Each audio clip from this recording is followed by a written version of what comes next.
Peace, family. Y'all know who it is. It's Bakari Lumumba, the progenitor of LumumbaSpeaks.com. And yo, Dynasty Mir, what's good? Right. And we're here once again on a dual live stream where we're going to have a great conversation, provocative conversation, and evocative conversation regarding the Black Hebrew Israelites and Black Indians. It's the conscious community, the real culture vulture. So if you're watching, family, make sure you subscribe, hit that notification bell, and hit the like button. You're watching Dynasty Mir. Search for Uhuru and Lumumba Speaks live here on YouTube. So once again, before we get started, got to go over the ground rules, family, because we are going to be tapping people in because the link is in the description as well as in the chat. It will be there momentarily. But here, we make sure diversity of thought is welcome. So you could be on the left, you could be on the right, you could be right down the middle, no issue. Matter of fact, we need to do a broadcast on Trump versus Biden because I actually think your boy going to win. I actually think he's going to win. Trump, yeah. Trump 2024. We got to make sure no racial epithets are allowed. No racial epithets. In fact, we've expanded that to no epithets of any kind are allowed on the broadcast. So if you come on, make sure that you're using above board language. We don't want people to engage in untoward type of language. Facts over feelings. So if you come on and we're having a conversation, you disagree with someone, make sure you attack the argument the person is making rather than the person themselves, right? No ad hominems and no fundamentally false statements. So I always give the example that you could believe that LeBron James is the GOAT.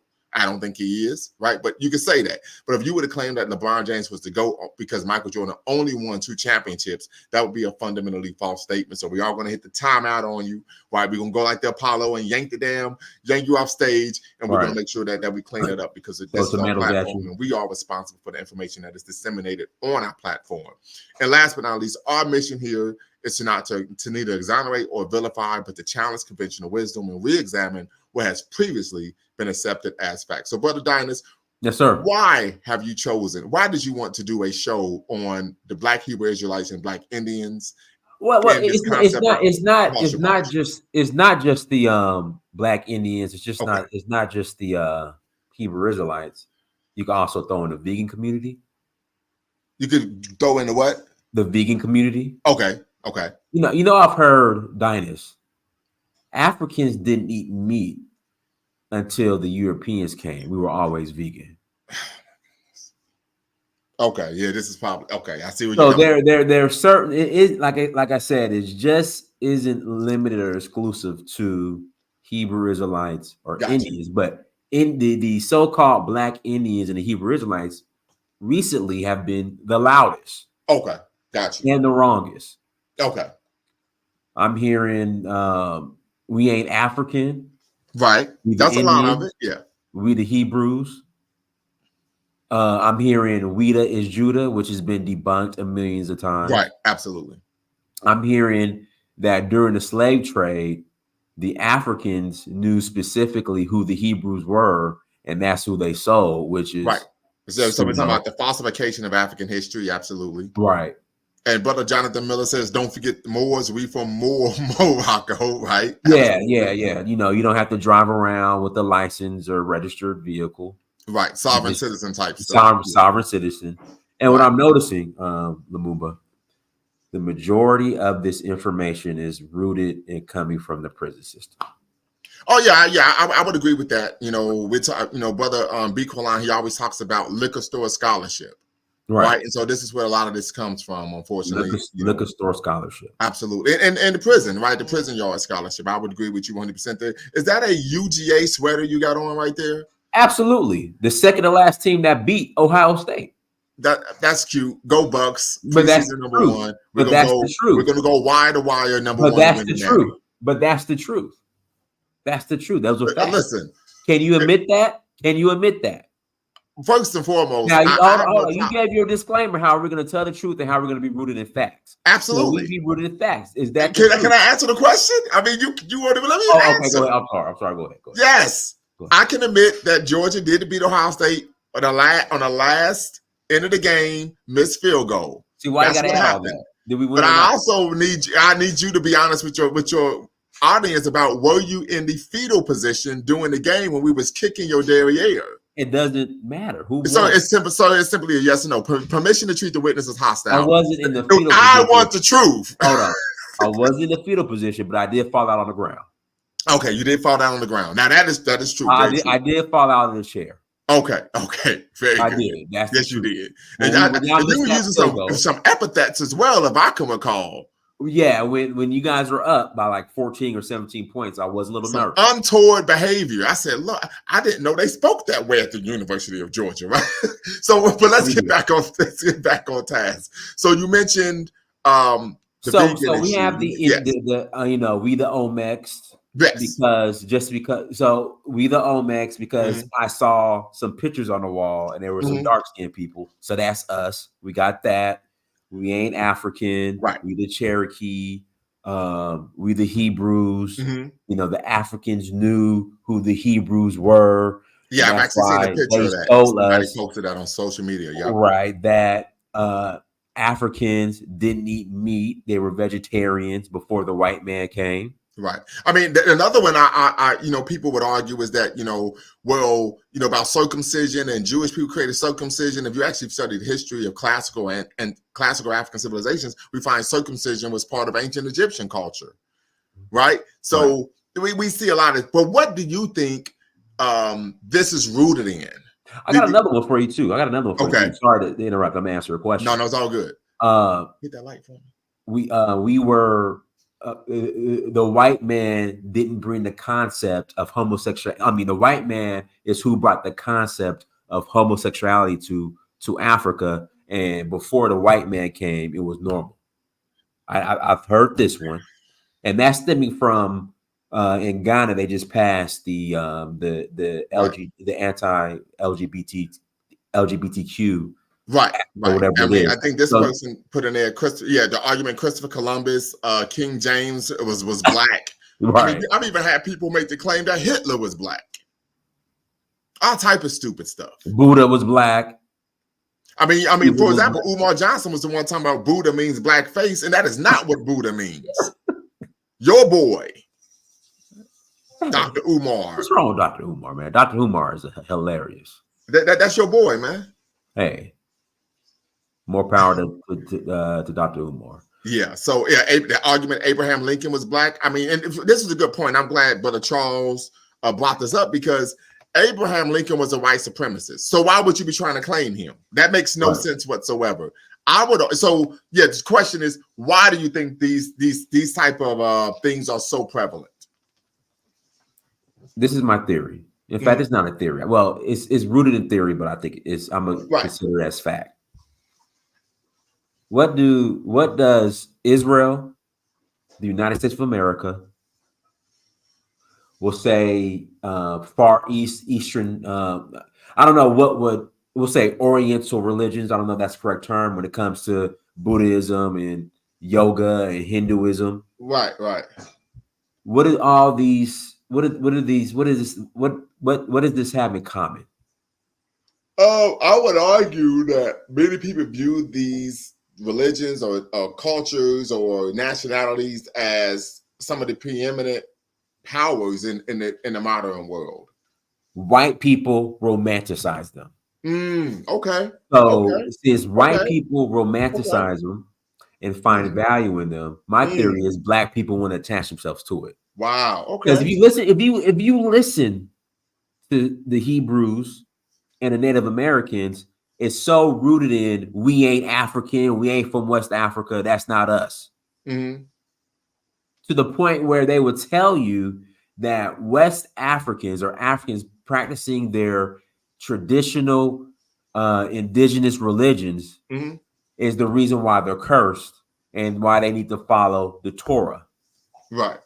Then if you ask them who wrote the Torah, where it comes from, here comes the spookism. Right.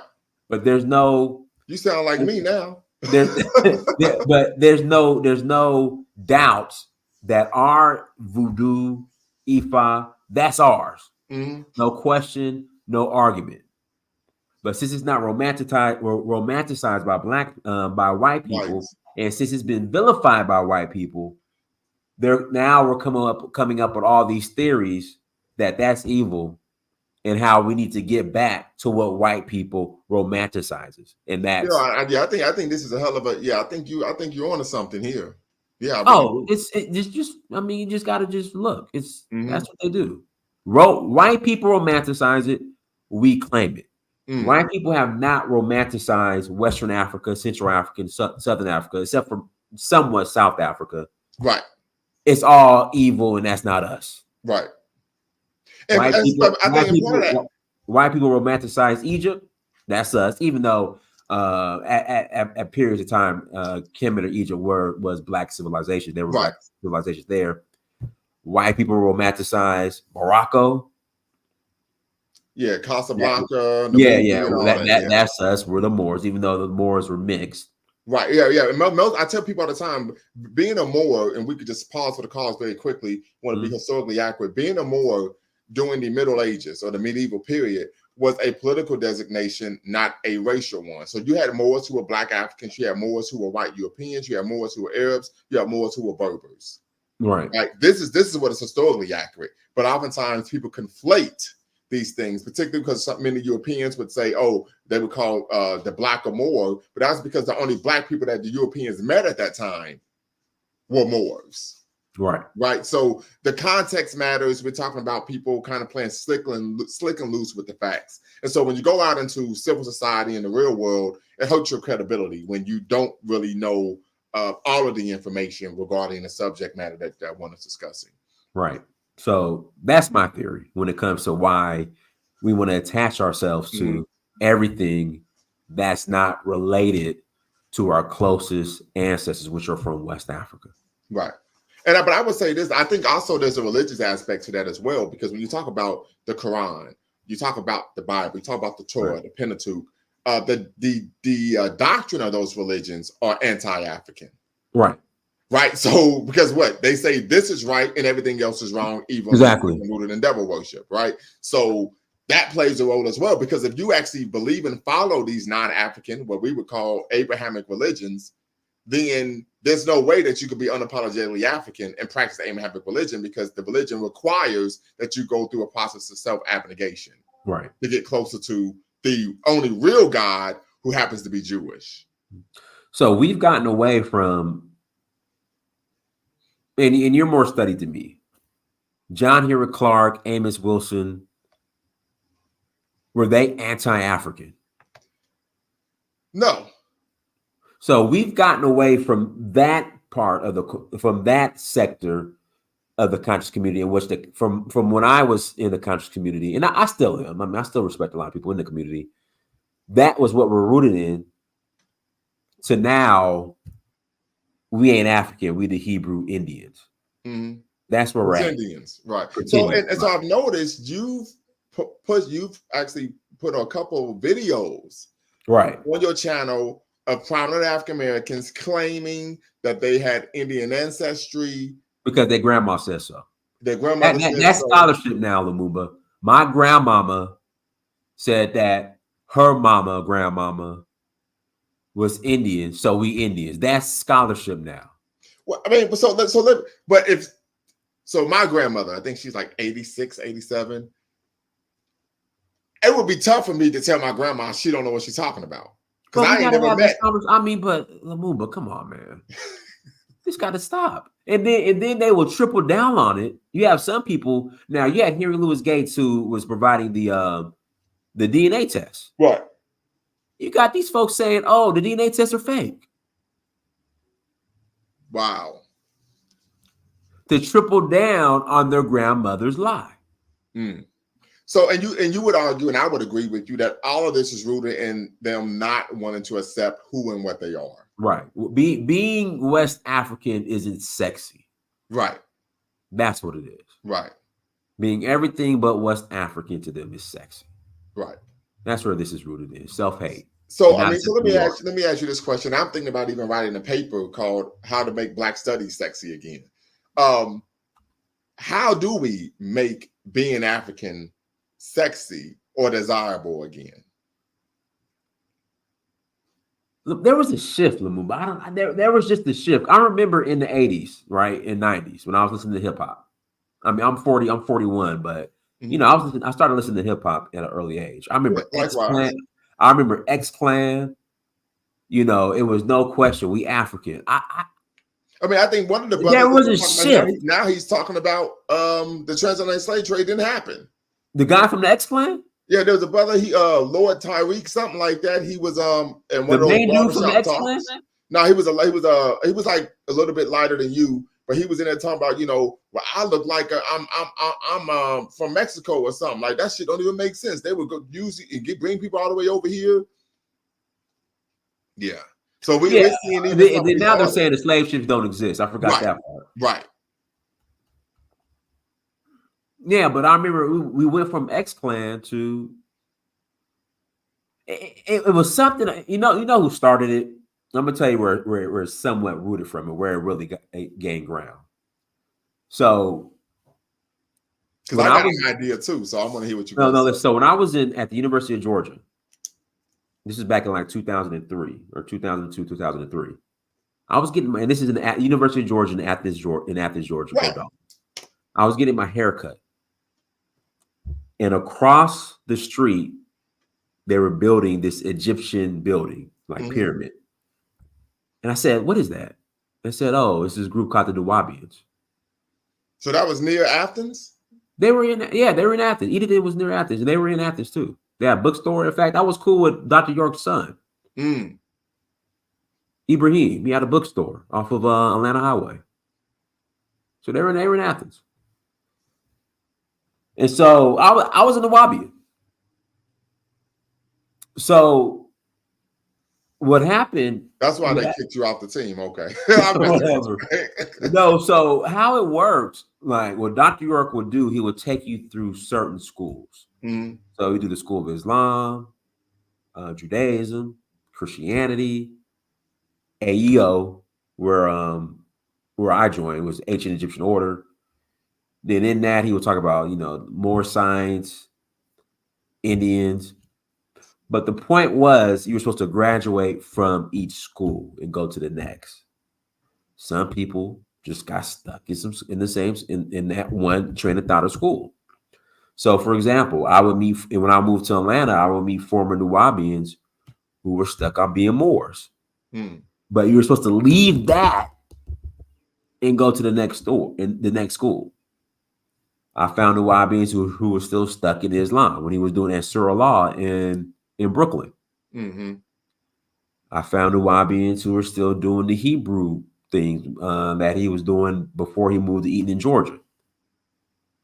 Then, you have Nuwaubians who were AEO, Ancient Egyptian Order. So I just think that right there is why this started catching a lot of, because I think when it comes to the conscious community, like a lot of people were into Dr. York. Jay-Z was a Nuwaubian. No, I thought it was Jaz-O, not Jay-Z. But I mean, come on, they ran tight. I mean, come on, Jay-Z ran with Jaz-O. He was with hanging out with when they were Ansura Law in Brooklyn. Jay-Z was there with Jaz-O. Okay. I mean, they were Batman and Robin. So I just think as each school was presented, some people they graduated, some people they just stayed right there. So I think that played a large role in, why some people are still Hebrews and this, that, and other. That, if you ask me, that really gave more attention to it. Okay. So I would go a little further than that though. The Nation of Islam, Tribe of Shabazz. Tribe of Shabazz. What is Shabazz? Israel. What is Shabazz? Well, Shabazz is actually a Pakistani surname. And so that's where we the Asiatic black man. Oh, that dumb shit. See, it's all rooted in we not African. Yeah. Dr. Not doctor, but Noble Drew Ali, Moore Science Temple. All of it is rooted in the fact that we're something other than African. Right. Absolutely. Exactly. So these are the issues that we find, and I would argue is rooted in, of course, self-hatred. At the end of the day, people do not seek to distance themselves from who and what they are unless they don't like themselves. They don't like who and what they are. Exactly. There's no way around it. That would be like me saying I'm not an Ohio State Buckeye. Right? Well, the only way I can say that is if I don't like Ohio State. That's why you claim Georgia because you didn't like California. You like how I slid that in there? Hey, listen, I still love my home state. It's just it ain't the place for me. Okay, I got you. Yeah, just California is not. I'm good on Cali. So what is it about California that doesn't work for you, but Georgia does, if you don't mind me asking? I left because of the cost of living. And I tell people too, California, when I moved to LA, was one of the most, in fact, not one of the, it was the most segregated racist places, this most segregated racist place I ever stayed in LA. And you was in Los Angeles, right? Yeah. What part of LA were you living in? Koreatown. Now I live downtown. Oh, you live downtown. Okay. Yeah. Okay. So when we talk about culture vultures, why do you say that many of these individuals are culture vultures? Because it's not our culture. We're not Native Americans. We're not Indians.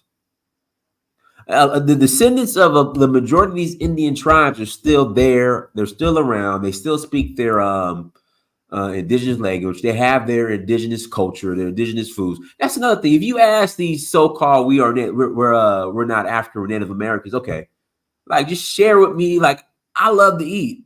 Where can I come get a Black Native American hot plate, indigenous food? They're gonna show you some soul food. Like that's not indigenous to Native Americans. Some corn, some hog maws or some macaroni and cheese. So you're trying to tell me that macaroni and cheese, red beans and rice, soul food, smothered pork chops is y'all indigenous food? That's soul food. Mm-hmm. So when you start asking about their traditional culture, here comes the excuses. It's like the DNA test and what's your culture, the biggest deflex. Wow. So, but this brother lawmaker Blue says, yeah, that's another false argument they use. They try to say the transatlantic slave trade didn't happen or it happened in reverse. Right. I've seen that as well. Absolutely nonsensical. Yeah. Where the slave ships at? Where the slave ships at? Right. Or that, or like once again, in reverse. So they actually took Native Americans to North Africa. Right. So yes, right. It's something to consider. Right. So we're going to put the link in the chat, family, and we're going to let people tap in, be part of the conversation, share with us what you think. Make sure you're watching, you like, subscribe, and share. You're watching Lumumba Speaks and search for Uhuru with Prince Dinah Samir here live on YouTube. Yes, sir. So the link is in the chat, family. The link is in the description. As Lumumba would say, tap in. Absolutely. Tap in, be part of the conversation. Tap in now so you can tap in when me and Dinah's do a live when we beat Georgia in the national championship game. So absolutely. Listen, our squad, the way we looking next year, we're gonna run the table. So are we. No, you're not. So are we. Who gonna beat us? Michigan. No, they won't. They have lost everybody. Not necessarily. Yes, they lost Harbaugh. They lost their coach, receiver, the quarterback, running back, and offensive line. And they lost one D lineman, and I think they lost all they did. They only have one D lineman that stayed. They lost both their starting linebackers. Come on, B. What's going on, brother? What's the word? Oh, what's up, y'all? Y'all can hear me? Yes, sir. We can hear you loud and clear. Okay, cool. Yeah, man. I went through that last night. I went to a little spot where a brother cooked a bunch of vegan food, and apparently this is an epidemic in the community, man. Like all of us think that we're not African, but they'll go ahead and use a DNA test though to prove that the kid ain't theirs. Right. But the DNA test don't come back. You're not the father. Come back African. You know what I'm saying? It'd be like, what the fuck? I don't know how or what makes them think this shit is valid. Like they tried to argue me down, tell me there was no slave ships and shit. I'm like, so what's the purpose of Elmina Castle then? It's let me ask you a question, brother. Where are you located? Like you don't have to tell me the state. Oh, St. Louis, Missouri. So you're in the Lou, right? Yeah. Show me state. Hey, there's feedback, Lumumba. I don't know if it's Is it me? Go talk. Say something again. Testing. Okay, you good now? Okay. Yeah. Okay. So you're in St. Louis, and we're seeing these issues.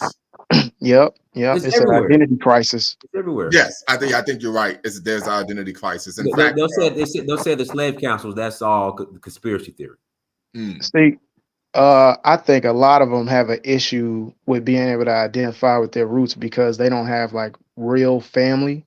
So then they be ashamed of they see what little is thrown out there as like them slave movies and they try and feel ashamed of it. But if you had like actual parents who came from the South or still had your connection to your grandparents, you wouldn't feel that way because you would have these stories and you know exactly how your family, got through all their struggles. And you a strong person brought on by that. So they can identify with themselves. Lumumba, the conscious community has turned is slowly devolving into the unconscious community. Exactly. Facts. so when you say unconscious, what do you mean by that? We We gotta unpack that. we got Unconscious community. we've been unpacking it since we came on the show. We ain't Okay. African. We Indians. I saw a picture of the paintings in the Mayan temple, and they was dark skinned, so that's us. You know, um, the slave trade happened in reverse. You know, Man, the in go high ahead. school, there was a book that I got out the high school library, and it was African trade routes to North America. And it All showed conspiracy theories for them. Conspiracy theories. But go ahead. no, but look. Let's say let's even throw this shit out here. Let's say your ass been here before the white man Mm-hmm. because uh damn, I can't remember the historian, but the Olmec heads is supposed to be the Mali Empire. But either No, way, am I wrong? I might be wrong. Who no, knows? No, no, I know no, where you're going though. Go right ahead. Okay, yeah. yeah. But if you was here before the white man, you still a fucking African. So it's like, Right, right. Yeah, I've heard that too. They say, well, we got here before Native Americans. I said, but where did you come from? yeah, and they Right. just So it's yeah, I'm with you 100%. Yeah, but like in the wildflowers thing, they claim everything but African, right? And so Right, the issue, if you don't want to identify as African, there's no way you're going to fight for African people. right. Right. yeah, So they're not their even gonna fight fight for is to try themselves. to disidentify. Yes. Matter of fact, I saw a clip where this was in New York City. Shout out to NYC. I haven't been here in about a decade. I need to go back. Um, there was a brother, well, shouldn't say brother, Hebrew Israelite guy talking about we ain't African, da da da. So this is a young boy walking from a bodega, about 12 or 13 years old, black kid, and he says, "Did you know that you actually are a Hebrew Israelite? You're not African." And he said, "Yes, I am." He says, "How do you know that?" He said, "Well, my dad is from Ghana, my mother's from Mali." So then he said, "Oh, you're the enemy." Yeah, What? goofy. Yeah, so I'm not making this stuff up. He was like, "Oh, you're the enemy." So a lot of people say, "Oh no." So these individuals are extremely anti-African. Matter of fact, I have a book on the Hebrew Israelites. Let me see if I can find it very quickly. Oh yeah, the chosen people. Oh man, chosen people, the rise of American Black Israelite religions, and it talks about how, hey, Al Moores, I need you just to cam up here in Q so I can make sure you're not trolling. Then we'll bring you in. Where the argument they make is that this was in the late 19th century. There was okay, I got you, brother. I'm gonna bring you in. You can turn your camera off. Where there was a brother. He was this is in Oklahoma. Let me see. The founder of the largest and one of the earliest African American churches to preach that Black people were descended from the ancient Israelites was Prophet William Saunders Crowdy, who had a revelation while clearing the fields outside an all-Black town of Oklahoma in 1892. This inspiration for one of the first Black Israelite churches is a metaphorically rich example of the search for roots among uprooted people. Right, Imagine, if you will, the mental blade of the plow slicing the fertile soil of the prairie, plowing under the stubble of the prior season's crop as it divides the black clods of dirt to either side and orders the earth into neat furrows. Yeah, understanding Black religion, in particular the Black Atlantic more. So basically, they talk about this dude had a vision while right. cutting the grass that Black people shouldn't just identify with the Jewish people in the Bible, but that Black people were the Jewish people in the Bible. And I would argue that comes as a result of the ubiquitous abasement of African people, not only in America, but at that point globally. I You agree. know, I think the most startling thing about them wanting to identify as Americans is the fact that they talking. about they want to take back North America. But in my mind, I'm thinking like, why would you want a place with low resources and winter? Right. That's So not they're indigenous to North Dakota. right. Like, man, Indigenous to North like Dakota. you physically not going to survive a winter without buying your North Face coat, bro. Like, what? You know what I'm saying? Like, what are you thinking? It's a sickness, and I don't know what it's gonna take to. I don't even know if we can even fucking reverse this. Like, it's that bad. It's got, but Lumumba, it's gotten so bad these last 4 or 5 years. Okay. Like with access to Yep, all the information we have, they've it's gotten gotten dumber. worse. Like within these last 4 or 5 So I years. mean, and let me just make this full disclosure because I don't think I've shared this before. But my brother is a Hebrew Israelite. Mm-hmm. Oh God. My older brother, I have an older brother. He used to beat me up when we were younger. He had 3.5 years on me. He can't beat me up Right. now, though. So just put that out there. He can't beat me up now, right? But he's a Hebrew Israelite. And so my brother wasn't someone who did as well academically as I did, right? But who the hell did do as well as me academically growing up, right? I'm joking. But the issue was, I think a lot of people who are converted into these nonsensical ideals or ideologies are people who lack critical thinking or easily manipulated. I really do. And I'm not just trying to, say this to put people down, but people who typically are scholarly or read or have an appetite for intellectual curiosity typically don't follow those type of things because they say, hey, 2 and 2 doesn't equal 4 here. Right. Correct. Right. But these are individuals who, they don't have a strong sense of identity and they are someone who's easily manipulated. I think they could fall prey to these type of But here's the argument. You just believe what the white man say. You only believe in the white man's history book. I'm glad you brought that up because there was a time where when I was still living in Dayton where brothers and sisters was like, well, we never wrote about the transatlantic slave trade, only they did. And I said, well, actually, that's not true. What about Olaudah Equiano? What about Phyllis Wheatley? What about all these other individuals, right? So then I actually pulled the books out, right? Like, how we doing now? Like, well, these are black people who wrote about their experience being captured and brought over here. What do you got to say about that? So then, they moved the goalpost a little bit, like they did against Ohio State at the end of the Peach Bowl. They moved the goalpost on us not to win the game. You can't get do need to get you a counselor. Your insurance to pay for it. Yes. Are you going to pay for it? Your insurance should pay for it. Well, my insurance does pay for account, yes. They moved the goalpost on us at the end of the Peach Bowl when we went into Atlanta, into the heart of the Confederacy, and was kicking that derriere. Then they moved the goalpost to a house they couldn't win the game on the last second field goal. But the guy moved the goalpost and said, well, it happened, but it didn't happen at the extent that they said it did. I said, hold on, you just said it didn't happen at all. What the French are we talking about? Listen, the same brother that told me there was no slave ships told me it was only 40 people brought over as slaves. Right. So there was, can't make this up. You see what I'm saying here? So it's like, what the French toast is going on? So let Brother Al Morris tap in. You've been waiting patiently. You gotta unmute yourself, Al. You gotta unmute yourself. Oh, so he's left. Hopefully he can tap back in. But some of this is because people haven't actually studied actual history. So, and I always talk about, and I mentioned this with my daughter, I said there's a difference between a narrative and factual information. Now, I'm gonna give you all an example. There was a time when maybe my son was 9, she was 6, and she came to me, or 7. She was like, hey, brother, she would always call him brother. She wouldn't call him by his actual name. She said, brother's being mean to me, right? And I said, I jumped on my son. I went in this room. What did I tell you about being mean to your sister? And da-da-da-da-da. And he said, he was very calm. He said, I wasn't being mean to her. So I said, well, what happened? He said, she asked me, did I want to go outside and play with her? I said, not right now. So then I went to my daughter and said, was that what happened? She's, yes, Ashton Lewis, I need you to cam up and queue just to make sure you're not trolling. Then we'll bring you in on the live.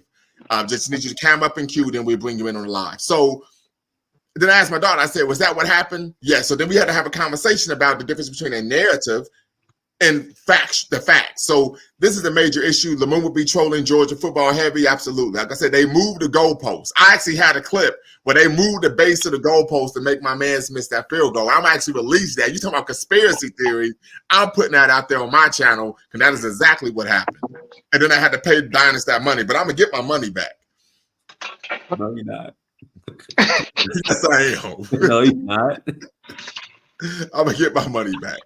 So yeah, these are some of the issues that unfortunately we find where people could take a partial piece of the truth, partial evidence, and then take that as a way to try to disidentify with their African heritage. So, But you know what's interesting? And I was having this conversation with another friend of mine who's, you know, he's part native. I told him, I said, you probably have more. In fact, not probably, you do, because you show me the DNA test. You have more white admixture in your DNA than you do native. right, So why don't you claim the white part? right. Yeah, Damn. and this brother here, hold on, let me see if I can. Ashton Lewis, once again, I need you to cam up in queue before I bring you on the live. I just need you to cam up in queue. So the Choctaw own African slaves, absolutely, all of these so-called civilized Indian nations own African slaves. So something, once again, to be cognizant of that these individuals are trying to identify with. And many people say, well, you know, we all have something in us. I said, even if I did, that's not something I would want to claim. I'm proud of who I am and where I come from, so I'm not trying to claim somebody else. And we know that one of the core tenets of Pan-Africanism is rooted in anti-miscegenation.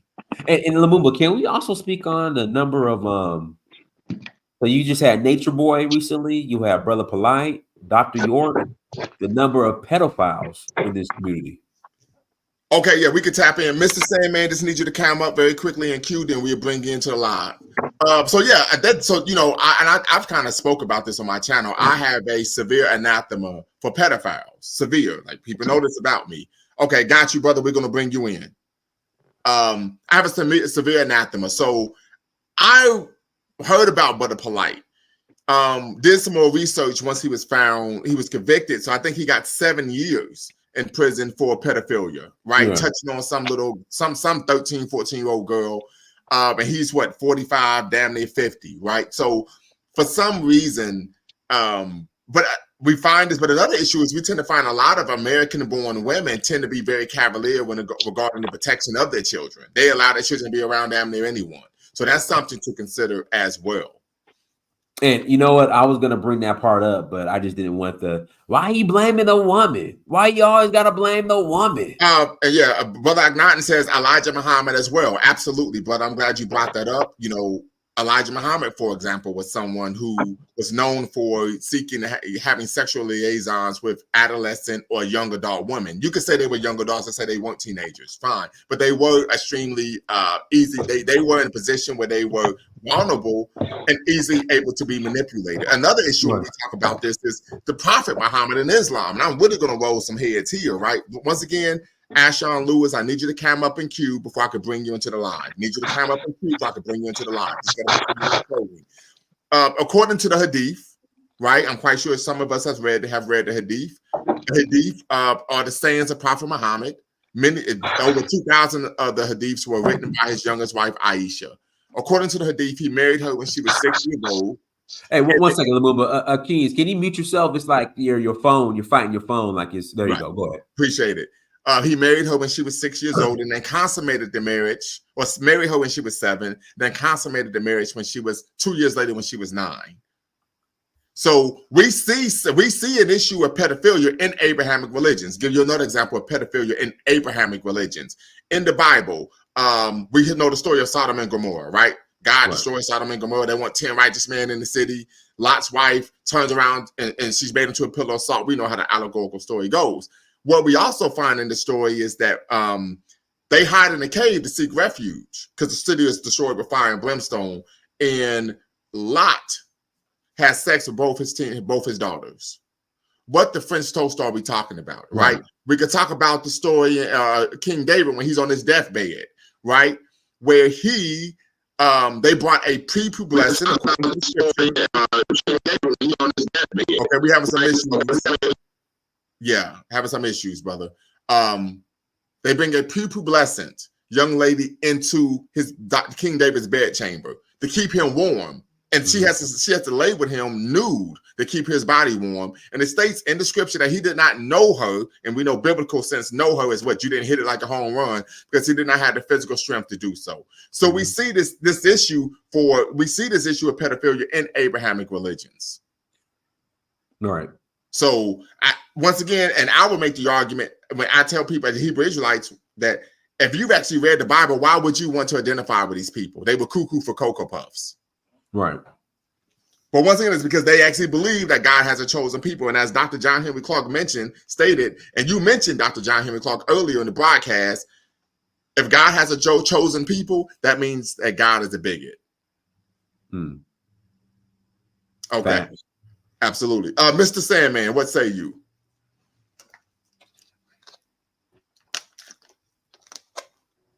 Hello? Can unmute yourself. Yes, sir. We can hear you. Hey, what's going on? What's peace? Yeah, I was going to talk about something a little bit different, but I was going to touch on the Abrahamic religious topics that you were talking about. My understanding about Abrahamic religions, Christianity, is that just having something deeper to believe in. You know what I'm saying? Because this world is filled with all kinds of vicious, evil things that goes on, and I believe that the Bible shows you a tale of some of the vicious, evil things that goes on in our world that's been going on since the beginning of time. So it ain't like just because. Brother, do you mind if I interject just very briefly?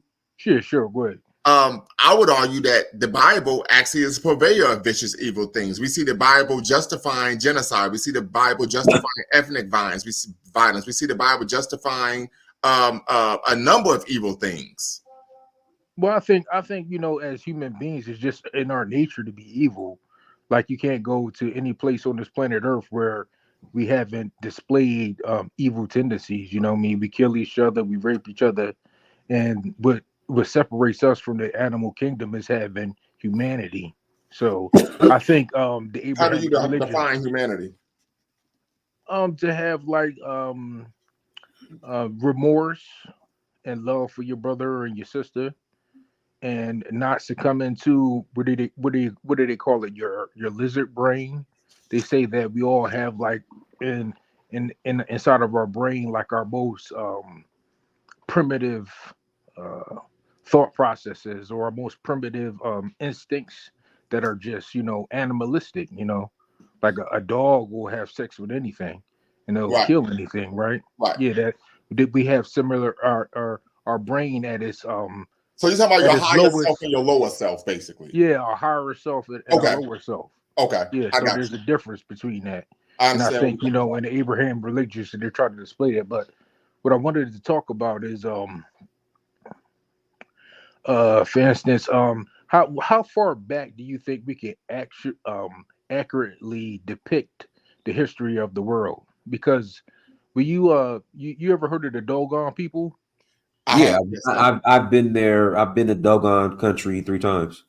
Yeah, and they claim that they had and their ancestors had came in contact with aliens, and those aliens told them. Well, they claim they came from Sirius, the Sirius star, Cigatoro. As far as having contact with aliens, when I was with them, I spent weeks with them. They never really brought that up. Well, when they say they come from a star, they're not saying that it's an alien, or they're just saying something came I from a just say star. that's where they originate from, Cigatoro, from the stars, and they came to Earth. And I will say that all cultures have their own origin stories. Right. Right.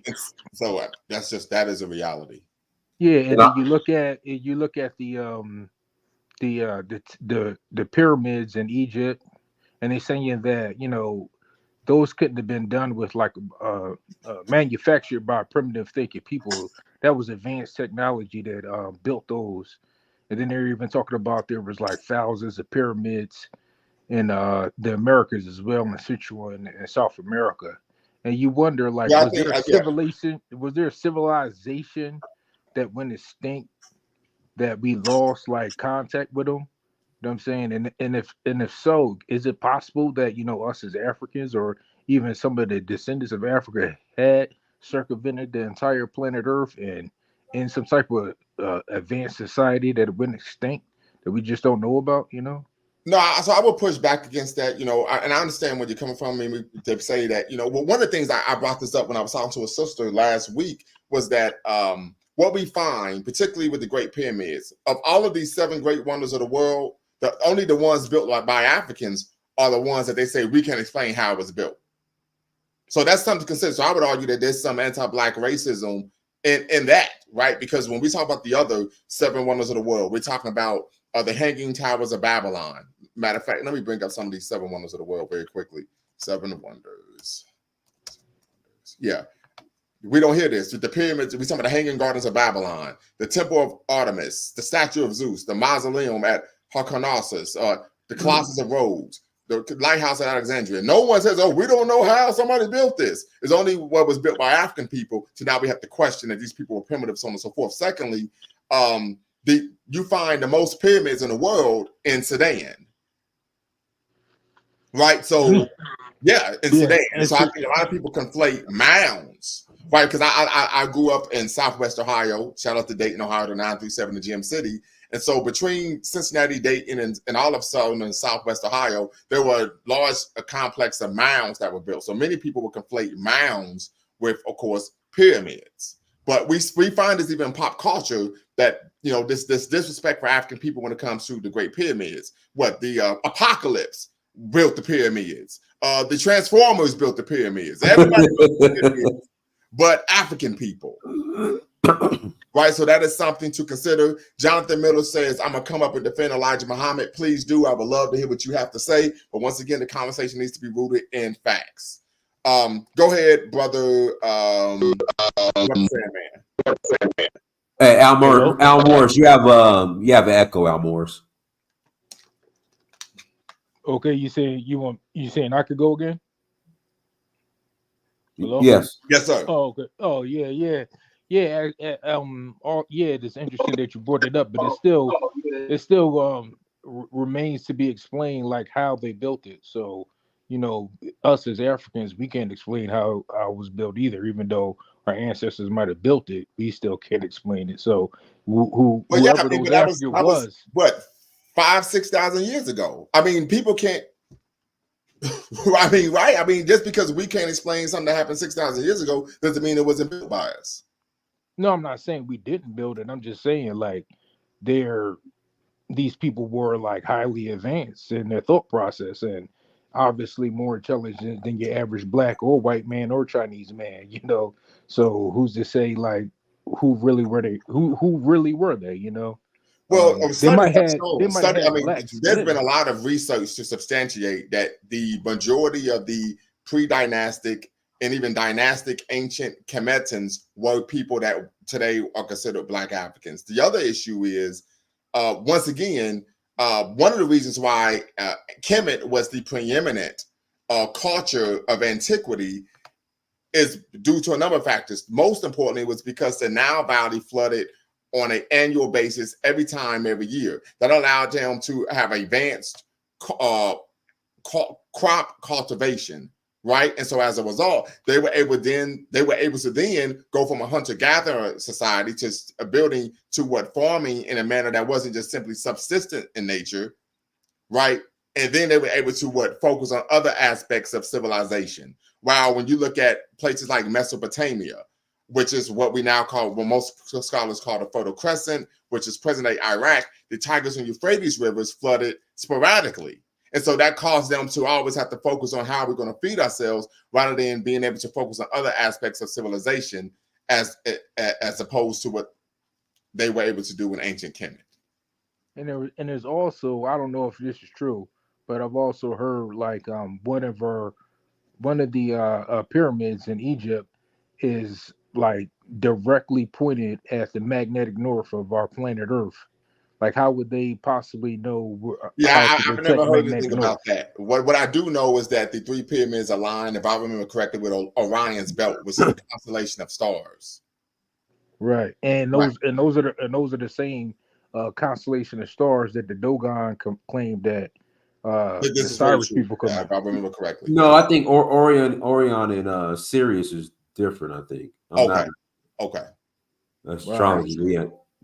Sirius star is different, I believe. Right. Ashon Lewis, once again, I need to climb up in queue before I can bring you into the live. Brother Morris, hopefully you've been able to square away your background issues. What say you? Hear me? Is it clear? Is it clear? Yeah, a little. Al, you can't call it on your Obama phone, man. Oh, it's messed up. It's not messed up. Yeah, that ain't no Obama It's phone. an echo. That's a Trump phone. Okay, hold on, let me. Call it on a different device. Yeah, Call it on a different device. That's that throwaway cell Trump be using to pay those strippers. Hey, brother Bonds, go ahead. Yeah, I got a suggestion. You know, I'm Cape Verdean, and Okay. we have been dealing with this bullshit for longer than these new waves. And I'm like, I hope somewhere down the line of my somewhere down my bloodline, maybe somebody will invade Cape Verde, and ask everybody, are you African or not? And everybody that says he's not African, okay, there's the boat. And even before the boat reaches Europe, sink it. Nobody needs these people. I'm sorry. Oh man, come on, man. We can't advocate genocide, brother. Yeah. Man, now okay. I It's understand symbolic. you being upset though. I'm talking symbolic, right? Okay, That's how cold we should drop them. Like it's extra weight. Let's just focus on the future, right? Can we do that? And the people that are not focused on the future, just let them be. Can we do that? We're wasting a lot of time on people that waste their own time. Do you agree? Yeah, so I understand where you're coming from there, and I do know that that's an issue of identity. Many people argue the same issues of identity that we find in Cape Verde is what we also find in the DR, with many of our people. Yes, we're mixed. Yeah, but it's also very much comparable with these some of these waves in North America. We're mixed. It's actually the same. But since I'm dealing with it longer than you guys, it's like the advice that I have is it's not going away. It's going to stay. Like you say, yes, I was early in hip hop too, even though I grew up in the Netherlands, but I was fairly early. And to be honest, yeah, I did my part. I produced the very first hip hop project in the Cape Verdean language, but never mind. The Asiatic thing, and really early, I already had this thing. What do they mean with Asiatic? What's that other West Indies and Asiatic? No, you're African, right? And if you're not African, then you're not in my team. It's simple. Right. Can I interject? Go Yes. right ahead. All right, cool. Check this out. So I was a b-boy, well, still am. I've been breaking since '95, and Okay. What's up? when it comes down to it, like I would go to a battle, and I'm like one of the most known breakers in my city, What and it city would are turn you into St. Louis, in? Okay, got and you. it would turn into like basically like a race war. The floor was split. You know what I'm saying? By the end of the battles, and it'll be Mexicans, whites, and Asians versus blacks. Now, when that occurs, it was like a aha moment for me years ago. I said, well, listen to this conversation. It also occurs back in, but the fact that not everybody identifies on like one flat plane creates a lack of being able to take care of our problems on a practical level internationally. So maybe this identity issue is actually like the base of us solving practically all of our problems. Well, I mean, yeah, there are many that make that argument. Yeah. That is the start. You have to address the fact that we hate what we are and love what we can't be. Absolutely. Ashton Lewis, you got it together? Oh, he dropped off again. Goodness. Y'all on these Obama phones. Told you, man. That's that bonus sale from the Trump campaign. Brother Morris, what's the word? Have you gotten your technology squared away? Oh yeah. Peace, man. Can you hear me now? Oh, Loud just and fine clear. now.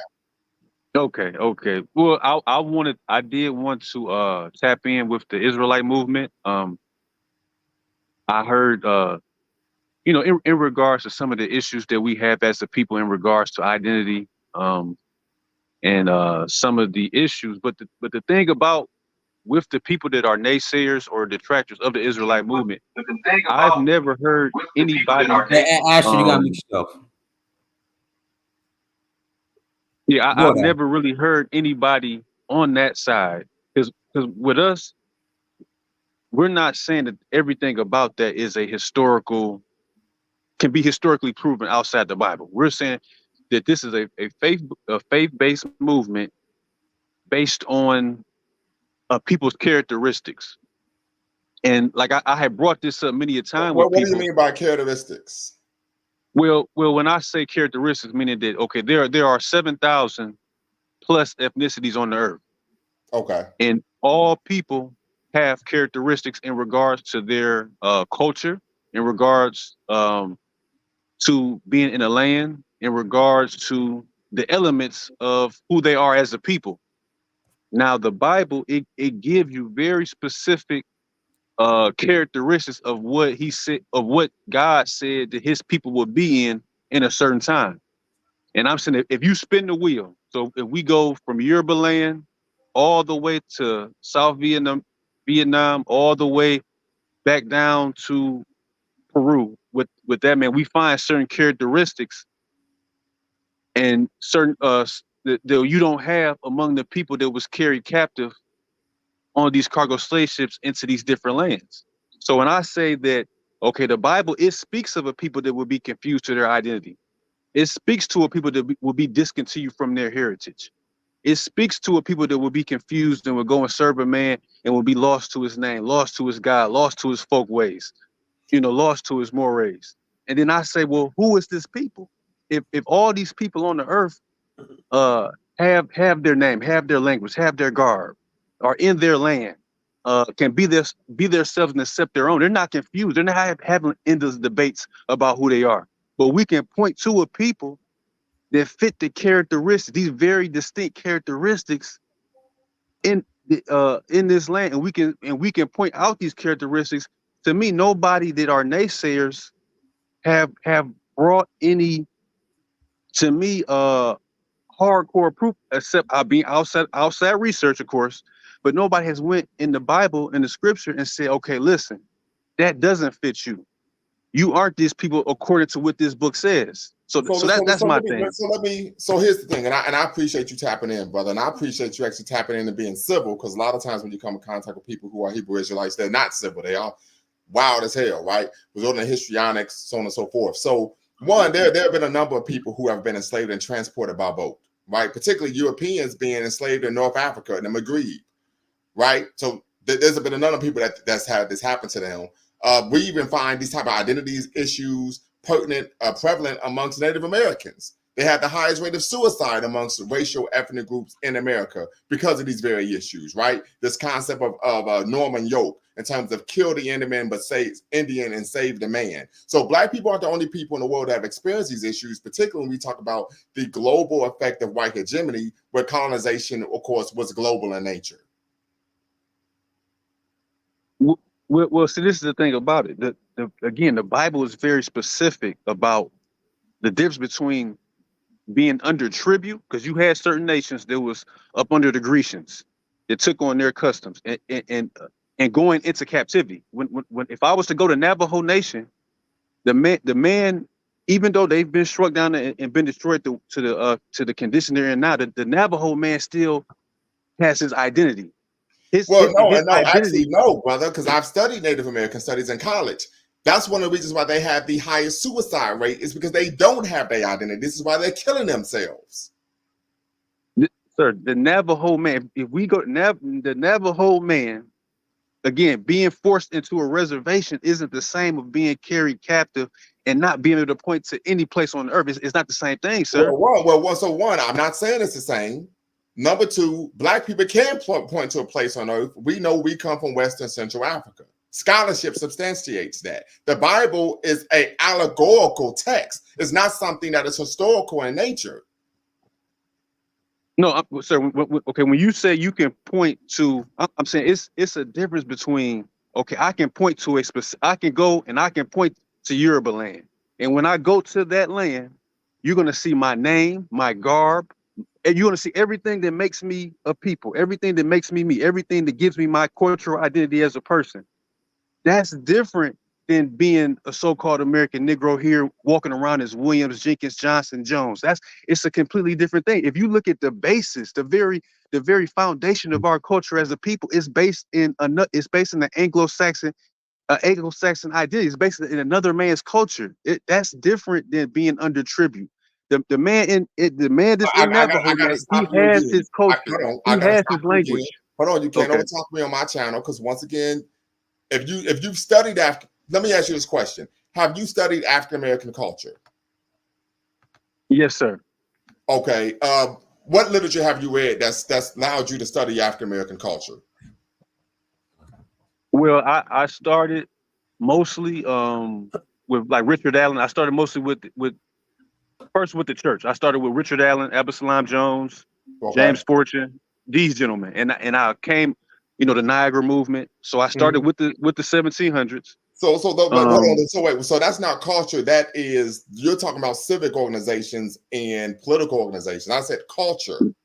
Well, I mean, as far as if you look at the foundation of who and how those generations work, I'm saying starting with like a Sojourner Truth in her culture. I'm saying starting with branching off of that, branching off the foundation of us, and then branching off. So the foundation of who we were in the 1700s, and then branching off into the 1800s and 1900s like that. That's how I've studied the foundation of us as a people. Okay, so let me say this. I'm gonna clean this up. I teach African American history for a living.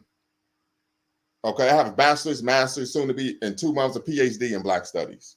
Okay, the foundation.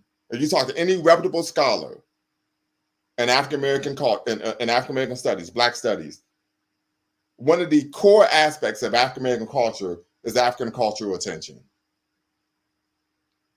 This is one of the core aspects of African American culture is African cultural attention.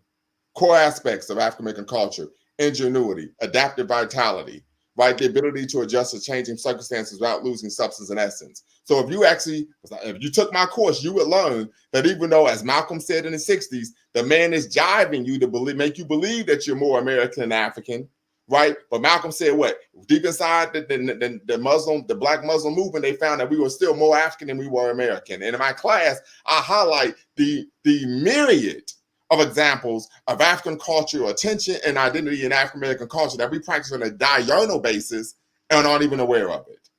Right? I want something to, if I may, later on. Yes, sir. Can I now? Go right ahead. Okay, so the brother said, yeah, we grew up in Anglo-Saxon stuff and etc. etc. On the continent, it's the same thing. You will see these YouTubers will show African plates, but I mean in Senegal you will find those long those sticky those French, I forgot how they call it, but that French long bread, it's everywhere in Senegal, right? In Cape Verde, you will we have our plates, right? Our national plate is slave food, by the way, but there's also real African plates. But you will have Portuguese customs mixed in there also, and I'm guessing the same goes for Nigeria and Ghana and Angola and Mozambique, etc. The oppressor left his stamp on our culture also. So what's the point?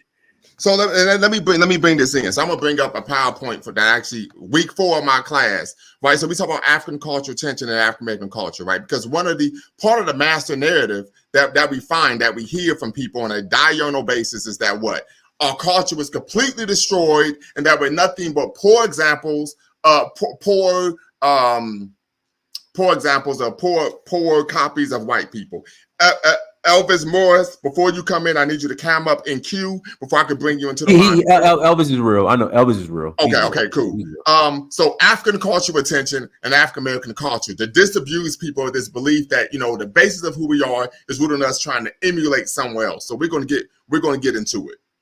So these are 4 books that I have in my personal library that touch on African cultural attention and African American culture. The Myth of the Negro Past by Melville J. Herskovitz. That was a Carl Celebrator. Slave Culture by Sterling Stuckey. Nationalist Theory and the Foundations of Black America. The Slave Community by John Blassingame.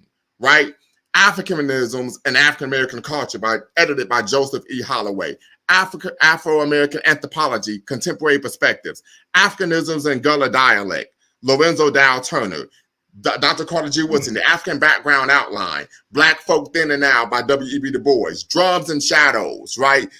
Survival Studies Among the Georgia Coastal Negroes, Black Culture and Black Consciousness, right? By Lawrence W. Levelin, right? So, and this is just some of the books. I mean, there's over 24, to be quite honest with you, right? Then we talk about the work of Melville J. Herskovitz. Yes, he was from OHIO. He's a white man, Jewish.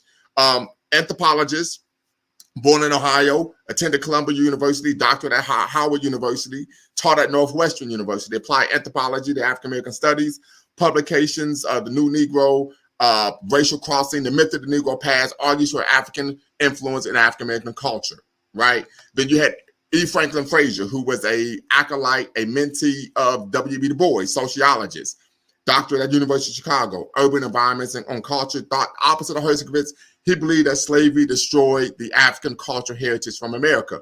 One of the reasons why Frazier made this argument was this was at the height of the civil rights movement. So there was a focus on integration and try to lessen the cultural distinctiveness of African American people to be accepted as American, right? So once again, we bringing in scholarship, right? We're gonna bring scholarship to the conversation.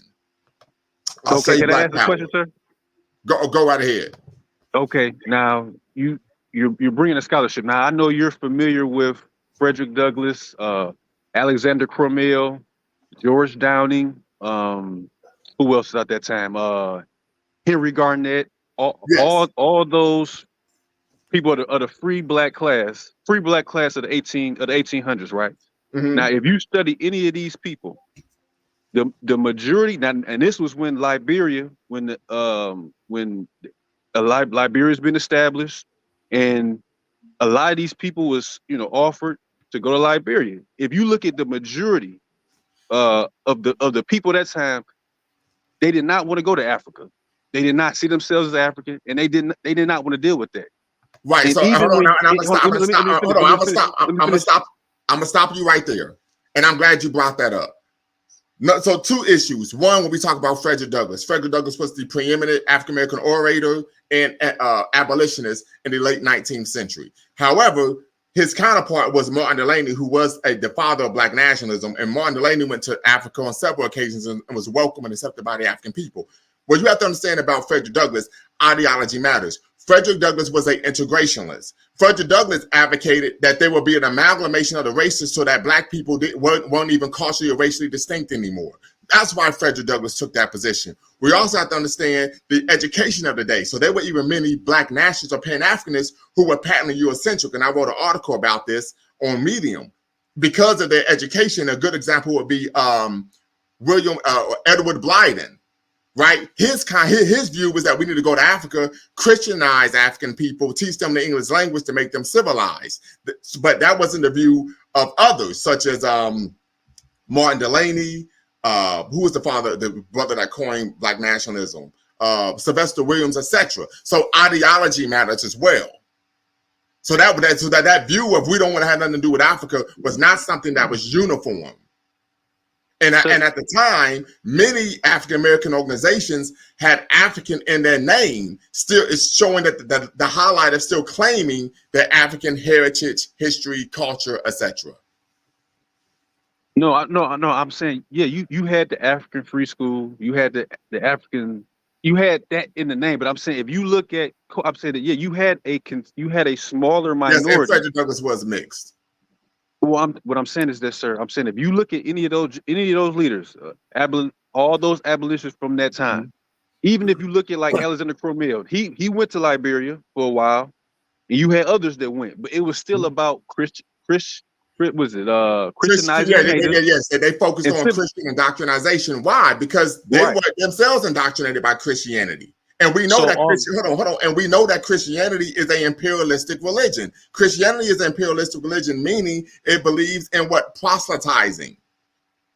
So most people who actually become Christians, they try to force their religious views on other people because the Abrahamic religions, the basis of Abrahamic religions, the doctrine of Abrahamic religions is what? Is rooted in a religious and cultural chauvinism.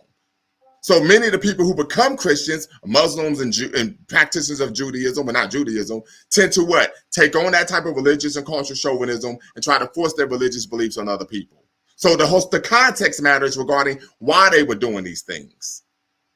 No, what I'm saying is that my point of me bringing up that mindset at that time, I'm just simply saying that we were a anglicized people. That, like, if you look at those generations that was up under that free Negro class of the 1800s, well, that's why a lot of those people passed. If you had the free people of color and all those the mulatto-sized people, they wanted to be integrated into the greater white society. But that's because they were integrationalists, right? When you talk about Absalom Jones and Richard Allen, they were black conservatives. They are not representative of the large segment of African Americans, particularly free African Americans, such as David Walker, who wrote the first written Pan-Africanist Manifesto in 1829, or Martin Delany, as another example, who were free blacks who identified with the African culture heritage. For example, Martin Delany and Frederick Douglass teamed up to form the North Star newspaper. Right, this is one of the only times in history that we can see a black nationalist and integrationist working together. The second time was when Dr. King and Malcolm X got together, but of course Malcolm was assassinated. And so what happened was Frederick Douglass wrote Martin Delany and said, listen, the things you're writing in the paper are hurting me in terms of being able to solicit funds from whites, right? Seeking white philanthropic support. And Martin Delany wrote back, said, I don't give a damn. I could care less what white people think about what I say, write, or do. Frederick Douglass said, well, I'm proud of being a man. Martin Delany came back and said, I'm proud of being a black man. So once again, there was some black people who identified with the oppressor class, like we have today. Right, the Larry Elders, the Candace Owens, the Tatum brothers, etc. And then we have African Americans who don't identify with the oppressor class and still embrace their history, culture, and heritage. The African American community is not monolithic. No, I'm saying my whole point to bringing that up is that I'm saying that at the end of the day, like the gentleman said about the Portuguese and the Gambia and these type of things. Again, the people of the Gambia, the people of Nigeria, the people of Ghana, their culture was not built up under another people like ours was. So I'm saying that when you talk about that's not true. This has happened to people. This has happened to people of color all over the world. It was called colonialism. Okay. Sir, that is not what the Bible described. The Bible describes. I don't care what the Bible says. That's I don't care what the Bible says. Can I come in? No, the Bible is inherently anti-African, anti-black. The doctrine of the Bible is extremely problematic. The Bible falsifies African history. The Bible omits African history. Why would I give a damn what that book says? As Dr. John Henry Clarke talks about in his book, Christopher Columbus and the African Holocaust. Abrahamic religions are nothing but what? Male chauvinist, Abrahamic murder cult. So miss me with that. Wisdom never speaks. Go right ahead. And I see you on it. You can turn your camera off. I'm going to bring you in. Yeah, I won't take long, but good evening, everybody. And I'm glad your shoulder is healing. And I hope you and Prince is going to go live when y'all have your competition once you heal. Yeah. And I'm going to win that easy. He's not going to win. That dude. Easy money. He's not going to win. Easy money. You try to start a real debate here, Wisdom. You try to start a real debate. Yep, y'all my guys. So I know y'all can bring it anytime. Let me. And we ain't talking about no toddler reps either, Dinus. no half pumps. I know how you be doing. Go ahead, brother. Go ahead. All right. So I'm not gonna say long, but I want to say this to our religious people. When you keep going to the Bible, it's okay if you start somewhere, but you got to end up growing from there. You also have to say that you were saying earlier about faith, you using faith on everything. I've heard the same statement prior about many of you. The one thing that you refuse to do, that the Bible strictly does, is your genealogy. If you look in Luke 3, it starts with God, and by the time it gets to Jesus, there are 76 generations named. And when it says, so by begat this one, begat that one, and y'all refuse to do that. Y'all look at some article somewhere, you say what's said in the book, but you don't follow the rules of the book that you want everybody to believe in, and that's do your genealogy. You cannot say that I, Peter, and then my father, my father's father, and go back all the way to where your family started. Because if you did, then you would know who you really are. You won't be believing about a people that was stated. The Bible in itself, and many times it's said, is allegorical at best. It's a story of a story of a story of a story, and then it's presented. If you really want belief in that Bible, first the Bible did is omitted the woman in the creation. It says the Father, Son, and Holy Ghost. It omits the actual birthing, the actual channel where life is created and come through. And if I could tap in very quickly, Wisdom Never Speaks, and I'm going to use some of the young people's vernacular. The omission of a woman in the process of creating life is is giving homosexual to me. Well, what it does, it goes into the patriarchal idea versus just homosexuality. It's just they know where the creation is done. They never can film it. They've tried all the time. You never know when that liquid start creating the human being. They have cameras in the womb. They can never do it because it's the miraculous way it's done. So it's never going to be caught on camera with that change. But my whole thing is this: if you refuse to listen to facts that by genealogists, by any research, you got a gentleman up here that's what his life is about, is African studies, books, information, facts, concepts, precepts, everything concordance to one book to the next, one person to the next. Y'all only says, well, the Bible says that we are that people. But the Bible also creates genealogy that you refuse to do. So until y'all do your real genealogy of who you are, then you are not really following the Bible that you want everybody else to believe that you believe. That's just a fact. You have to stop doing that stuff like that, just talking. You want a land that has already been structured by some other people. You're not a nation in and of yourself because you don't know where you come from other than what you say the book says. So if you really want to do it right, do your genealogy work. So then you will have your DNA test, you will have where you come from and who they come from, and all the generations back to that land that you say you're supposed to return to. But I guarantee you, many of you in that group would not make it to that land based on genealogy. And so let me say this. I appreciate that, brother. If you look at the Bible, the genealogy of Jesus, there are 3 genealogies of Jesus in the Bible. One is in the book of Matthew, 2 are in the book of Luke. Right, in the book of Matthew, the genealogy of Jesus spans 27 generations from David to Joseph, whereas Luke has 42, with almost no overlap between them or with other known genealogies. They also disagree on who Joseph's father was. Matthew says he was Jacob, while Luke says it was Heli. So even the Bible, the very Bible that you're using as a source of inspiration for who you are, Brother Ellis, I'm going to bring you in. Thank you for turning your camera on. We find this as an issue. The second issue in terms of the tracing the genealogy of Jesus is that they trace the genealogy through Joseph, who isn't his biological father. You can't trace your genealogy through a non-biological parent. So once again, trying to use the Bible as a reference source is nonsensical. Correct. Okay. So secondly, if you ever visit Cincinnati, the Underground Railroad Freedom Center in downtown Cincinnati, which is in between the Bengal Stadium and the Cincinnati Red Stadium, they have a genealogy center on the top floor. The fourth floor of the museum has a genealogy center. So you are able to go to that center and trace your genealogy. I've been there a number of times with my children, so on and so forth. So just want to make you all aware that Brother Wisdom never speaks. Oh, very quickly, Pro Woman asked me about John Mills' racial contract, thoughts on it and him. I don't know much about John Wills, but I do know about the racial contract, because the racial contract is the basis of my dissertation. So, right, so my dissertation is a derivative of John Mills' racial contract, and where I'm looking at the cultural contract in higher education that is a derivative of the racial contract. So look out for my dissertation, particularly when I turn it into a book. Absolutely, Wisdom Never Speaks. Go right ahead. So that's mainly what I'm talking about. I always hear them always going to the Bible, to the Bible, to the Bible, talking about the will of return people and all that. But you don't even know who you are. That's just what I'm saying. And it's exhausting to people who research, know who they are, have done their DNA, know where they come from.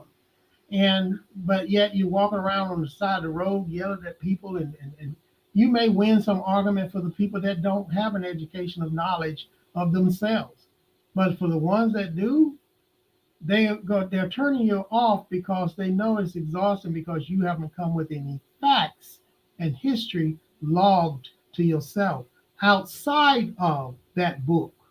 Outside of that book. If you started with the book, then you want to find out your real person. That's what you need to be talking to people about. Just like when you talk about the Indian folks. Remember, the ones on the reservation are the $5 breed. They are not the original people right now, because it's about the money. And when the treaty was made, remember, they went and changed and said, well, you need to let us know that you are from the native tribe. So the release enslaved didn't have any records anyway. So they couldn't say who they was really from. I think it was only like minute of those was able to do that based on their master's records. Okay, so even the true Native Americans are not the Native Americans that you talk about today. And then for those who keep saying that they are, do your genealogy and see, do you belong to that tribe? That's the only way you're going to say you connected. You can keep talking about stories. You can talk about the long hair. You can talk about the high cheekbones. You can talk about all that in the family. But if you don't have your DNA, you don't have your genealogy, it's just conversation. That's all I want to say. Appreciate that, Brother Wisdom Never Sleeps. Who's next? Is it Brother Morris, America's First Rifleman? Yeah. Ellis? Yeah. Thank you, Lumumba. I just wanted to say, first of all, I know you're a professor and all of that, but I think Jews are matrilineal, which is they go by their mother's lineage. And if you're talking about the Bible prophesies that Jesus was going to come from the tribe of Judah. And Mary was from the tribe of Judah. So real quick, the Bible states in the Old Testament. So there are two books that deal with the prophesying of the Messiah, right? The book of Ezekiel and the book of Isaiah. They both state that the Messiah would be from the seed of King David, which is from Judah. Okay, that's great. Hold on. Also, however, the Bible traces the genealogy through Joseph. So I'm just telling you what the Bible says. The Bible doesn't go through Mary, it goes through Joseph. Exactly. So what are we talking about here? We just going off what the text says. Hold on. That's what I'm saying. I'm not going to argue it, but I think Jews go through their mother line. So even if your father is Jewish and your mother is not Jewish, you won't be considered Jewish. They don't do that. Right. But my main point, I was going to get to the topic here. I think African Americans have a beautiful culture. But I had this thought even before this show came on. I was thinking about it just in my head the other day. And we had a show on Focus on Liberia, which dealt with the Gola Geechee culture. And there's two tribes in Liberia called the Gola and the Geechee. Hold on, very quickly. We want to say ethnic group, not tribe. The proper term is ethnic group. Okay, ethnic group. I would say that ethnic groups. And the reason we even cover that is because right now we have a president who is from the Geechee tribe. And our first lady is from the Gola tribe. Ethnic group. Sorry. We're used to saying tribe. Ethnic groups, right? So, looking at the culture, right? If I can interject real quick, Geechee is not a tribe or even an ethnic group. No. The reason we trace it back because not everybody who is Gola Geechee is from those two ethnic groups in Liberia. But those two ethnic groups, people have some retention of the names and the similarities because they're rice cultivators. So when they, brought them to the United States, in the Carolinas and Georgia, mainly they was there cultivating rice, what you call the rare rice and all those things. So there's some similarities and some parallels we can draw back to those two ethnic groups in Liberia. But when I look at African American culture, like many people say, a lot of European, influence is in that culture, and I think that's fine. That's a beautiful thing. So when people talk about culture, it's not stagnant. It's dynamic. Culture change. People infuse different culture into their own culture. So, for example, right, most African culture or African ethnic groups, they have their mystery schools or their secret or their what they call their bush schools, which many people have to go through to become a man. It's like a rite of passage. They have certain cultural practices that most African Americans don't have. So there's a lot that's been lost, so to speak. And I know you was talking about cultural retention, but I think there's a lot of African culture practices that has been lost with African Americans, and they have adopted some European, cultural practices, which is fine. Again, culture is not stagnant. So I think when people say that it's a bad thing that African Americans are, intermixed with some African culture and a lot more European culture, for me, that's not an insult. I think that's fine. They've thrived either way. They've had a lot of success as a people, and they're not 100% African in terms of the cultural practices. If I would put a number to it, I would say like most of them are 30%, African, and the rest is probably European and other mixture of American culture.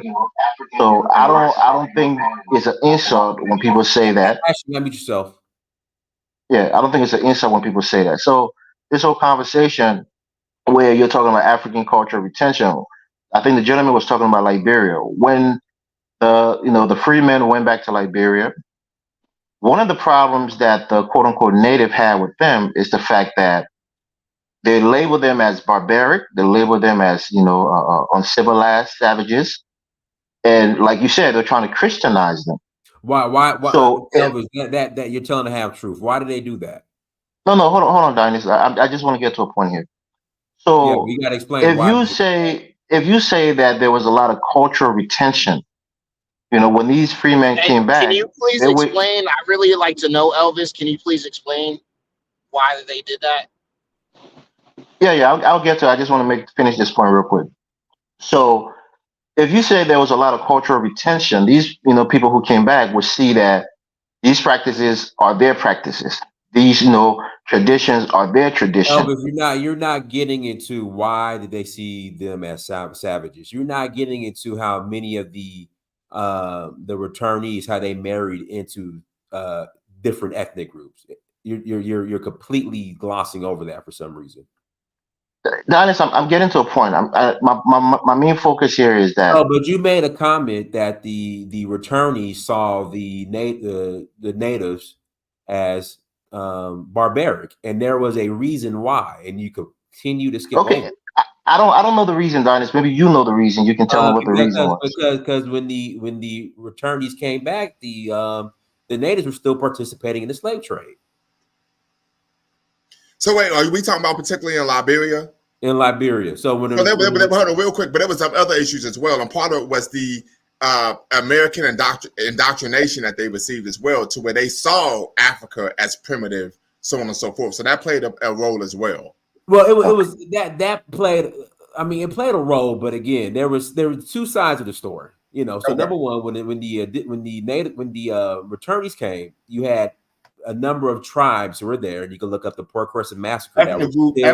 Ethnic groups who were still participating in slave trade. And then on top of that, again, when the returnees came, a number of them lived among the natives. They married into different families of the natives. The men were married the women natives. The men of the natives were married the returning women. No, Dynasty. No. Who was the Massaquoi family? Who was the Massaquoi family? Hold on one second. The point here is when you're talking about the reason they call them those names is because of the slave trade was still happening. It's not true. The key was the cultural No, no. practices. What Hold was on, the hold on, what was Dinus, the please. pork Let russet? me get my little No, no, time no, here, no, please. no. We can't gloss over that. What was the pork russet massacre? Hold on, Dinus. Let me make my point. Right. The key here is the cultural Hold on, practices. brother Morris. The respectful thing to do, because this is Donna's platform, is to first answer his question before you make your point. That would be the respectful thing to do. Right. So the massacres are from the Vai ethnic group. Right. And if you know the history of our country, the Vai ethnic group, along with the Bassa ethnic group, were some of the earliest, ethnic groups to integrate with the African Americans or the what we call American Liberians, right? But there were a lot of other ethnic groups that didn't come around till much later. So when you look at the quote And unquote the Vai, and why was that? you see, that's the point. You're not allowing me to make a point. You're asking me all these questions. And I say if I'm on try. I have to finish my Okay, thought that's fine. process, I'm gonna Donis. be quiet. I'm gonna mute up. Go Right. ahead. So the point here is most American Liberians, as you call them, when they first came, they intermarry and mix culturally with what we call the Congos, which were people who were recaptured slaves who were free, who came around from the Congo Basin and were repatriated back to what is now Liberia. So those are the two groups that almost became interchangeable. Some people call African, American Liberians Congo or Conga, and it was kind of interchangeable because those two groups, intermarry and they had a, inter, we couldn't distinguish the two groups because they were so closely tied together. And then, of course, other groups were more, friendlier to the cellular class, which would be like the Bassa and the Ba, like you're talking about the Massacres. And we also refer to them as Congo as well because they're, they practice mostly the African American culture, the way of talking, the way of cooking, and things like that.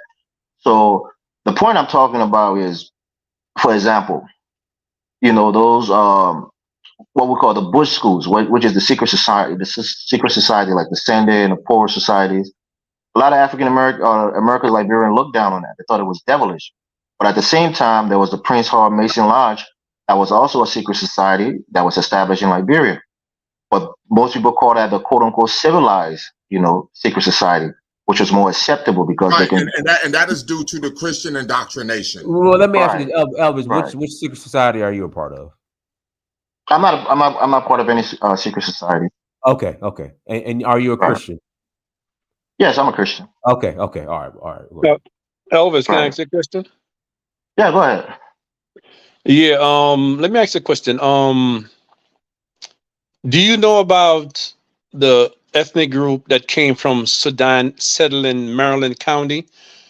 Do you know about that group? And Maryland County was a separate country at one point before they got incorporated into Liberia. Do you know anything about that? Yes, I know that. Of course, that's common knowledge in Liberia. But I don't know about that Good. when you say ethnic group because in what is now Maryland, there's a predominant ethnic group there apart from the American Liberian, which would be the Gribble ethnic group, Right. which is dominant Maryland. And they But then you came from have Sudan? Sudan they came from? well, that ethnic group is closely related to my own ethnic group. We're part of the same language group. Okay. So from our people, we say we came from what is now the Ivory Coast, where you have a lot of Kru speaking people like the Bete, the Dida, the Krus, the Crowns, the Right. They came Bassa, the from, you're Gribble, and the absolutely Sapo. correct. You know what you're talking Right, about. You do. You're absolutely correct. And they came right. from the Ivory Coast, but they came from Sudan before that. That's what they said. That's what people say, and Yeah, we try to claim it a long time ago that we are some Sudanic people, but that's what he said. contemporary historians say that we came most likely from the Ivory Coast region, which is right close to Liberia. But Well, I'm going to pass the mic. I think I've been on for too long. I just want to make those key points, and you okay, can take I your just show back wanted a little I more. just wanted to ask you that because I was listening to someone from Maryland County the other day. Elder, he was the elder from the community. He was a leader in the community, and he was saying that that's where they came from. They came from Sudan, then to the Ivory Coast, and they had some problem in the Ivory Coast. So he told his story, but it's too long to repeat. Then they came to Maryland County, and it was a separate country uh, until further on they got incorporated into Liberia. Yeah, yeah, Right. Okay. that's pretty accurate. The Sudan part of it, we've kind of maybe for some It's of us who are debatable. more contemporary, we've kind of it's debatable because Okay. our culture is not really Sudanic. It's more crew, quiet, kind of culture. So Yeah. most people don't really claim that lineage. But maybe it happened a long, long time ago. But I'll pass the mic back to you Okay. a little So more. I'll make my little point, Lumumba. I have a quick little point. Go ahead. Go Go, ahead. go, go ahead. Okay. All right. So I'm gonna keep everything practical. I was privileged to work in about over 35 states, and I had to live and work wherever I go to work. I have to live there for a while and work there, and I met a lot of people. I've worked on at least 4 or 5 Native American reservation, and I've me personally, I've never met a black person on that reservation. Um, I've met some. I saw and met some mixed, um, Native American with African American, with white American, and so forth and so on. But I never seen like a group of black people. Maybe they are. I don't know. I'm not on.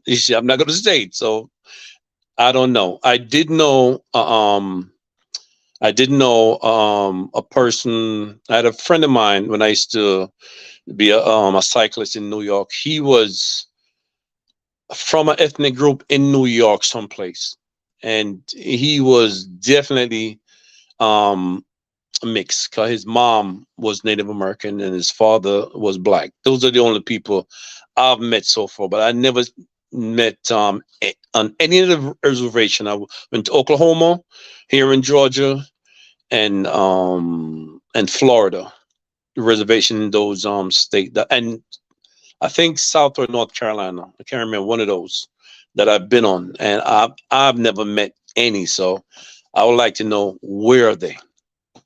That's what I got to say. Well, per their conspiracy theory, sometime back in the I would say 17th or 18th century, the white man switched out the black natives with the Impossible. Mongoloids, right, and reclassified the black natives as Yeah, African and impossible. enslaved them. Yeah, Impossible. yeah, that's the conspiracy theory. Impossible. But Dinus, what a lot of African American, not only African American, I'm talking about I would say people in general don't realize that Africans have been traveling for a long time, BC, to the Americas, to the Caribbean, and stuff. I don't want to get mixed up. Africans travel a lot all over the world. When we were traveling, people was living in caves still. That's just the facts. So they might get mixed up with those black people. Of course, if you're gonna travel and live someplace, you're gonna intermate with whoever's native in that land. That's gonna happen. That's impossible for it not to happen. So black people, yes, black people was traveling to the Americas way before the white men know what a ship was. That's just a scientific fact. You see what I'm saying? So maybe they're getting mixed up with those people. Of course, they're going to have a mix after a while. That's just natural. That's just natural. And the post that you put out, Diana, the other day was beautiful because it showed that people think they were Native American. Oh no, you're mixed with white. Oh no, you only have 1%. All those actors that you put out, you see. So you could easily say because your hair is straight or whatever. In Africa, in Nigeria right now, they got an ethnic group in Nigeria. They look Chinese. They got Chinese features to show you that we were the first people, period, and everybody came from us. But they right in Nigeria. They got Chinese features. The San people, so-called San, that's not their name, in Southern Africa, Botswana, Namibia. They look Chinese, and they've been there Familiar with 40, the sign 50,000 people. years. I wouldn't say they look Chinese. Or the I wouldn't Chinese make look that like claim. them. Yeah, I wouldn't say they look, but I know who you're talking about. Right, exactly. So, the black people, I'm just saying, black people come in many different shades, and they don't have to be mixed. They just come in many different shades and That's features very and all true. kind of things. Very true. You Very see? true. It's as simple as that. Absolutely. Yeah. Ashawn Lewis, you've been waiting patiently, tapping back in, tapping out. I hope you've had your electronic issue squared away. You got to stop using that burner cell from the Trump campaign and those slippers you've been talking to. Go right ahead, Brother Lewis. Ashawn Lewis. Trump. Hey, what's going on, everybody? Hey, how What's you going doing? on? Hear you loud and clear. Go ahead. Well, I have to say first, from the beginning, to Brother Lumumba. Is that your name? Yes, that's my last name, Lumumba. Yes. Well, I'm sorry if I was like making so many comments. I know I wasn't trolling or anything. I was just trying to just do the very same thing that you guys are doing. Just bringing up a lot of the stuff that these crazy identity crisis that people were saying. So if that was considered trolling, then I apologize. But I wasn't trolling, just letting you know. No, I didn't. No, the trolling was I wanted you to cam up while you were in queue, while you were backstage. Yeah. I was trying. Yeah. Yeah, I was trying to cam up for some whatever reason the cam couldn't like put my camera. So okay, I was just going to leave. I had no issue with someone making comments. So go right ahead. Go right ahead.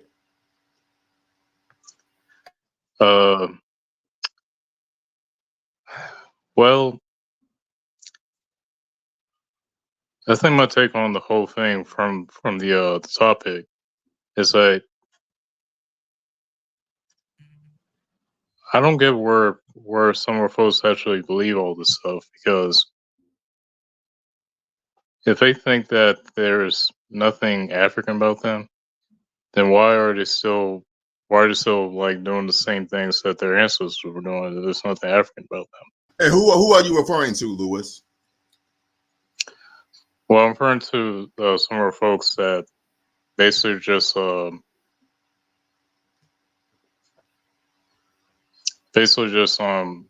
around thinking that they're Indian and stuff, or they think that they're think that they're Hebrew Israelites, or they think they're Moors or whatever, and all that sort of stuff.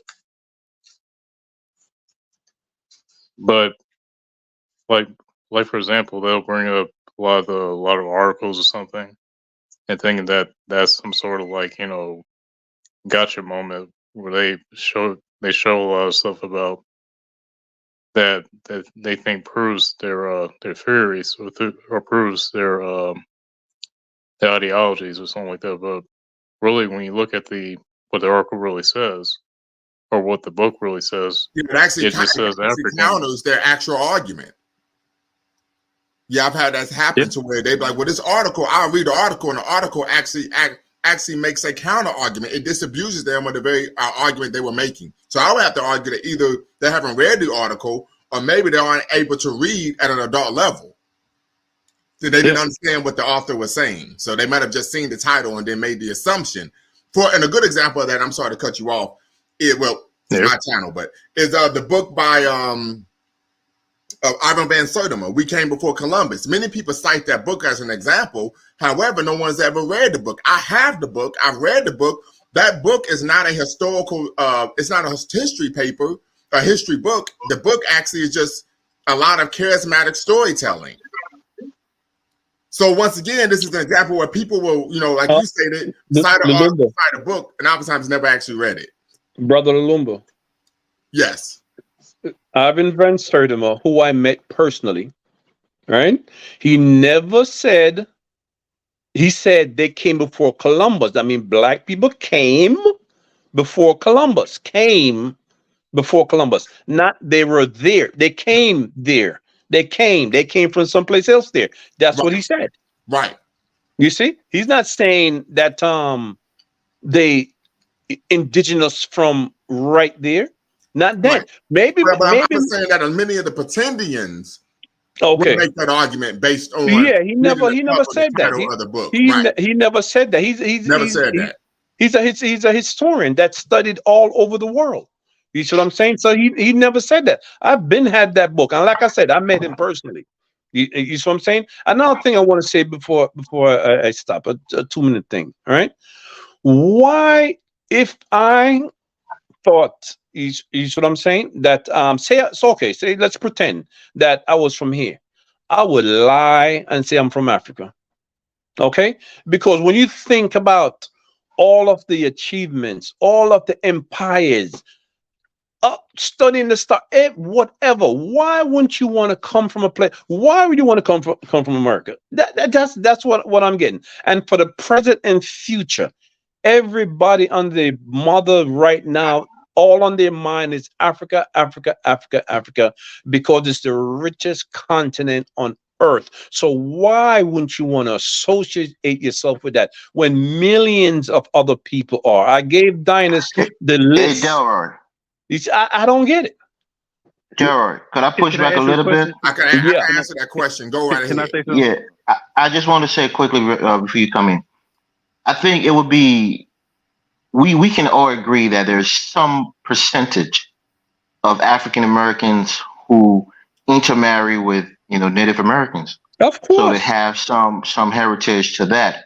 Well, I think where the problem is when everybody starts to claim that all Black people or all African Americans, are from the real Native American. But I think there are some people, some portion of African Americans who have Native American ancestry, Of course, whether have to through be. It's intermarriage and impossible so not forth. to. So it's not completely out of the question that some of them are, quote unquote Native Americans. So, maybe many generations back, the parents intermarried with, the forefathers intermarried with Native Americans, and they have that heritage. So we can't just dismiss it that there's no African Americans with Native American history. I just want to ancestry. No, I just that's want to not, say no, that. that's Very quickly, that's not what I meant. one mic. Hey, But can the I ask them? issue is, and Brother Wisdom Never spoke to this. If you're going to make that claim, trace your genealogy. Don't make that claim based on conjecture, right? That's all we're arguing. If you're going to be able to make that, if you're going to make that claim, substantiate it. And people aren't doing that. People aren't tracing their genealogy. They're just saying, Exactly. "Oh, I'm Native American. I'm a Hebrew Israelite. I'm a Moor. I'm this. I'm that, and all of the above." Right? Because they're simply seeking to disabuse themselves of their African heritage and identity. But Brother Hey, Lumba, the can Moors I are ask a from question? West Can I ask a Africa. question? I'm sorry. The Moors are from West Africa. Well, they're from Northwest Africa. Yeah, Yeah, but they're from same thing, Morocco. same thing. That's not West Africa. No, it's not the same thing. Huh? It's not Mali, the same thing. And but some of very them quickly, came from, according to Diop. According to Diop, some of them came from Senegal and all those places. I mean, Moroccans now didn't look like Morocco then. All of Morocco was black at one point. but the thing is, No. Moors, and very quickly, Moors, being a Moor. Let me turn my camera back on. Being a Moor in medieval African history was a political designation, not a racial designation. You had Moors who were white Europeans. You had Moors who were black Africans. You had Moors who were Arabs. You had Moors who were Berbers. These are right. So who are the Moors? Because if you go to Europe right now, right, all those statues and dignitaries and people like that, a lot of them were black. right. A lot, but I'm saying a lot. But but I understand that. But being a Moor was not a racial designation. It was right. I understand. I understand. Right. I understand. But very quick, I want to speak to this point that you made. You talked about people trying to disavow themselves of their African heritage, right? So Ali Mazrui, who was a Kenyan-born political scientist, he's actually was the former chairperson of Black Studies at the University of Michigan, or as I like to say, being from Ohio, Bitchigan, right? It's a basketball thing, right? But how many times have you guys beat them in the last 2 years? Medina, stay focused. So one of the issues that he talks about, particularly for African Americans, in which they seek to disavow themselves of the African history, heritage, and culture. He talks about this in his book, The Africans of Triple Heritage. What I have up in front of me here in the library is this process of dis-Africanization, right? So this is coming from week 4 of my class that I teach. One of the prominent strategies of slavery was to make captives forget as soon as possible where they came from, i.e. contrived amnesia. So number one, removal of personal identity. Enslaved Africans could not carry the names of their own cultures, Yoruba, Mandinka, Iwe, Wolof, etc. Removal of collective identity. Ceased being Africans, became niggers or Negroes. 3, removal of collective pride. This truly speaks to what you were talking about, brother. The removal of collective pride. African nostalgia was undermined and destroyed by perpetual negative indoctrination. Being enslaved was deliverance from savage and primitive Africa. They became ashamed, keyword, they became ashamed of where they came from. Removal of religious beliefs. Traditional religious beliefs survived less in the U.S. than in Brazil and the Caribbean. Linguistic removal. African languages used ceased as the enslaved learned the language of their masters, English. But number 3, removal of collective pride. They became ashamed of where they came from. This is why we find Black people trying to claim that there's something other than African. This is a derivative of the Holocaust of enslavement. Point blank, period. Yeah. Hey, can I bid on that real fast? Please. Okay, I wanted to ask Mr. Elvis a question. The brother said he's from Liberia, and okay, I wanted to ask him because he can point, because the gentleman was saying that the thing about Black American and some type of African history or African heritage or African culture or whatever the case, right? And it's like when I hear Black Americans speaking about Africa or African culture, or Very quickly, African Brother heritage, Morris, very quickly. Here at Lumumba Speaks, we use the term African American rather than Black American. Go right ahead. African American, right? Now, when I heard Mr. Elvis, when he spoke about his African identity or his African ethnicity, he pointed to a specific land in a specific place with a specific culture and everything that comes with having a specific ethnic identity and a specific cultural identity. He didn't talk about a hodgepodge of places or not being able to point to a specific places. So he's saying that he's not discontinued from a land and from what comes with having a land or what comes with having a culture built in a land. He's very specific of where he's from, very specific of what his culture is, right? I'm glad you mentioned that. So here's the issue. African American culture is an amalgamation of West and Central African cultures. That is a reality. So, for example, one aspect of African American culture that we find, particularly in Black churches, 2 things. One is call and response and the ring shout, right? I'm sorry, not the ring shout, shouting, people shouting and all that type of stuff. That comes directly from the ring shout in the Congo, right? So there are African American culture is an amalgamation of but actually all West African diasporan cultures. So you talk about African culture in America, African Americans in America, Afro Jamaicans, Afro Haitians, etc. Throughout the diaspora is an amalgamation of West and Central African cultures. A good example that we even find in Haiti in terms of Bookman being from what many call you was Senegambia, but also being a voodoo priestess, right? And we know voodoo was the state religion of Dahomey. So this is an example of the amalgamation of African cultures coalescing in what the death, decadence, and dysphoria of the Western diaspora. Can I say something?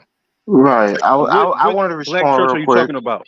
What Black church are you talking about? The AME or the NBC? Like what this Congo culture that you're speaking of? In what church are you talking about? What exact church are you talking about that this is practiced? We find this in several African American churches. Christian churches, the practice of shouting. Right, but that's a small piece of African culture, though. No, right? I'm just giving an example. Like I said, I listed 8 books earlier.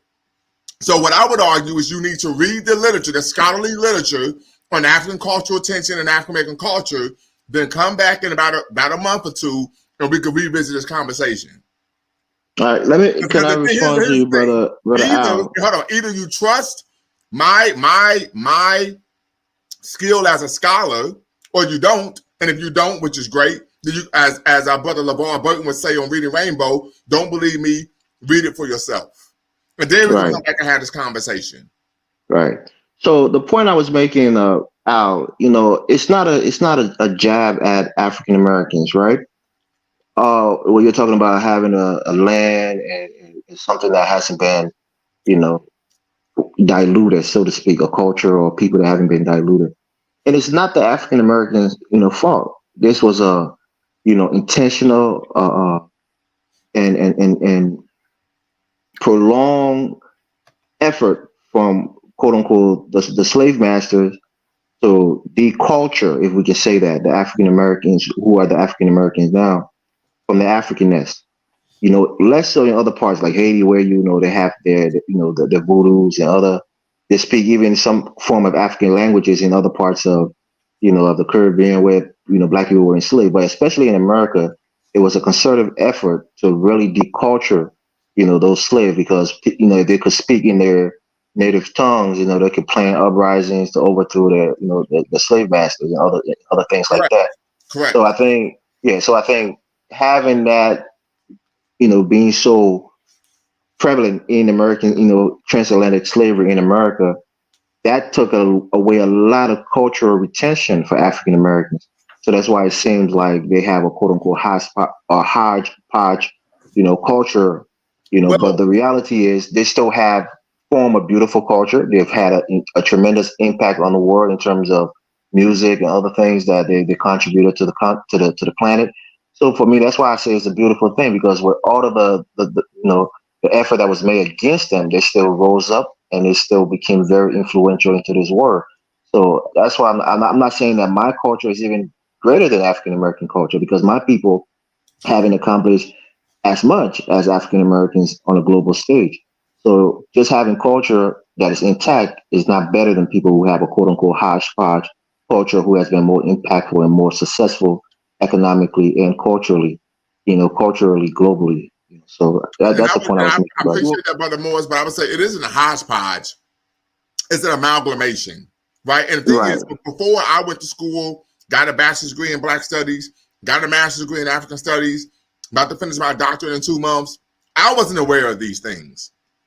And so I wasn't aware of the various forms of African culture retention and African American culture. In fact, I would tell you, don't even read all the books I gave you all. Just read this book right here, Africanisms in American Culture by Joseph E. Holloway.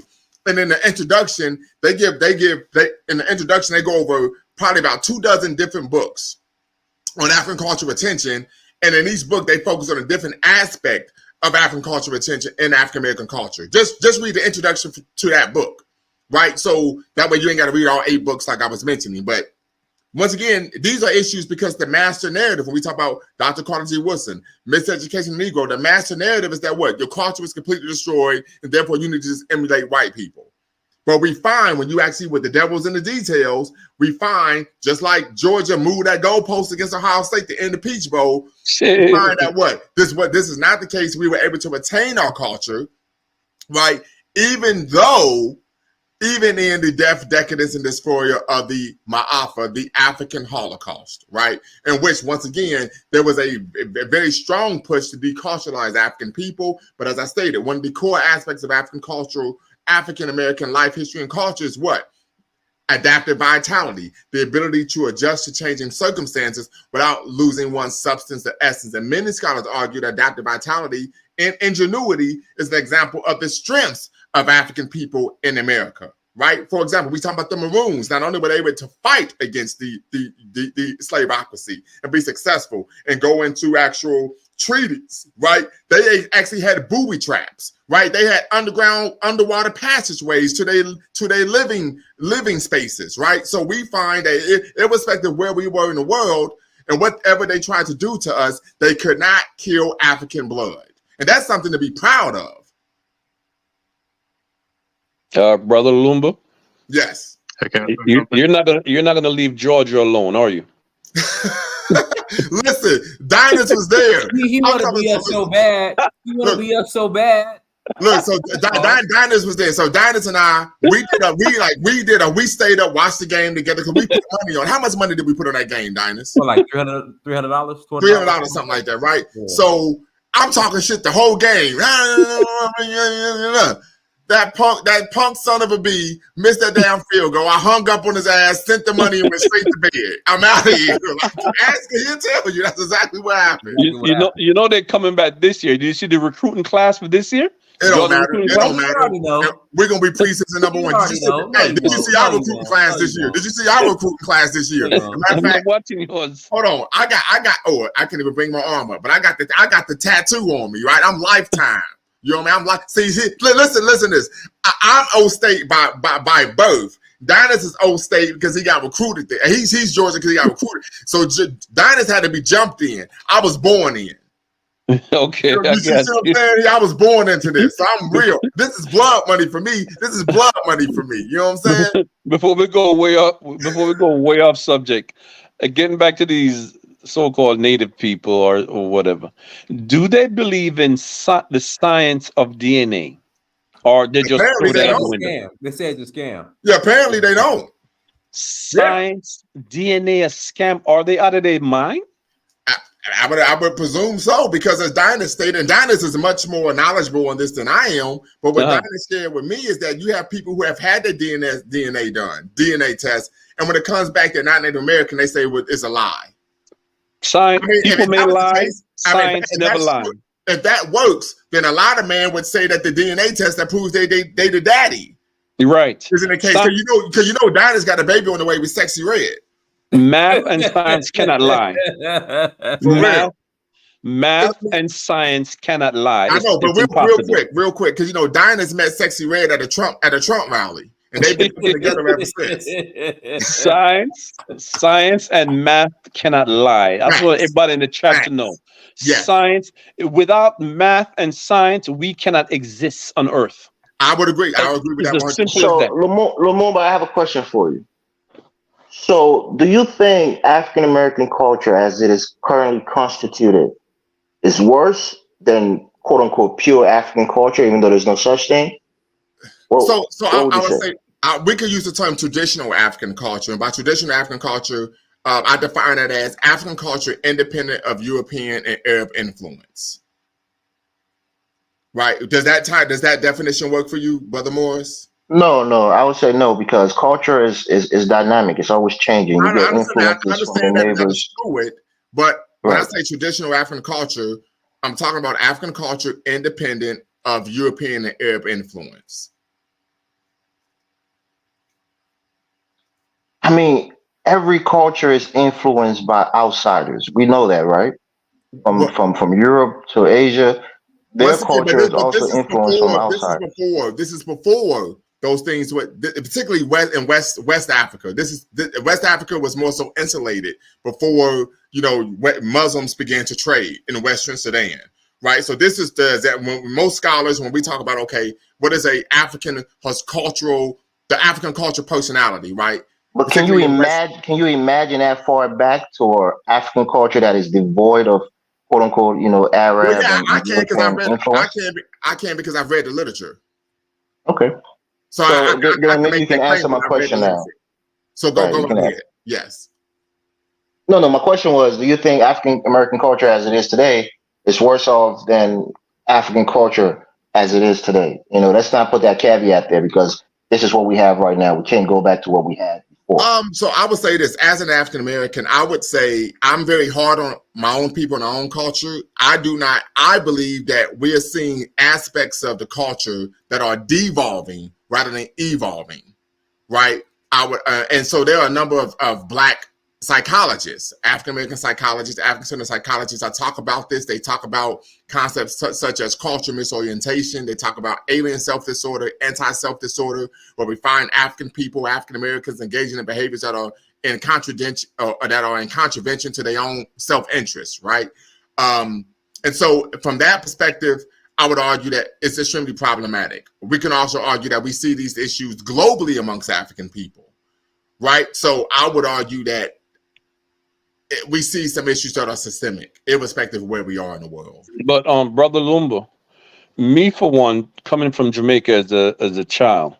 Shout out to Jamrock. I am. Before I was not, because my mom took me out of my environment as a young person to come here, so I was very upset.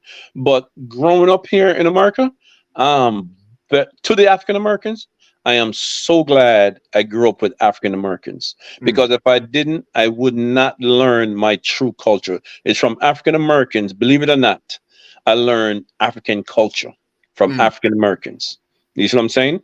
And I would not. I would have just been a regular, probably a farmer, which I would love, Christian or whatever, if I remained in Jamaica. And I what do you learned to consider be. African culture? What do you consider African culture? I didn't say African. Huh? You said you Say, learn come back African again. culture from African Right. Americans. No, So no, that's why I'm asking, what do no, you no. consider African culture? Right. It's from African Americans, right? That's what I'm saying. That I learned What my is the culture? African. Describe it to Culture us. I wouldn't say You culture. know, I would say more history. Then let's put it that way. Okay. All right. I would say more history. Learn my African history, right? Not culture, recognize something. history. Because you're right. Culture change all the time. I mean, Europeans got their culture from us. They didn't know nothing. They got it from us, and then they develop their own and turn it into whatever. But all their knowledge they got from us. That's just a science fact. You see what I'm saying? So you're right. Culture always change. Can I say something? Good. So you learn African culture from African Americans. So with you being from Jamaica and everything, there's no African culture in Jamaica that you learn from. Jamaica. Let me tell you something, bro. Jamaica is British. Okay. Period. British. The only type of small culture we have was from the Rastafarian. Other than that, we were 100% British. Period. So yeah, 100% Christian British. That was us. It's later on now. Of course, now they have. It's better now over the past couple of years. But I mean, before we were straight up 100% Christian Protestant British. Period. You have all one right. or two people like Marcus Garvey and so forth and so on, but those are the ones and twos. And they didn't list the Marcus Garvey. The Marcus Garvey had to come here. Well, so let me say this. I would push back a little bit against that, brother. I know we you're had from this debate a couple weeks ago. I know you're from Jamaica, but Marcus Garvey actually was able to link up with a brother who was in Jamaica doing some Pan-Africanist work. He was from the Bahamas, right? And one of the issues that led to Marcus Garvey leaving was because people wanted an accounting of how he was, spending the money that was being raised for the UNIA. Yeah. So I mean, he did get some. He was getting some support, but Yeah, I'm sure he did, because we had. I think Bookman came from Jamaica. He even held political office in Jamaica before Right. he left. Yeah. So, Bookman came from. No, I'm not saying they didn't have none of the few and far in between. I mean, we had the revolutionists from Jamaica. We had Bookmans from Jamaica, right? Yeah. But most Jamaicans identify with Ghanaians, don't they? We're talking about Queen Annie, right? Yes, she's the only woman who's a national hero of Jamaica. Right. They had the paper mache statues of all the national heroes when you fly into Kingston, the airport in Kingston. Exactly. I'm just saying, Jamaica, right? I'm just saying that. Yeah, I'm just saying the Jamaicans in general. We're just plain regular British Christians. Period. That's just the overwhelming aspect of Jamaicans. Period. That's just what we are, right? And like I said, me personally, this is what I'm saying, person for myself. I'm real glad I came here, because I met a lot of people. I met Dr. Ben. I met Dr. Clark. I met Van Surdam. I met Professor Kwesi and his wife. So much people that I met here and learned from, and studied from. So what part of Jamaica did you grow up in? I came from. I was born in Trelawney, and I lived in Kingston for a little bit before I came here as a young child. How old? I think I was like 11 or 12 years old when I came here. Okay, so you would say you didn't have a cultural consciousness before you moved here. So you can't say that Jamaicans are British, because you didn't have a full concept of who Jamaicans were at that age. No, but after I became an adult, I started traveling back and forth. And trust me, bro, I have millions of families down there. 100% British. Right now, we won't even give up the king. Barbados gave up the British queen. We still have the king as the head of state in Jamaica. Okay, and we claim that we're the baddest of the bad. right? And we want him to give up the king. So we're still British right now, But you know? don't you see the Akan, the Akan influence in Jamaican culture? Because I don't know if you're familiar with the Akan people from Ghana, the Yes, Ivory yes. Coast, and so forth. The Maroons, the Maroons. I'm from the Maroons. If you're born in Trelawney, you're automatically from the Maroons. So that's Hmm. what I'm saying. So when you say you didn't learn any African culture from Jamaica, Yeah, there's an influx of Akan culture that's interwoven into quote unquote Jamaican culture, right? the Maroons are pure Christians. Yes, they have their African belief and culture, but they're Christians first. Period. Right. They're But Christians first. religion is not exclusive to your, culture is not exclusive to a specific religion, right? So you could be African, quote unquote, and have your African culture, but have a quote unquote Yeah, European or but Middle I Eastern mean, religion.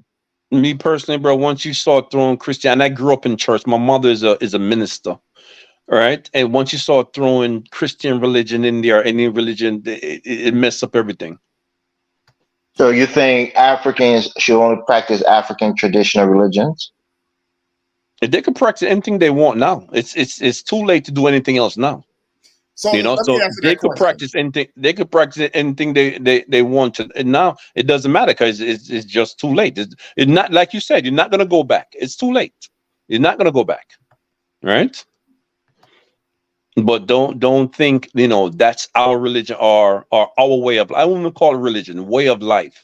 God was a spiritual people and is a way of life. The way of living with each other, with the way of living with the earth and in nature and with the animals. It's just a way of life for us. When that's us, but black people never go back to that again. It just never. Period. So I'm not even thinking about that. It's never going to happen. But one thing black people better do, though, this is what they better do. And if they don't, this is going to be on them. They better cling to Africa, whether they claim it or not, because that's it, right? The makeup of the people that's living in Africa right now is about maybe about 1 million Chinese, probably about 10 million whites, Lebanese, Indians, you name it. Right. Yeah, So yeah, if y'all don't want to yeah. claim it, it's okay. One could argue that collectively, African America is doing as good or even probably better than the entire continent of Africa. In terms of economics, in terms of education, in terms of social stratification, you That's can argue probably that. So, that's probably true. I'm just talking about for presently and the future. I Right. disagree. I'm not saying to go there. You don't have to go there. You see what I'm saying? You don't have to live there, but you better make connection and do business and whatever if you don't want to live there. That's what I'm saying, because that's what everybody else is doing. And I don't think it's going to be long before African Americans fade away right here. That's just the facts, man. That's what I see. That's what I'm seeing. So I'm telling, especially young people, listen, cling to Africa, right? Before they just like they cling to our music, rap. Next, thing you know, this, that, and that person is the best rapper ever. This and that, all kind of different things, right? You don't claim it, don't worry, somebody else will claim it. That's what I'm saying. and I have an issue with that, a deep issue with quote unquote African Americans or black people, right? When they say that this is our music and other people can't, have it or be a part of it, I think that's I don't think that's a good argument, because there are other things that we benefit from into this world that came from other cultures, things that we use in our daily lives, things that we use to learn. So we are No, right, I as a understand that, people, we but we we never hold benefit on. from other cultures, right? You're right. So if You're they right. take something that black people invented, or African American in specific, in particular, invented, and they like it and they benefit from it and they enjoy it, we should share that with the world. It shouldn't be No, something no, that we no. But gatekeep but So, in but terms so, but so of you're music. absolutely let me right. speak But to guess that. what? But guess what, brother? Guess what? Let If me speak to African that. Americans, if African American, I mean, hear me. If Africans, if black people didn't share with the world, everybody else would be in trouble, man. That's just a fact. But let me speak to You this. When see? we talk about hip hop, because I'm a hip hop head, right? Mhm. The issue is control. You know, Marcus Garvey, right? He focused on controlling industry, right? Right. So the fact that we don't control the industry, we see ourselves being turned upside down, being used and actually promoting these very negative caricatures of what it means to be a black person, right? So when we talk about whenever you create something, you need to control it. You need to own it, and if you don't own it anymore. So, for example, in the 80s, many people argue that the golden era of hip hop is, most scholars, 1987 to 1994. Right? When you look at the early 80s, the established musical industry looked at hip hop as a fad that will go away like disco. Right? But when you look and talk about the MCs, male and female, there was a focus on lyricism, promoting positivity in the community, education, Afrocentrism, etc., being politically and racially conscious, right? Once white people got control of it, the whole message of hip hop, which I would now argue is rap, changed. For example, KRS-One argued that what? Rappers spit rhymes that are mostly illegal. MCs spit rhymes to uplift their people. So we saw this difference once we didn't control it anymore. So in anything, if you create something, you need to own and control that shit. If not, someone else is going to take advantage of it, and it's going to be oftentimes used to our detriment. That's the reality. Yeah, that's true. That's true. So you think, for example, country music or other genre of music that is exclusively, let's say, Europeans, African Americans should be kept out of it, and that would be you'll be fine with that. So hold on. So what you're doing is you're trying to conflate the argument I'm making. What I'm saying is that whatever you create, you need to control. You need to own and you need to control. That's what I'm saying. But you look at the economic part of it, Lumumba, which is distribution. Distribution of music, right?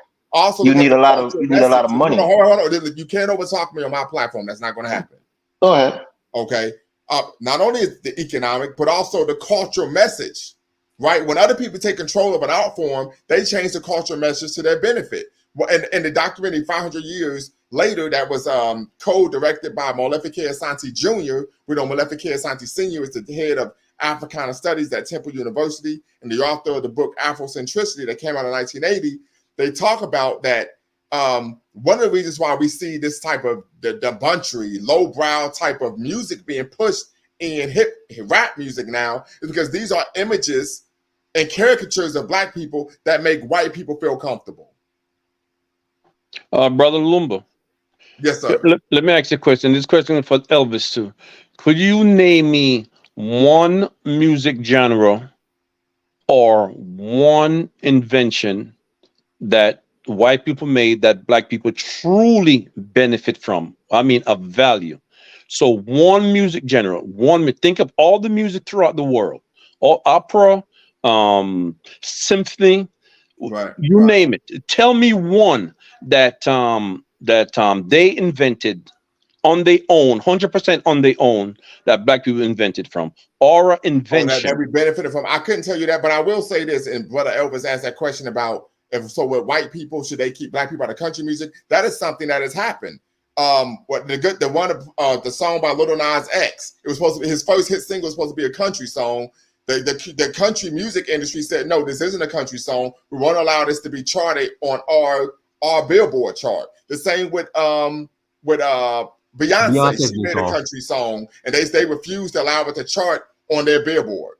So we see them doing this. No, Brother Lumba. Okay, if I can respond. Brother Lumba. Yes, sir. No, a music that they invented, because they didn't invent rock and roll. No, I know. They didn't invent country. They didn't invent symphony and all those type of things. Because we know about the great people, them better than Mozart, right? That Mozart copied from the dude from France. I mean, from Haiti, that went to France in the 13th, whatever century that it was. Writing music. So let me give you the simple answer, right? Global economic domination. So the quote unquote Europeans or the white man have a global economic domination.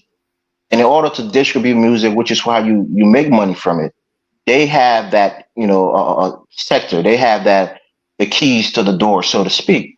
So if black people or even other groups of people who want to distribute a music that is popular globally, you have to go through that global economic network, which is dominated by white Europeans. So they Yes, benefit from it either way.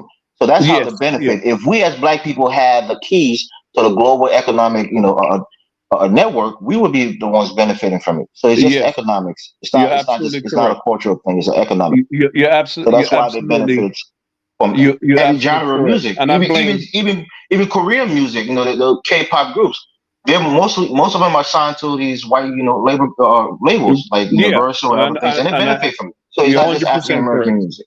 Well, And I mean, you're I would say 100% this correct. much: the most musical artists are dead broke. So I don't know if they're benefiting. A good example would be Q-Tip, right, of the group A Tribe Called Quest. Before his debut album came out, he said, "I was sleeping on my mom's couch." Another good example would be what's the group from Atlanta? Is it TLC? TLC. Yeah, they were dead broke. Dead broke, and they had just sold 10 million albums and won like 4 or 5 Grammys. Well, So what we find on is that. that the Jay-Z and the Nas's and the Eminems and the 50 Cents, that's an anomaly. Most of those people actually are in debt to the record company. Correct. And Literally. I blame us, brother Lulumba. That one is on us. But I was more speaking on they didn't invent, they control, but they didn't invent nothing. Yes, They sir. didn't invent nothing. Yes, All sir. that music came from us. The rock and roll, the symphony music that Mozart wrote, all of it came from us. Period. 99% of the invention of value, scientific discovery came from us. Period. That's just period. All right, that's the part I'm trying to say. No one could tell me what did a white person invent of value that black people benefit from that they invented. Right? It ain't nothing modern. It ain't the cell phone. None of those type of things. It's not. You name it. We invented it. Period. That's what I'm saying. Let me disagree with you, Tell me. Delver. Just tell me. I would like to know. Hold I on. would like to know. It's not going to be a straightforward answer, but more like white Let me people know. White people tend to refine things and benefit from it to the maximum, right? And I was Refine. having No. this conversation. One second. I was having this conversation on another platform. We were talking about why are we selling our natural resources to European countries. And I made an analogy. It's a common analogy. It's nothing sophisticated. But if you take a cocoa plant, right, and you give it to a Santi man in Ghana, he doesn't even know how to really make coffee from that cocoa bean. Doesn't know how to make chocolate from it. Can't make hot chocolate from it. But the white man would buy that material, take it to Europe, take it to Belgium, turn it into a toffee, turn it I into a disagree with chocolate you. bar, turn it into. We don't have any African. Let's just go to West Africa. Any West African chocolate company, and we have a lot of cocoa plants in West Africa, in Liberia, in Ivory Coast, in Ghana, and so forth. They We are have plenty some. of it, They have but some not one in Ghana. African. Yeah, they have some. They have some Ran small by ones. They're just not big. ran by Ghanaians or By a Ghanaians, venture with 100% by whites, Ghanaians, 100% by Ghanaians. They have them. right? 100% So by Ghan. And no as far as refining and stuff like that, no. Black people no, refine those I'll things. give you another example. Nigeria, right? Nigeria have a lot of oil. I think a while ago they had a couple of refineries that went down, and they had not been able to refine their own oil that they have so much of. They have to send it out of their country to get refined and then brought back in and sold for a profit to them. Lazy. And Not that they and can't a do it. lot of other things we can talk about. Even cell phones. Is there an African company on the continent that's making cell phones? One in Rwanda. We have cobalt, we have coltans, all of these things that without those minerals, cell phones can't be made. But we have no African companies even in the Right, and Congo and other places. So the point is that's why I said refinement, because the white man can take those materials and refine it and make it But useful to the they entire have world. company that you just don't know. I'm telling you, they have them. One mic. So Go ahead, one, brother Lumba. So, and this is something Diners would say, you're glossing over a lot of issues. When we talk about the global economy coming out of colonialism, it was set up for what Europeans to manufacture Right. the goods, and then for Africans and non-European people to simply what? Provide the Europeans with the natural crude resources, right? What we tend to find, even if you ever get a chance, read the book Confessions of an Economic Hitman. In many nation states, the reason why these nation states aren't manufacturing actual goods to sell on the global market is because you got neocolonialism going on. So this isn't just a situation where Europeans are just entrepreneurial and have the know-how. No, it's blood money that we're talking about, right? So we need to be cognizant of these things. Rather than, and one thing we don't do on my show is pedestalize non-African people. So that just ain't gonna happen. Right? If you want to pedestalize non-African people, you can go somewhere else. We don't do that. Brother Lumumba. Yes, sir. You see, what a lot of people don't know is they do have African manufacturers. People don't take the time to research and learn. I do. I'm telling you, I'm gonna take Nigeria for example. They have manufacturers in Nigeria. If you go to the states of Abia, that's the name of the state, right? The capital is Aba. It's a manufacturing hub of Nigeria. And you have people over there, say, making shoes, and they sell into Italy. Next, you know, they have an Italy name from it, and the brand says made in Italy, but it's actually made in the state of Abia. You could go there right now and go to the places where they're making these things. They got rice mills and all different type of stuff that they make. They make they got this brother over there. He manufacture military vehicles, right? And he sells some to Bulgaria and stuff like that, and other parts of Africa. They have innocent car that's manufacturing in Nawi. It's a place called Nawi in Anambra state, right? Manufacturing cars. There's a lot of different things going on. No, it's not a lot. We need a lot more, right? But they do have people with companies doing manufacturing over there. I just wanted to point that out. Right. So when you say manufacturing, and I think Lumumba is getting to a point where, you know, maybe I have to slow down. But the point here is invention, right? Taking something from nothing and making it into something, right? I can 99% guarantee you that he imports from Innocent Motors, who assemble those cars. He imports a lot of those parts from European countries. Some of those parts are imported. Right. Some of them are made in house. But here, our cars are imported. Parts are imported. We import a lot of those stuff from China and different places also. Right, but not Africa. That's the point that I'm making. So as a people, we have to be inventors. And I mean, most of the things that we use today has already been invented. Most people say, "Oh, everything you use has been invented by a black person," and all of that. Fine, I take it. But inventions are not complete. Most invention has been refined and made better. And most of the products that you're using now how you know it wasn't black people that made it, refined it, and made it better. Okay, if it is, let me know. But I don't know. A good example of that. A good example of the refining, right? And hey, if you watch, make sure you hit the like button, subscribe, like, share, hit the notification bell. But a good example of that, and Dinus can speak to this, is Lewis Latimer. He was the one. It wasn't Edison Bell. The time Lewis Latimer was the one who was able to get the light bulb and refine it. Good example. Good example. Right. So we've been doing these things. We just aren't taught these things when we go to school. Exactly. A good example is if you learn in math. Let me turn my camera on. In math, you learn about a squared plus b squared equals c squared. What is that, Brother Ellis? It's called what? Pythagorean theorem. Pythagorean theorem. Yeah, but it's not. It's actually. Right, because if you read the writings of Pythagoras, he said he learned this mathematical equation from black people in ancient Egypt. Exactly, simple as that. So we're talking about, once again, goes back to Dr. Carter G. Woodson, miseducation. So we're taught that white people are the purveyors, the progenitors, all these good and positive things, when the reality is they're not. They're not. So Lumumba, a quick question, right? And that's the thing here. If you wanted to learn algebra, can you go to Egypt right now and learn algebra from a black Egyptian?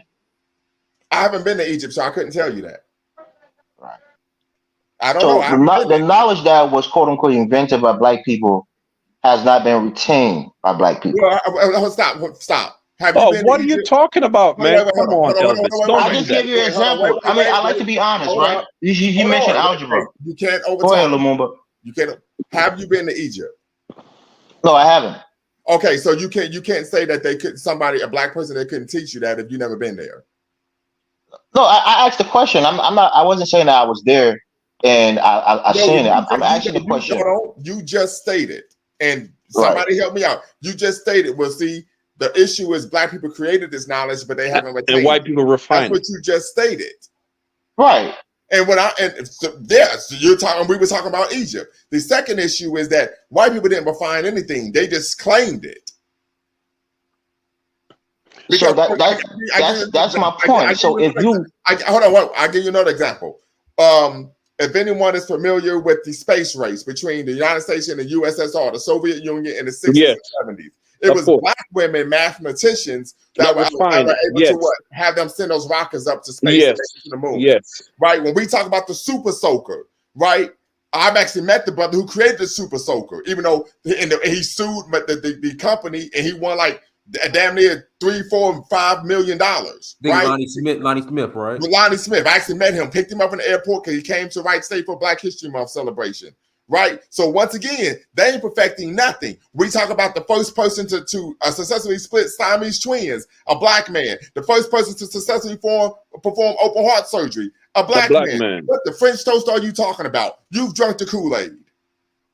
No, the point I was making was you said that you brought up that equation with the ace or whatever you're saying, right? And you said he got it from black Egyptians, and that's what I'm saying. Yes. Did we retain it? Because even today in Egypt, if you say Egyptians are black, the Egyptians there will tell you no, they're not. So stop. It's called colonization and slavery. Stop. Once again, you're conflating a number of issues. The people who are in Egypt today are the descendants of Arab invaders. Fine. Okay? So the point is, we didn't retain that map as black people. We don't have it. Stop. Of course we retained it. Stop. Hold on, because you're starting to piss me off. Okay, retaining mathematics has nothing to do with being conquered by somebody militarily. Those two things have nothing to do with each other. Exactly. Nothing whatsoever. Being a mathematician and being able to keep somebody from invading your country and taking over and killing everyone off has nothing to do with each other. So I'm tired of you being disingenuous with the arguments you're making. This is the last time I'm gonna tell you I'm gonna kick you up out of here. See what you're doing is it's a form of intellectual bully. Because if I have a different perspective and you disagree with that, disingenuous brother Elvis, fuck up out of here. Brother Elvis, please, I beg you. As the Nigerian says, I beg. Like I said, this is who I am in person. But he's always like this. I don't know the guy, but this is who I am. Like but here's the issue. I'm not a YouTube. Let's make this. I'm not a YouTube tough guy. I'm like this in real life. In real life, I'm like this. You start talking that dumb shit, tell me, shut the fuck up. You don't know what the hell you're talking about. Brother Elvis, please. He's gone. You understand what I'm saying? And I'm big and strong enough, that can't nobody punk me. That's a reality. Yeah. But brother Lulumbo, people have to understand when you finally reach your zenith after you used to love Batman and Robin and all those stuff like that. Of course, we thought at one time these white people did everything because that's what was forced into us. We didn't know any better. But when you start learning, you have to learn and accept what you learn. That's what I understand these people. It's 2024. Come on, black people, man. Yeah, Let's get it together. It's just the miseducation machine. That's all it is. So yeah, but it's 2024. When are we going to stop this? That's what I'm saying. When are we going to stop, brother? But like I said, it's just I don't allow that type of dumb shit on my channel. Like if we want to have a serious conversation, that's cool. But one thing I don't allow is people to conflate an issue. That would be like me. I'm gonna try to use an example. That would be like me So let's say we were talking about the Haitian Revolution. Right. Right. And then I say, well, black people, we don't know how to run a country because look at Haiti. And as Dinah stated, I'm omitting all of the facts that took place that led to Haiti being the condition that is in. Right. Right. I'm being disingenuous. Right. And I don't even allow my children to be disingenuous. So there's no way I'm allowed an adult to come on my platform and be disingenuous. That's just not the way I move or live my life. I mean, what you said was so insulting. The white people refine it. What do you mean by they refine it? This is someone who's drunk like I stated, I don't allow anyone to come on my platform. I know this is do a broadcast, but I don't allow people to come on my platform and pedestalize any other racial ethnic group. Now I don't allow people just to disavow and speak and dehumanize other people. Right, exactly. Right? Dehumanize. But I don't allow anyone to come on a black empowerment platform, Lumumba Speaks, where we believe we could gain a competitive advantage by always betting on black. And then talk about other people or this, that, and the third, and all of the above with the big body beings rolling on doves. Don't work here. Like if we had a show on hip hop and you said Eminem was the greatest MC ever, out of all the great black artists, like Stephen A. Smith just said, get the French toast up out of here. You have no self-respect. Right, exactly. That's why I came up. That's why I asked the question: name one invention or music that black people benefit from white. No, because you can't say what Mozart wrote. No, he did not. And very quickly, I'm cool with people having a different opinion. Dinus is voting for Trump. Dinus, we cool. I'm cool on that. Let me make this clear. I don't Trump 2024. Right. You see, I don't have a problem, and I don't know who I'm voting for yet. But I'm voting for Trump. But I don't have a problem with that. But you can't sit up here and just be, being disingenuous. You're conflating facts, so on and so forth. Right. Right. You could vote for Trump. You could I'm gonna do a show with Donna's on why he's voting for Trump. Right? You don't have to agree with me, but you do have to provide factual information. Right. You see what I'm saying? There are people on this broadcast who are Christians. I'm an atheist. Me right? too. There are people on this. Right, Muslim, etc. I have people on my show who were Buddhists before. Cool. Yeah. You don't gotta agree with me. Just make sure what you're saying is factual. Correct. Exactly. That's my point.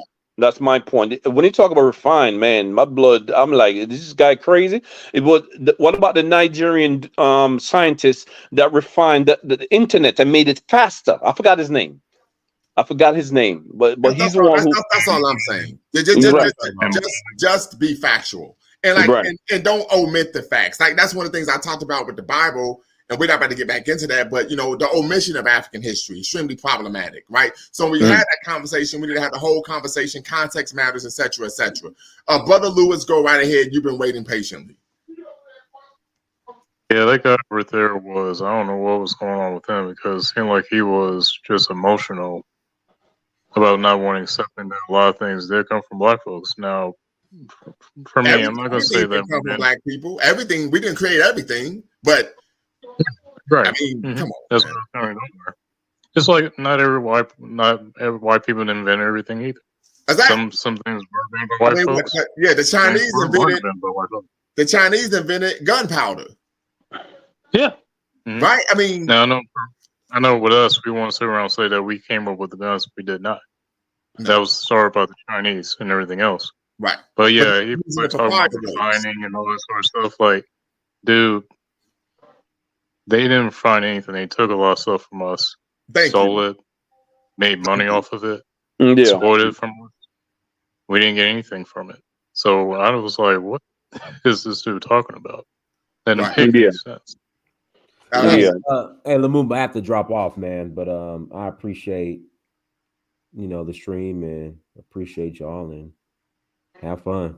We probably go for about another 20 minutes and then we're gonna call it a night. All right, so we'll keep going because we probably go to about 9:30 and then we're gonna call it a night. 9:30. All right, for sure. All right, y'all. Peace. So somebody asked me, why are you an atheist? We'll do a show on why I'm an atheist because I don't. That's an easy answer, boy. You don't have to even do a show. That's an easy answer. Right. Well, we trying to build content, brother. So we gonna put that. Yeah. We're gonna put a pin in that. So yeah, that's easy, boy. That's easy. You being That's so atheist, I easy, don't it's have an issue with unbelievable. that. I'm sorry. You being atheist, I'm saying you being atheist, I don't have an issue with that. You still my brother. Right, and I'm the same way. Like, if I have brothers who are Muslim, Christian, etc., etc. You know what I mean? I got a brother who's a Muslim who came to me and said, "I want you to be my mentor." Mm-hmm. Right. So once again, it's just when people start. For example, I was having a conversation about 2 weeks ago about the LGBTQ community, right? And so I was telling them from a historical standpoint in traditional African culture, homosexuality was not, it was viewed as a pejorative, but people who engaged in that behavior were not criminalized or discriminated against. But we also find that there was no examples of people engaging in that behavior. They never engaged in lifelong relationships with the same sex or gender, right? It was typically in the absence of the opposite sex or gender that people engage in these type of relationships. So, but I said the issue I have with that community is the fact that they are now misappropriating, falsifying African culture to promote their own ideological worldview. I said this is something that white supremacists and Arab nationalists did, right? Yep, that's anybody exactly who can falsify my history, that's not somebody I can rock with. That's someone that I view as an enemy of our people. Mm-hmm. You see what I'm saying? So once again, I said I don't give a damn what you do with who you do it with, as long as the person's over 18, right? But when you start falsifying my history, now you're an enemy of African people. I can't fuck with you. Yeah, I agree with that 100%. 100%. Yeah. So once again, it comes down to facts. I have an issue with people falsifying information, because we know that one of the biggest issues that we have is we are being oftentimes manipulated into working against our own best interests. And typically when we work against our own best interests, it benefits what? The power structure. Mm-hmm. So that's the issue there. You know what I mean? So that's why I take that very, very serious. And then we talk about one of the key goals for us to even work to better our community, right? Lumumba sounds gay, very effeminate, etc., etc. Then get the fuck off my platform then. That's that dumb shit I was talking about. I said that at the beginning of the platform. You attack the argument, not the person, right? Because I'm quite sure if the person was talking, it was in my face today, they wouldn't be saying that shit. See what I'm talking about? That's that fuck boy shit. You know what I mean? I wasn't always Lumumba. I'm from the real hood, not the rap hood, right? If you got an issue with this, you can ask Donna for my number. And when I get about this brace, we can meet up in the boxing gym and get that work in. I'll show you how effeminate I am. That's my word. That's that stupid shit. I'm a scholar, but now you're trying to bring another part out of me. You know what I'm saying? You see, Lumumba, these people are not in the best interest of moving black people forward. And that's the problem. Facts. Simple as that. Brandon say I'm too sensitive. Brandon didn't want that smoke either. He didn't want that smoke either. I called this man and said, let's get this work. And then he started making all these excuses. Something I was afraid of him. Fuck out here with that fuck boy shit, man. Keep your ass in California. Brandon, can I say something? Like I said, I called the man. I called him and said, let's get it in. You was talking reckless on down the show. Let's get it in. Let's get some rounds in. He didn't want that smoke. Like I said, I'm really about that life. Really about like I said, I'm from the real hood, not the rap hood. But anyway, just stay focused on the topic at hand, okay? Brandon don't like black people. I know. So once again, he don't like black folks at all. So like I said, okay, the fact that he don't like black people in African history, this person therefore can't be a friend or an ally of African people. Mm-hmm. You know what I mean? So I don't know why Brandon go to Kenya. I really don't know why. He don't like black. Just stay over here, Brandon. Just do yourself a favor. It's okay. I still love you. My problem with Brandon is he claims that he's trying to help out black folks, or seem like he's trying to say that we're making too many excuses about talking about racism all the time. We don't talk about what black folks are doing to other black folks, that type of stuff with him.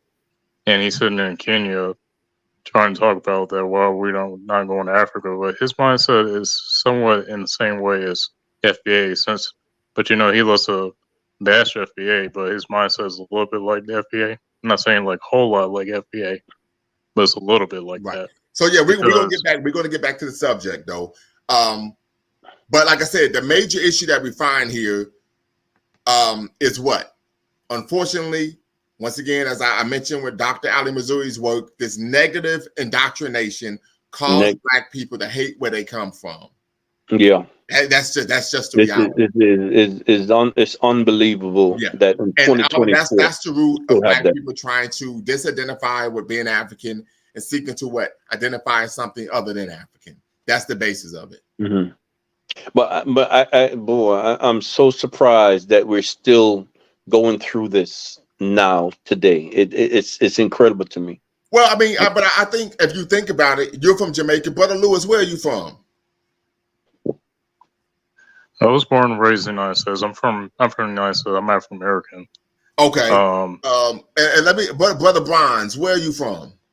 I'm from the Cape Verde Islands. Okay, yeah, Cape Verde. So once again, we talk about these issues. I talk about anti-blackness, it being ubiquitous, right? Omnipresent in nature. These issues are global, and part of it is due to what the education that our children receive. Ngugi wa Thiong'o, his book "Decolonizing the African Mind," I actually have above me here. He talks about the cultural bomb that African people face, not just in America, but also in the Caribbean, in the United States, and even in Europe, right? To where we're taught that we receive an education that is psychologically harmful to an African child's psyche, right? The continent too, brother. Yeah, Right. The continent too. So this is the issue why it's still prevalent, and this is why Malcolm said only a fool will allow their enemy to educate their children.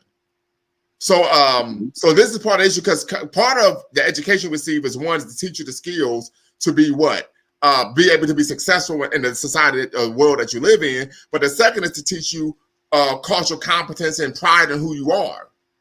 And so the education that we receive typically doesn't allow children to do that. Our children to do that. So as a result, they become, indoctrinated with these anti-African views. Fortunately for my children, that wasn't the case, because I raised them up in an African-centered household that taught them to be proud of who they were. Exactly. That's what I did too. Yeah, but this is a major issue, and so I would push everyone. A good example would be my daughter when she was in private school. She's always been in private school.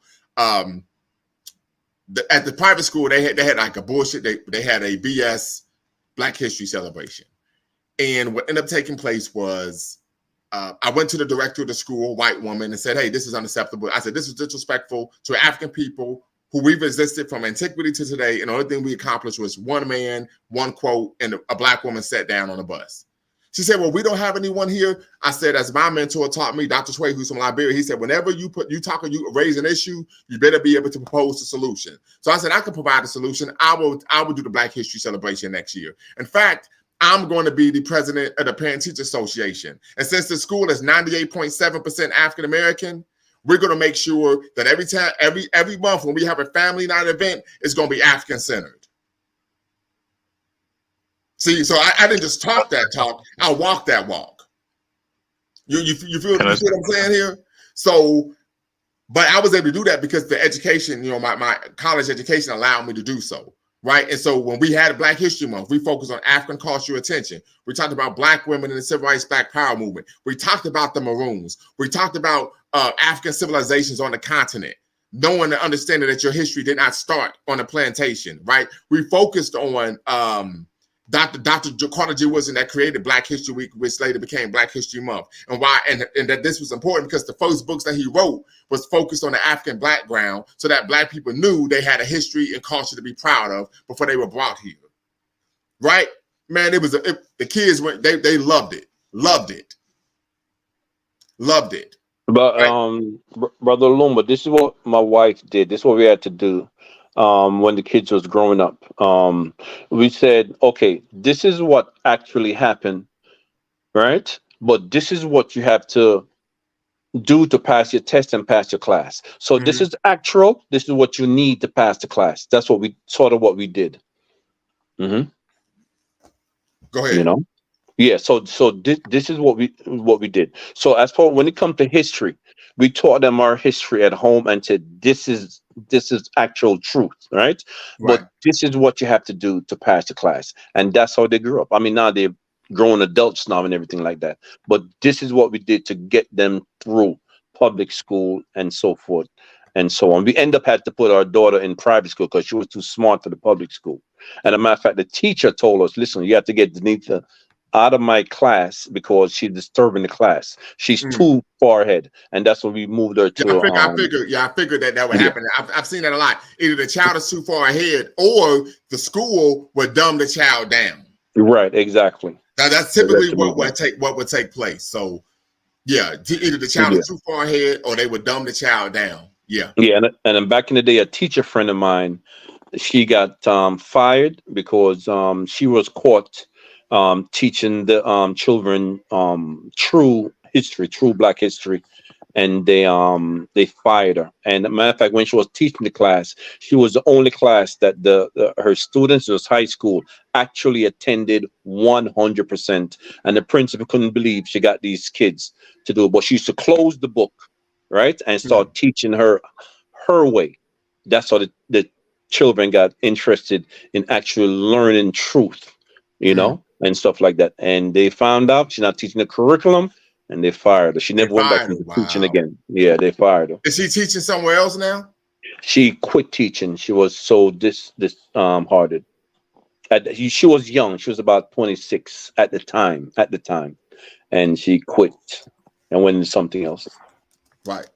Wow. So that's to show Brother Elvis what Black people go through. You see what I'm saying? He don't understand. All right. Real quick, if you want to subscribe to my channel, if you go on YouTube, put in Lumumba Speaks, and you can subscribe to my channel. That's the name of my channel, Lumumba Speaks on YouTube. Okay, I'll do that. Ask the question. So, yeah. But yeah, this is the major issue. And I think one of the major issues, of course, is the school, the educational system, right? That's why Malcolm called them killing fields. Malcolm called the schools killing fields because of, and part of it was based on his own lived experience in school, right? And he said they called him a nigger so much that he thought it was his name. He said they talked about me like I was an animal, like I wasn't even there. Yeah. I also remember the teacher said that he couldn't. A teacher said that being a lawyer, because he wanted to be a lawyer. Right. A lawyer is not a realistic goal for an N-word. I don't want to say the N-word on your platform or anything like that. Right. But yeah, that's what he said. That's exactly what happened. But your hands are very good, so you ever want to be a carpenter. That's he what said. Jesus was a carpenter. We all like you, but you got to be realistic. Right. So very quickly before we cut out, Real Deal. You said, but they didn't listen to Elijah. I know you want to have a conversation about Elijah Muhammad. So tap in, brother. Tap in. Kaki W. Baron, you said Elijah the Fry, so tap in as well. Want to get you in here. I'm gonna put the link in the chat once again. Definitely want to get y'all in here, and we can finish up by talking about Elijah Muhammad. Because one of the things we talk about is we see this movement, this push in a lot of Black organizations to have an identity that is other than African, right? The Black Asiatic, so on and so forth. Not doctor, but Elijah Muhammad in his book, Message to the Black Man, which I have behind me, he talked about the only civilized people in Africa were Christians and Muslims. So we see this very anti-African perspective coming from Elijah Muhammad himself, right?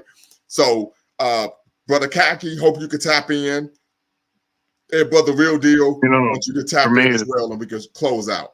Go ahead, Brother Lewis. For me, the thing about Elijah Muhammad, he was kind of a complex kind of person, And sometimes we love to bash him for that religion that he didn't ask to be part of, But at the same time, we tend to forget that he actually was the one to lift us up out of our situations, and actually, he was one of the ones that actually told us to do it for self. I mean, for me, that's the only way we want to remember him for. What we want to go with his personal life, which is no problem with that. He was a human being like the rest of us. Well, I understand that, but I think it's a lot more. Malcolm X, for example, called him a religious faker, right? Dr. Hakeem Adabudi, who was a creator of Third World Press, told me before you go off what anyone says, go first look at what someone does.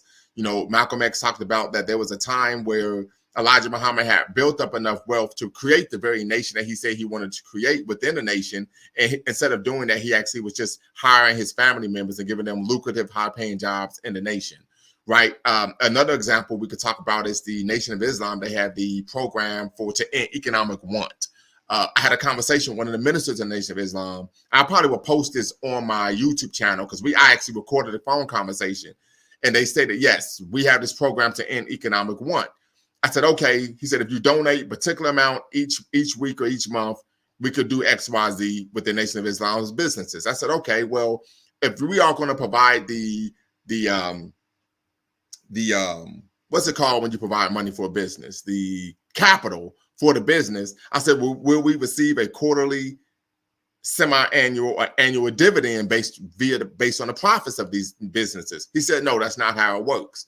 He said, I said, so how does it work, brother? He said, well, the way the Nation of Islam program to end economic want happens, the way it works is we give the money to Elijah Muhammad, and then we have faith that he's going to do the right thing with it. I said, well, that doesn't help anybody but Elijah Muhammad. It doesn't even help the people in the organization. So how is it going to help the black community as a whole? So once again, the devil is in the details. The devil's in the details.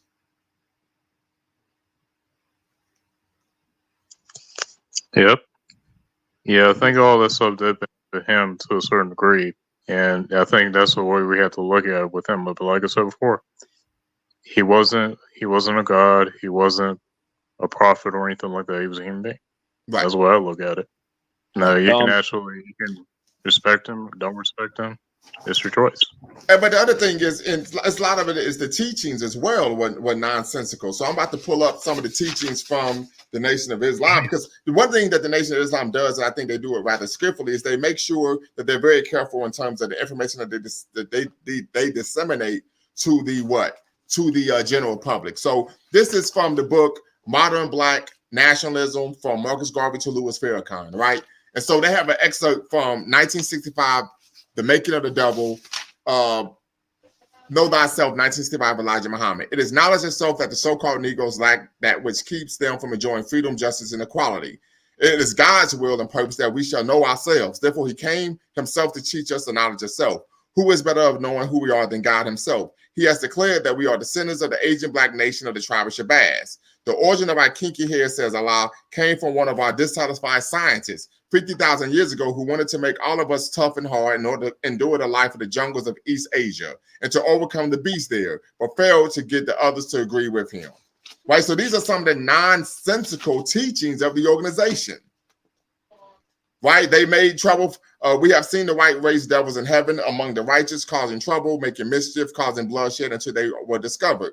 They made trouble for 6 months right in heaven, cast the troublemakers out into the worst and poorest part of the planet Earth. They were punished by being deprived of divine guidance for 2,000 years, which brought them almost into the family of wild beasts going upon all fours, right? So as one the surface level, but we're talking about the devil's in the details. And if you come in contact with brothers in the nation, which I have, because I've been doing work in the community for about 20 years, outside of rhetoric, they typically don't have much to offer. This is a reality.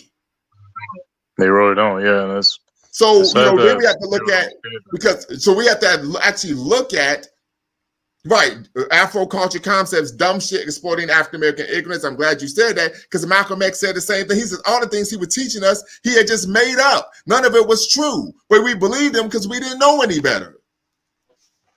So how does that one of the reasons why he left them? Yeah, that's like me going out, creating this big old organization where I'm teaching black people pseudo-history. Then I'm not actually helping nobody. No, it's not helping anybody. It's just brainwashing everybody, if you ask me. And that's the reason why he left. That's why we need to be critical. Yeah. Brother, and we don't even have to talk about the fact that he was committing adultery, right? And then kicked the young ladies out of the organization for fornicating, because one of the rules in the Nation of Islam is if you're not married, you can't have premarital sex. But then they had premarital sex with him, got pregnant, and he kicked them out of the organization for violating the rules that they violated with him. Get the fuck out of dating with that bullshit. Yeah, Brother Luma, Max, a quick question. And then wouldn't even take care of the damn kids. Wouldn't even take care of the children. Jonathan Miller, come up in the queue, and then I'll bring you on just to make sure you're not trolling. Right? Can't see your face, brother. Okay. All right, I see you, no doubt. Right? So these are things that you need to be critical of. Like what, the French toast? is going on here? This is why Malcolm X stated, he said, man, this dude is a religious faker. Yep. He said he don't care about black people. He's attacking his own followers. That's right. A lot of stuff he thought was just nonsense. And now he still got some of them in there today. Still getting that nonsense from, of course, from Mr. Farrakhan, because when he brought all that stuff back.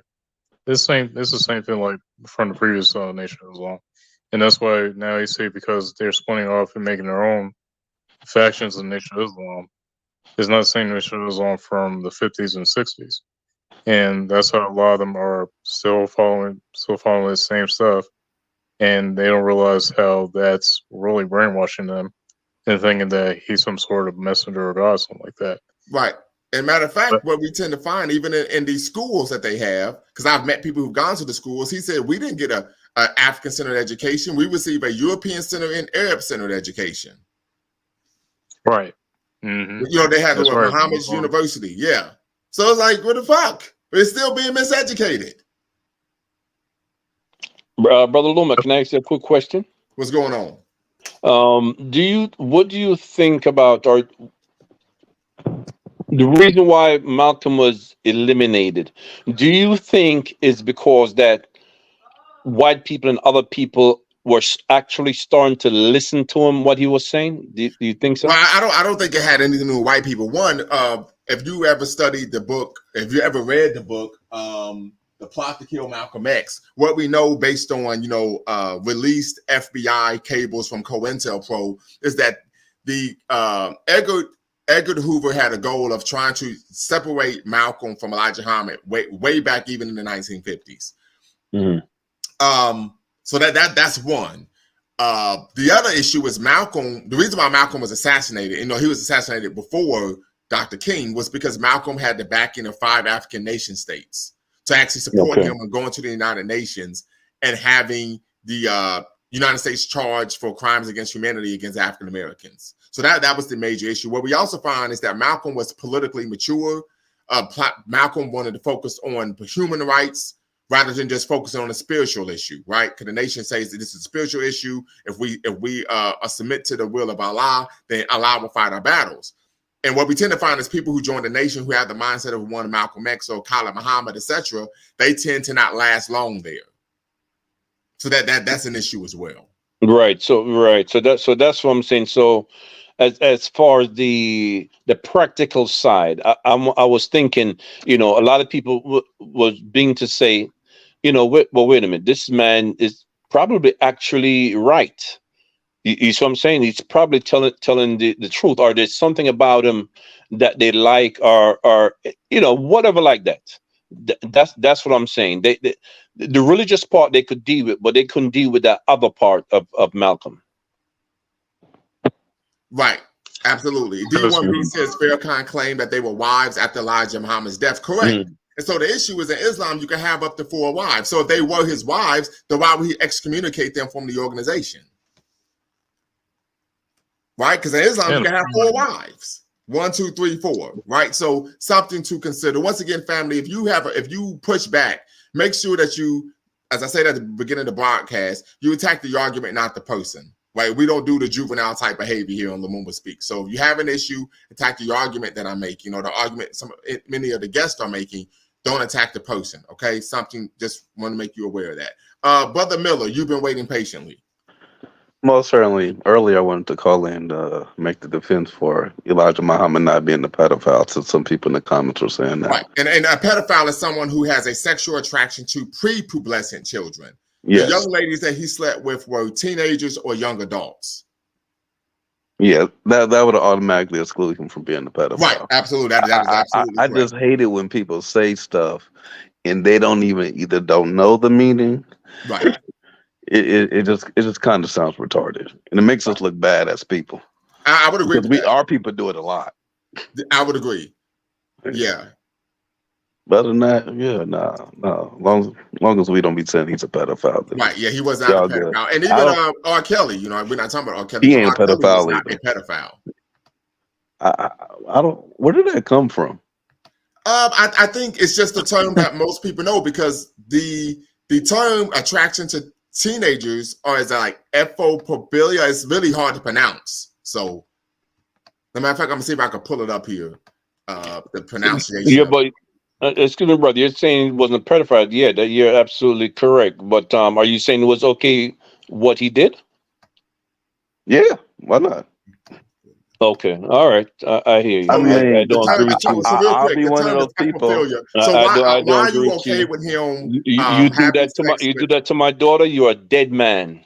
Dead man. Well, likewise here, I have a daughter as well. But Okay, the question you're a is, why would dead you be man. okay with And and 60-some-year-old and man likewise having? there, I would Hold on, feel real the quick, real same. quick. I Go have a ahead. Okay. question. Why are you okay with a 60-70-year-old man having relations with 18, 19, 20, 17, 8, 16, 17, 18, 19, 20-year-old young ladies or young girls? Yeah, I'm talking about the teenagers, 16, 15 and all that. I would say simply, I'm not necessarily okay with it. Okay. But as a person who lives in Nigeria, the age of Just consent real is good. 11. Am I really going to go around and start trying to whip everybody ass? Well, like I If I don't have that said, bro. mindset, if I don't have that mindset anywhere I went to in Africa that does it, I'm not going to bring it back to America.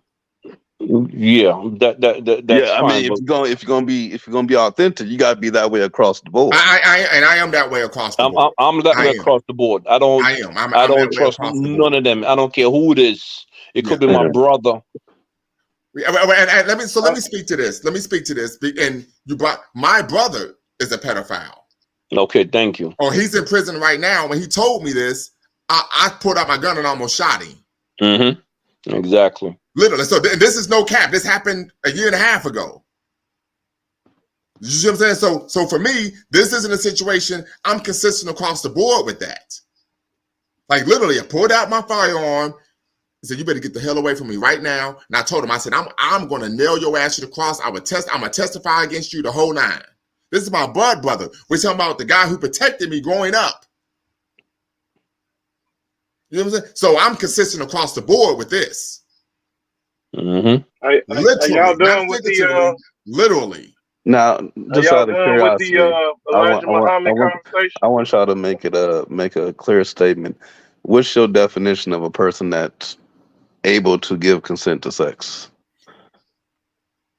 And why do you come up with the number that you come up with? Why don't we come up with any number then? Why don't we come up with any number? The number that's accepted no, you're saying sex as far as what? Two teenagers having sex? A 19 and a 17 or 18? What are you saying? It's got to be an age, because that's a 19 and a 17-year-old. Those are kids to me. I would agree. Okay, both of them are kids. Even 20 years old, that is a kid to me. Yeah, but our age, absolutely, that's a child. You see, it's a child. Yeah, for me, I'm 40. You see, I'm older than that. I'm 35. It's a child to me. I don't want no 20-year-old. But I'm saying, what is your standard? If you were in a country, what is the legal age limit that you would create to say that this sex is consensual with this person? And why would you make it that number? Me personally, I would say between 17 and 18 years old. That's what I'm saying. And the reason why I put more emphasis on 18, right? I put a little bit more emphasis on 18. 14 and up. What makes you come up with the number? 18 is a number that's accepted by most people. You could go fight for your country at 18. The majority of the world, the number is 16. Yeah, in some states in the United States, even in the United States, the majority of that number is 16. I know. You asked me. Me. So when you say I'm just saying that when you said the majority of the world accepts it, that's not true. I said majority of the world 17 accepts a and lower 18. number. So why would you come up with something that's different? Where did you get the idea for that number? Dark Miko says it should be 21 and up. So tap in. I want to know why you think it should be 21 and up. And Bag said 5 states in the United States do not have a age. In California, someone last year, a 13-year-old got married to a 27-year-old. See, I'm unaware of that. And in America, I'm not a fan of that. That happens all the time in America. In America? Yes, in America. So This shit been and you accept something like that? What am I supposed to do about it? So you would accept your daughter marrying at 27 years old at 13? You would accept? You have no problem with that? I wouldn't accept it. Okay, all right. Real deal. Go right ahead. Yeah. No, I was just I wanted to speak upon the Elijah Muhammad conversation that you all were having. Go ahead. Oh, what happened? Did he just leave? All right, hey, real deal, come back in. Come back in. I don't know what happened. He might have, maybe his phone died or something like that, but he could come back in. Mary Shai says this is a sensitive topic. We need to talk about bad teen moms, etc., but make teen moms. Yeah, teenage mothers is a definite issue. You know, you typically are a child raising a child. Not a fan of that at all. But maybe we could do a show on that later. Very sensitive topic. I have a 14-year-old daughter, so there's no way that I want my daughter in a situation like that whatsoever. In fact, I'm very protective of my daughter. Exactly. I don't allow other men to talk to my daughter. Like, I'm serious. Like, people know, like, hey, don't say nothing, kind of, because he's gonna punch you in the face. Like, people know that about me. Brother Lumba, is that child ready for responsibility? You are going to be the one who take care of that child and the daughter at the same time. Right. So real deal, you're back. Go right ahead. I don't know what happened. Somehow you dropped off the call. Yeah, my bad. I got cut off. No, I was just trying to speak on the Elijah Muhammad conversation you all were having, and it seems that a lot of people pretty much start speaking about his his adulteries and him having like illegitimate children and stuff like that. But like what all y'all speaking about is pretty much the groundwork that Elijah Muhammad laid. You know what I'm saying? Bettering his people. I mean, you know what I'm saying? Like the conflict that he had with Malcolm X was that Malcolm X went outside of America and realized that Islam was a bigger, you know what I'm saying, entity than what Elijah Muhammad was you know what I'm saying, showing to that conflict was much deeper than that. It started when he realized that Elijah Muhammad had illegitimate children, or children that he just wasn't, you know what I'm saying, claiming like he said.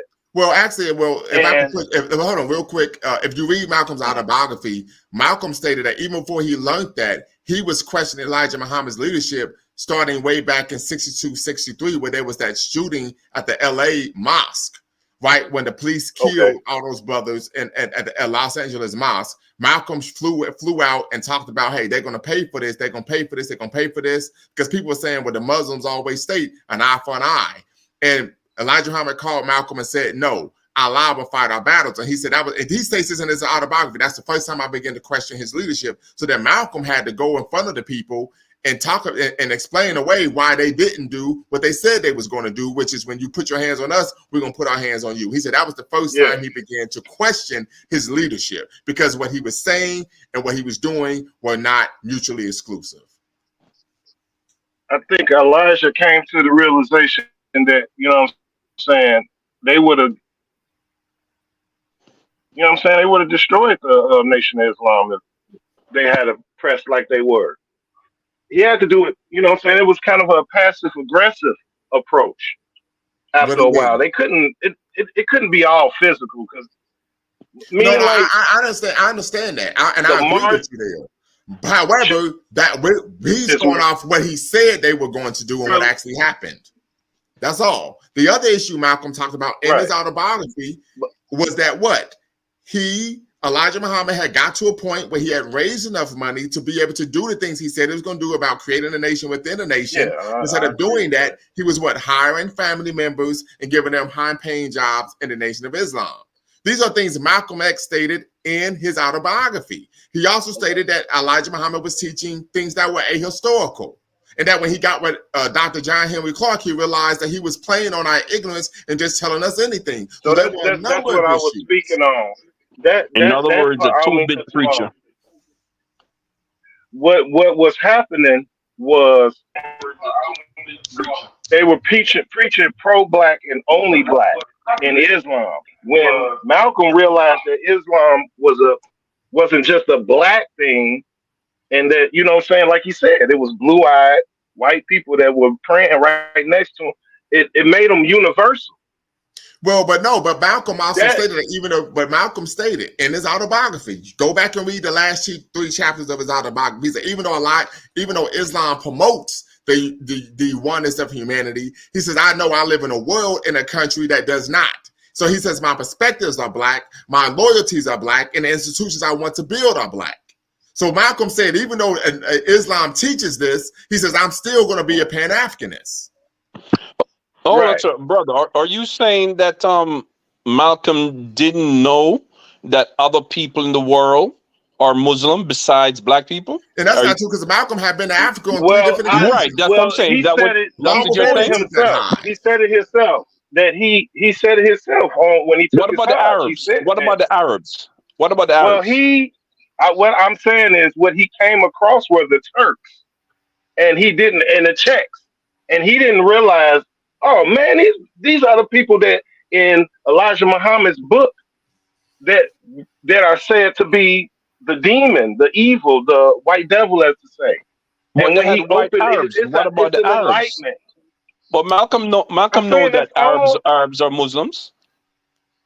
I'm saying that Malcolm was he also understood. aware of the history. Malcolm was also aware of the history of anti-blackness in Islam and Arabic culture. Let me ask Right. you See, this. that's Hold on, something. hold on, real quick, real deal. Have Mhm. you read a lot? Have you read Malcolm X's autobiography? No, I'm not gonna sit here and lie. Nope. Okay. The one by Alex So Haley. what you need to do, brother, is I'm What? not going to tell you read the whole biography because it takes forever to read. Read the last 3 chapters of his autobiography. And Okay. you will find that everything I'm saying is true. Like he became a Pan-Africanist, right? He wasn't like, whoa, all the world come together. I mean, he wasn't on that, right? He said that Elijah Muhammad was a religious faker. He said that he didn't actually believe in the things that he was teaching. He gave numerous examples why he felt that way, right? So it didn't even start with the issue of what him having those children. That was a major issue, right? Well, But I thought it was just a. I thought it was a. I don't mean to cut you off, so I thought it was just a conflict of the belief. I think, you know what I'm no, saying. Like I no, say, no, no. sometimes a person. Malcolm was becoming more political, and Okay. Elijah Muhammad was saying, no, we need to stay focused on the spiritual. Malcolm had Because I become a thought. Pan-African Right. nationalist. Okay. Malcolm said we need to be And that's what, fighting, right, for our people, not just talking and giving speeches. Malcolm was like, no, we need to be actually on the front lines fighting, right? As I said, read the last 3 chapters of his autobiography. He goes in. It wasn't the basis of it was not simply religious. It was political in nature. Okay. Yeah. That's why I said, that's just why I counted Muhammad. Like black people who are actually serious about that life and not willing to just be a dogmatic Muslim, right? They don't last in the nation. Yeah, yeah, just I like met what Khalid. Muhammad did I when love Khalid he Muhammad. left. Brother Lewis, go ahead. Yeah, to the guys, I'm going to say that, okay, you have to realize Malcolm was seeing a lot of things that were going on in his life while he was still with the Nation of Islam.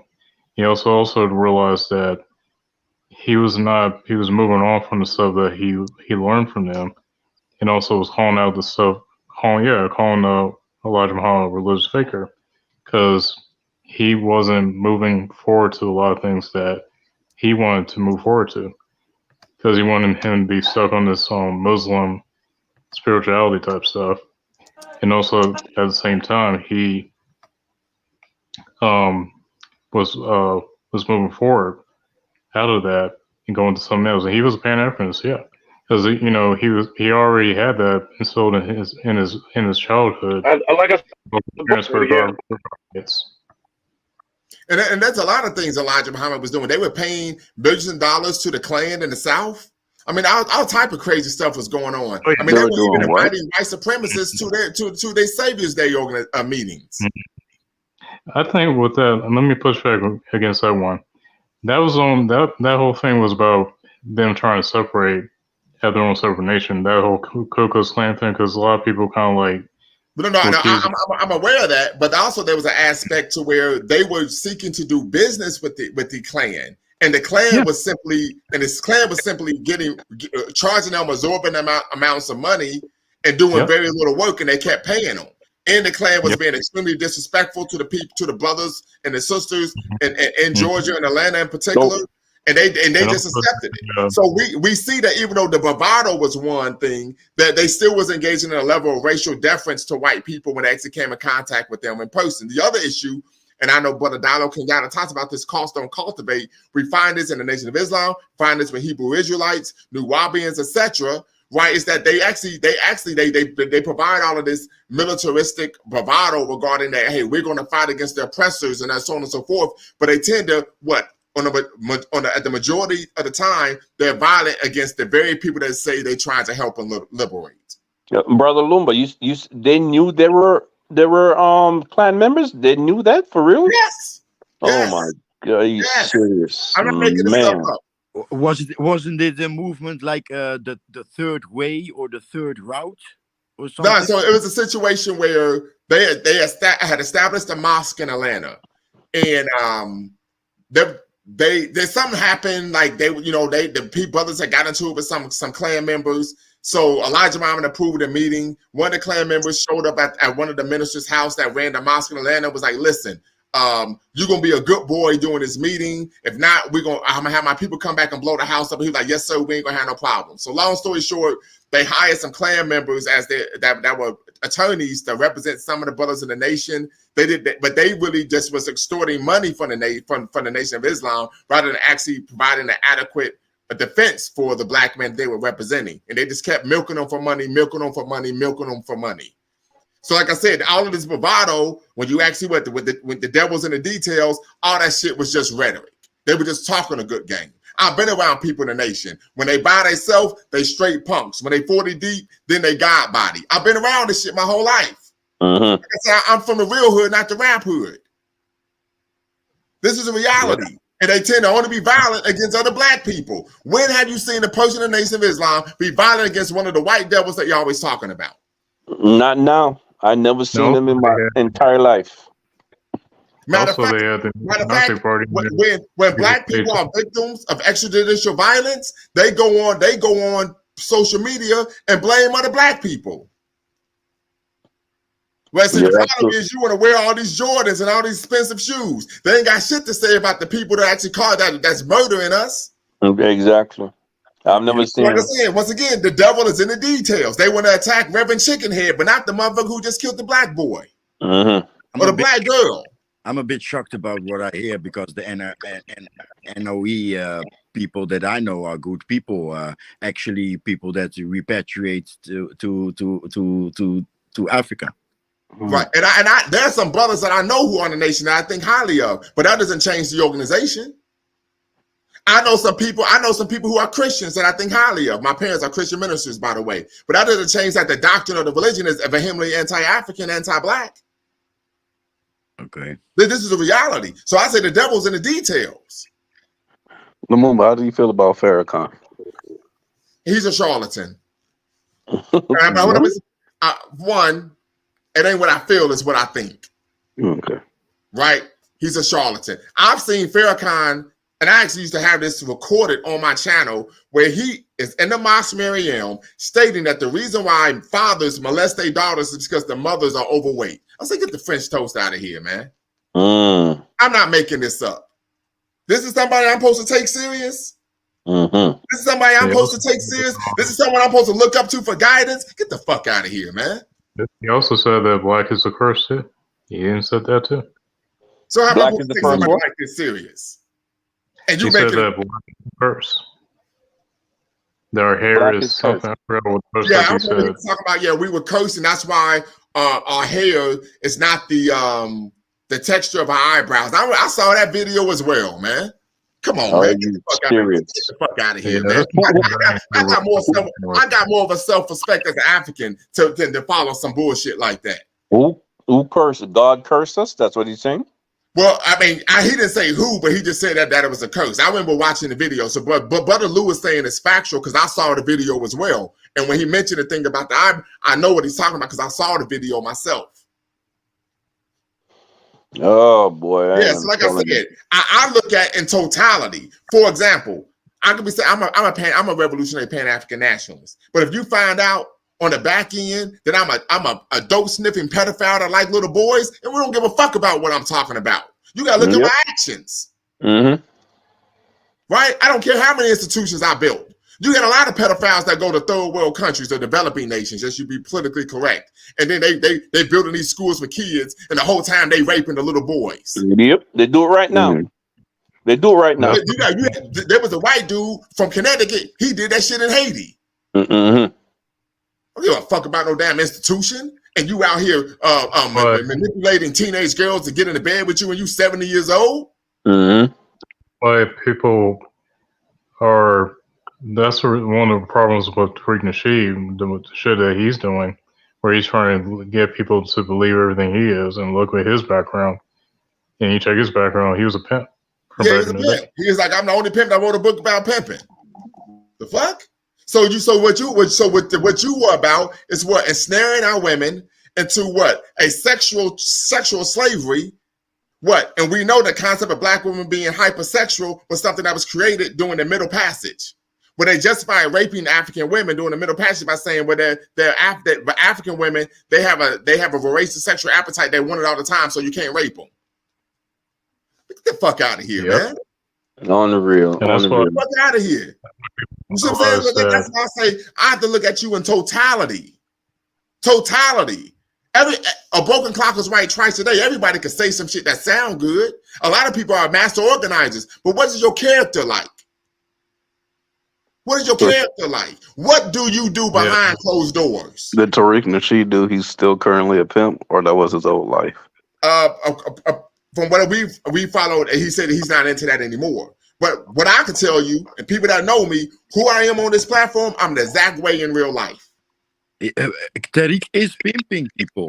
He is pimping people. I mean, like, I'm talking about pimping women. The sexual exploitation part. Well, but Brother Mufasa, Tariq Nasheed was actually on one of those late night shows, right? And Conan O'Brien, I think he was on the Conan O'Brien show. And on there, he said, I wrote a book about pimping, and I'm the only pimp to write a book about pimping. So this is what he stated on a late night show, in which he was one of the featured guests. Didn't Michael Moore also have him on the show as pimp? I don't know about that. Yeah, he was acting as a Michael Moore approached him. I saw a video of that before. He was acting like a pimp and everything. Yeah, and just like stereotypical black pimp from the blaxploitation movies from back in the day. So just something. But I care about a person's character. And one of the things that Donis talked about earlier before he left, we find a lot of people in the so-called conscious community who have things for children. We find this in my hometown of Dayton. There was a couple cats who was always acting like they were this, that, and the third. Then we find out there was a brother who was in the nation who was writing letters to the 16-year-old girl who was in high school. He actually went up to a high school and was trying to act like he was her dad to sign her out. This is a real issue. Yep, it is. A real issue. I don't trust anyone around with my daughter. Nobody. I'm telling you. Right, because that's the sad part about us. That's where you'll find pedophiles. In here, you will find pedophiles at soccer clubs and those kind of things. I mean, children are like magnets to them, of course. I think that's the worst crime in history, boy. That's anything harming children, bro. Listen, man. That's the reason why that nature boy dude is in jail for what he did. Mess around with young girls. Who? What was another person? The guy in Atlanta, in my hometown Atlanta, that's in jail now for what he did. He ran the whole. I just heard about that. So he was messing with young girls too. I guess. I mean, I didn't follow the whole thing, but I just heard about. I mean, it was either girls or young women or something. I'm not sure women his age group, but yeah. He was doing the very same thing, Okay. and that's why he's in prison too. And when I Okay, heard his yeah, name, I Nature read Boy, something about that. I think And he got Nature life. Boy. Yeah, he got What, life. Nature Boy Slayer? Oh, that Nature Boy. Okay. Yeah, he got life. I got a Yeah, they, question. Being that yeah. countries in Africa, for the most part, have the lowest age of consent in general, do y'all still believe that our people should go back to the continent?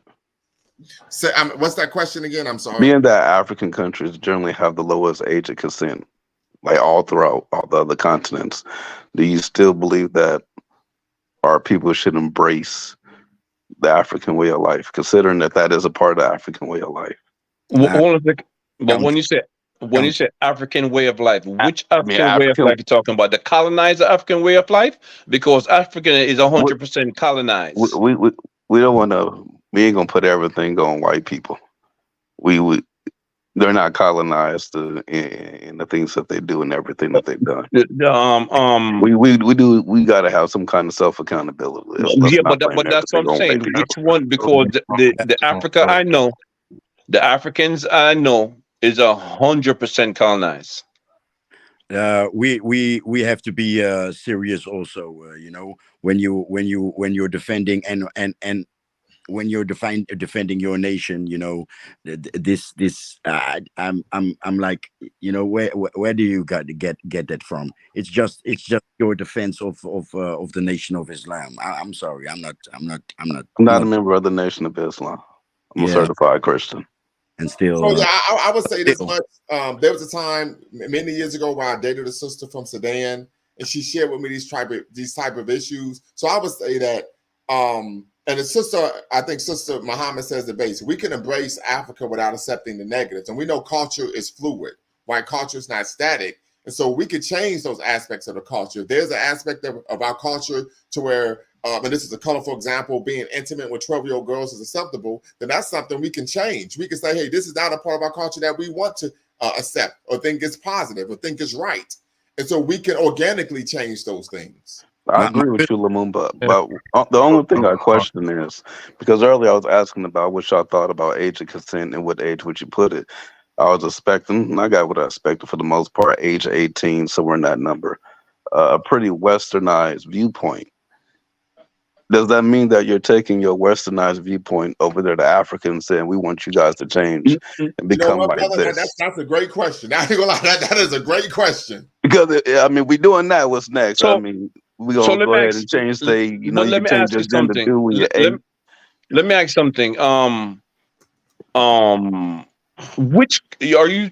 You have a specific country or anything like that? Nigeria, Benin City, Okay, Nigeria, Benin City. What is it? What is the accepting age in Nigeria? 11. Completely against it, but it's 11. Lord have mercy. Um, What the l- French toast? so let me ask something. 11 years old. Benin is mostly Christians or Muslims, Question. and they accept at 11 years old. It's the culture.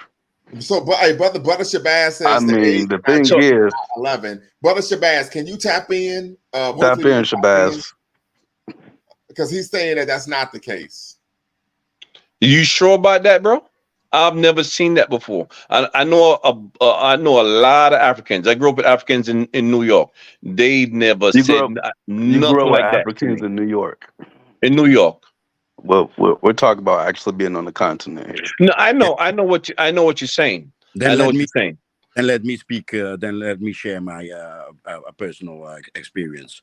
I frequent this village. I have a brother from another mother in the north of Senegal, and I visit. I frequent it now and then. And there was this. Yeah. I mean, she has everything that you would want to see in a woman. Good looking, all the bubbles in the right place and the right size. You And said she the was bubbles, okay. she and she was and she had something for me, or she wanted something from me. And when I wasn't present, she would ask about me, etc., etc. And so I'm like, okay, good-looking young girl, right? But she was 12, and when that came to surface, when her age came to surface, everybody was like, oh no, she's too young, and yeah, of course, me too, and it's immediately over. But I mean, 12 was too young. Even how she looked or whatever, I bet physically she could do something. She could fool anybody. She could fool anyone on the panel that she was like 23 or something like that, right? But 12 was too young in the culture. Uh, for me, the Western minded African, 12 was too young. So I'm everybody just says things about Africa. You can pull anything out of your ass and say it happens in Africa, and I don't like it. So hold on, real quick. Mr. Sandman says the age of consent is 18, as established by the Child's Rights Act of 2003. I just did a Google search, and I do see it says the lowest age of consent is in Nigeria, age 11. So there seems to be some conflicting information here. The biggest conflicted thing is that in Nigeria, and this is true around a lot of parts of Africa, there's this age that the government says, right? But everything else is practiced differently. And let me ask something. Are you talking about all of the different ethnic groups, the Yorubas, the Igbos, and all the different ethnic groups? All of them. And they accept 11 years old. What I'm saying is they don't Do they actually actually follow follow a it through? particular standard. But So, what I'm saying, do they follow it through? Is that a norm? literally a norm. 100% a norm. So we might have to do a show on this. Okay, so And I would encourage it, because the only thing that bothered me about this is that we always encourage people to come to Africa, but are you coming with a westernized mindset? Because earlier, brother Ellis, you said the common number for age of consent was 18, somewhere down that line. That's what I would In the accept. majority 17 of to the world 18. is 16. No, I would. No, I said I. You asked I. What would I Okay. expect? It's between 17 and 18. That's what I would accept. That's what I'm saying. I was sub 18, 19. I mean, actually, for me, You I see? would accept And 20. 21, anybody that accept 11, 12, 13 should be should be killed. shot. because That's the whole I feel about it. I agree with you. But 11, 12, 13. I was just No. curious because Absolutely. we was That's talking fine. about Elijah Muhammad But and 11, the 12, whole 13. No. pedophilia thing. Hey, I'm getting Yeah, I some understand. feedback from somebody. Okay. I am too. Hold on. Well, boy, I'm gonna find out more. 'Cause I'll be there in August. You coming to Nigeria? I'll be in Nigeria in August. Man, slide through. Okay. I think you'll love the country. Mm-hmm. I know I love it. Listen, Only thing I that's where my recommend ancestors are as from. far as food, jollof rice with suya on top and that little tomato sauce that they usually put on other things. That shit is the bomb. Try that. Yeah, I'm gonna try everything. I'm gonna try everything, bro. I certainly am. But I'll be there. I'll be there. I'll be in Europa land and all those places. All right, cool. Mm-hmm. So I'm gonna find out. Brother Hey, Mufasa, if go I ahead. ever went there, I might find out myself. Mm-hmm. Shit. I'm gonna find out. Did they accept it? Okay, fine. I'm not gonna accept it. And I'm gonna tell them that. What I was trying to say was, that was the thing. Well, because you have a lot of like genital mutilation going on the continent as well too. And I think that was the one thing that Thomas Sankara was trying to change. Why when he got into power in the 80s in Burkina Faso, he was on change. He changed a lot of that and put women in positions. and he saw forced marriages as well too. So if he did that back in the, and he was only there for 4 years Right, in the straight. 80s. But that's an Changed example of everything. what? Organically Hmm. moving the culture forward. That's a perfect example. If he did that back in the 80s and he was there for 4 years, what makes you think they can't do that today?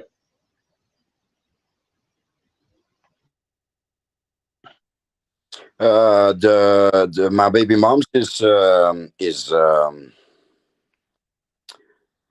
circumcised. Let me call it circumcised, and it's culture in with her people, and it was her mother that made a point out of it, that the daughters were yeah, cut. That came from the Arabs. That's where that came from. Well, no, we do find historical examples of female genital mutilation taking place independent of Islamic and Arab influence in Africa. Exactly. Boy, Like But we actually Yeah. do. what I understood is they take some they take a female piece off of the males, and they take a male piece off of the females. That's what I somewhat understand is Now, the. I agree with Brother Barron. We need to protect the children. Absolutely. yep. Absolutely. 100%. I think this is a great point. When all is said and done, Period. we need to be looking to protect children. Period. Period. Yep. At the same time, I would like to say 100%. that Period.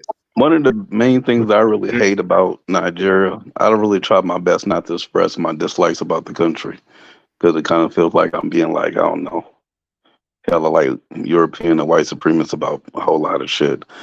But the way that they treat females, especially like my sister-in-law, she goes to school. They make the girls shave their hair completely bald, and then after that, you get mad at the girl for wearing wigs and all kinds of shit. It's just like a whole lot of shit that they do here is weird as hell, and So I'm let me completely ask against it. something. The reason why because I think they do it in Ghana too, at least this is what I've read. I'm not sure, but it's to dissuade them from worry about material stuff them all the time. Could this be true? I have to worry about That shit hair ain't and working. it's not working. That don't work. But that was the plan, right? Wasn't that it?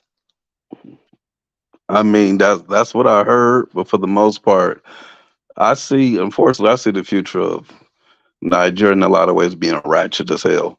Right now, these females literally copy American females. They're on TikTok, being half naked. Baby, single mothers are becoming a real normal thing out here now, Mm-hmm. like badly.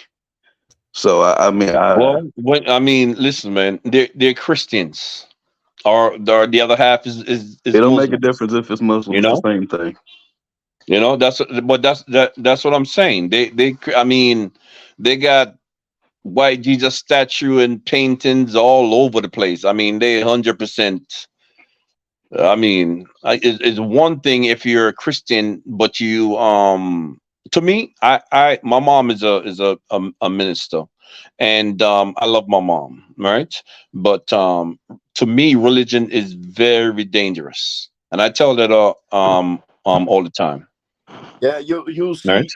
You'll see the whole uniform in Senegal too, but my impression is that they see it as chic, or as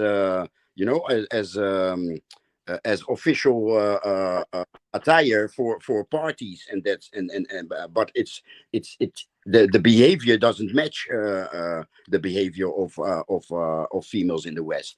So they copy from TV. Yes, they copy from the West, but not the behavior. And another thing, in Senegal, women are holy. You even raising your voice to a woman uh gives you lowers you in status, let me put it that way. So different area, different cultures. They have the most potential, but man, that country should be so far now. But the thinking of the people, from what I've been observing, so far is unbelievable. But that country should be way further than it is right now. Way Yeah, further. yeah. I've spent some time in Nigeria. I agree with his point on the Western influence. It's a lot of Western influence in Nigeria. You know, in the southern area. Not. I wouldn't say with the Muslims. Yeah. But yeah, but in the southern area, I would agree with that. The Like, influence starts dropping off once you pass Abuja. And then yeah. I haven't seen the single I haven't seen anything that would say single motherhood is normalized. When I was there, it was still very much demonized. Like I remember I was talking to someone and her eyes started to water when she admitted to me that she was a single mother because it's so people are so against it. You know what I'm saying? Hmm. I'm not saying you're wrong. I didn't see that. I seen it still being against, but I would say that I'd have heard that, say for instance, a girl would have a single mother, she pass it off to the auntie or the mother or something, and they just cover it up. We These got things this do thing happen. called baby factories that they actually will sell the baby. Yeah. Yep. Yeah, I've They'll go seen to the that. baby I've factory. seen that. They'll go and they'll pretty much stay there. You know what I mean? So no Mhm. one will really see what happened, and then they give the baby. I still don't understand what they do with these babies, though, man. Yeah, they sell. I've Sometimes seen. they sell them, and people raise them in to be To who slaves though? in another country, No, or are other there, times are in Nigeria, or when in it's another town, Nigeria. that What about when definitely. the family member sell them to Or another family sometimes you member? got That weird happened people too. that do sacrifices with the damn kids. It's just a lot of I just problems. need something concrete on this because every time it comes up, I watch all the news stories and I've seen a bunch of them, but I never really get that far to what really happens. And what I hear is kind of like folklore and just kind of people just saying things, but I haven't really seen anything solid on any of the things you guys just said. I've heard Yeah, it, but go ahead. yeah, they do it. They do it. But they did it in places here in the West also. You know. I mean, let's not get it twisted. I love Black America. It used to be looked down upon to be a single mother. Somewhere down the line, it changed. Yeah, not that far ago, not that long Yeah, ago. I mean, in the wasn't that long '70s. ago. Yeah. Well, some of these single mothers is the fault of these nuts, these idiots, male men that's running around that's calling themselves men. They don't know nothing about being a damn man. Yeah, it's hard Well, to stay with a You woman that see? wants to be a well, single mother. well, yes, exactly. I got lucky quote with big quotes to hit Hold on real quick, Brother Bronze. What did you say, Mufasa? No, I said it's hard to stay with a woman that wants to be a single mother. Well, it ex- was, and I would say this: what we tend to find is, and we're really dovetailing, but with this, we'll wrap it up with this conversation about single motherhood. Is well, at least in America, no child is born without the mother deciding that that child comes to term. That's a reality, Hmm. right? And so I tell women all the time: if you did not require that man to marry you before you gave birth, then you wanted to be a single parent. And we do know this because there's data to substantiate this, particularly Dr. T. Hassan Johnson's book just came out in November. Solutions for Anti-Black Misandry, Flat Blackness, and Black Male Death, the Black Masculinist Turn. He talks about that 80% of marriages and relationships involving children are dissolved at the behest of the mother. So we find that mothers are the ones who are going out and creating single motherhood. It ain't the man leaving, it's the women. But brother yep. Lumba, don't let some of these punks off either. Okay? Because I know some of them. I understand that, but I this is know some of them. so. For example, I have a daughter. She's 14, and I tell her, I said, "Listen, if you're dumb enough to get pregnant by a man who's irresponsible, that's your fault." Mm. We all know the African story of the was it the scorpion and the tortoise. And, Yeah. the scorpion asked the tortoise, "Hey, can you get me across the river?" The tortoise says, "No. You're gonna sting me, and we're gonna drown and die." "No, I'm not gonna do that." The tortoise says, "Yes, you will." The scorpion says, "No, I won't." The tortoise gives them a ride across the river. The scorpion stings them, and then they drown and die. Why did you do that? I'm a Br- scorpion. That's what I do. Brother Lumba, I have a friend, right? He have 3 kids right now. and he's with that woman. But he had another woman before with a child. I knew the woman. I met the woman, and I asked him, "Why did you leave this woman?" He said, "Dobro, I have no goddamn idea. This was a good woman. I'm Okay. out of my damn mind." And They and, have. and, and, and, and that happens, but the data shows. I'm just talking about data. The data shows, and this isn't just from blackdemographics.com, but when you look at the census, they look at marriages, families, divorce rates, who's filing for divorce, all of that. The women are the ones who are leaving relationships. For example, I'm divorced. My ex-wife, when I came home from work, was like, "I don't want to be married anymore." 5 years later, she's like, "Hey, can we work things out?" Hell no. I'm saying. All I'm saying is, on a macro level, and I can just speak for in America, irrespective of race, the women are the ones, and the data supports this, who are leaving families, creating broken homes. This is one of the things I agree with Kevin Samuels, where he says that these women tend to be actual home wreckers. They're the ones wrecking their homes. They're the ones leaving the household because they say, well, family life is boring. I understand that there are things that men do, but nowadays in 2024, and a lot of this has to do with what? Feminism, right? And the feminists believe, because I've read a lot of feminist literature, I even minored it in the undergrad, that having a family is what? Oppressive to a woman. They make this argument. I see. I agree with you at some point, but I'm still going to stick to they have too much punks out here. You have to be strong enough and know how to guide that particular woman that you're with. Also, you give up too much. You see what I'm saying? But this is what I'm going to say, and that's why I'm going to disagree with you, right? Because I am a extremely masculine man. I make good decisions. I'm responsible. I'm dependable, and I'm reliable. I've prided myself in that. I taught my son since the moment he can comprehend that that's what a man is. You can't make a woman. And that's you. Here's the thing, though. Like I told my son, told my daughter, you can't make a person do anything. I told my daughter, I said, you could be the prettiest woman, had the best body. You could give head like Maggie Simpson sucking on a pacifier. You could have a box like Ocean Spray. If that man's a cheater, he's going to be a cheater. I said, son, you could treat that woman like a queen. You could provide. You could be loving. You could be charismatic. You could be everything that you need to be. You could be Prince Charming. And if that woman doesn't appreciate you, she's going to leave. This is a reality. This is Holly Berry, for instance. She was getting cheated on. It doesn't matter. You can't change I tell my kids, you can't change an adult's behavior. They're gonna be who the hell they are. Yep. That's a reality. It doesn't matter what type of man you are, how responsible you are, because I've experienced it. I've seen men who I think are even better men than me experience the same thing.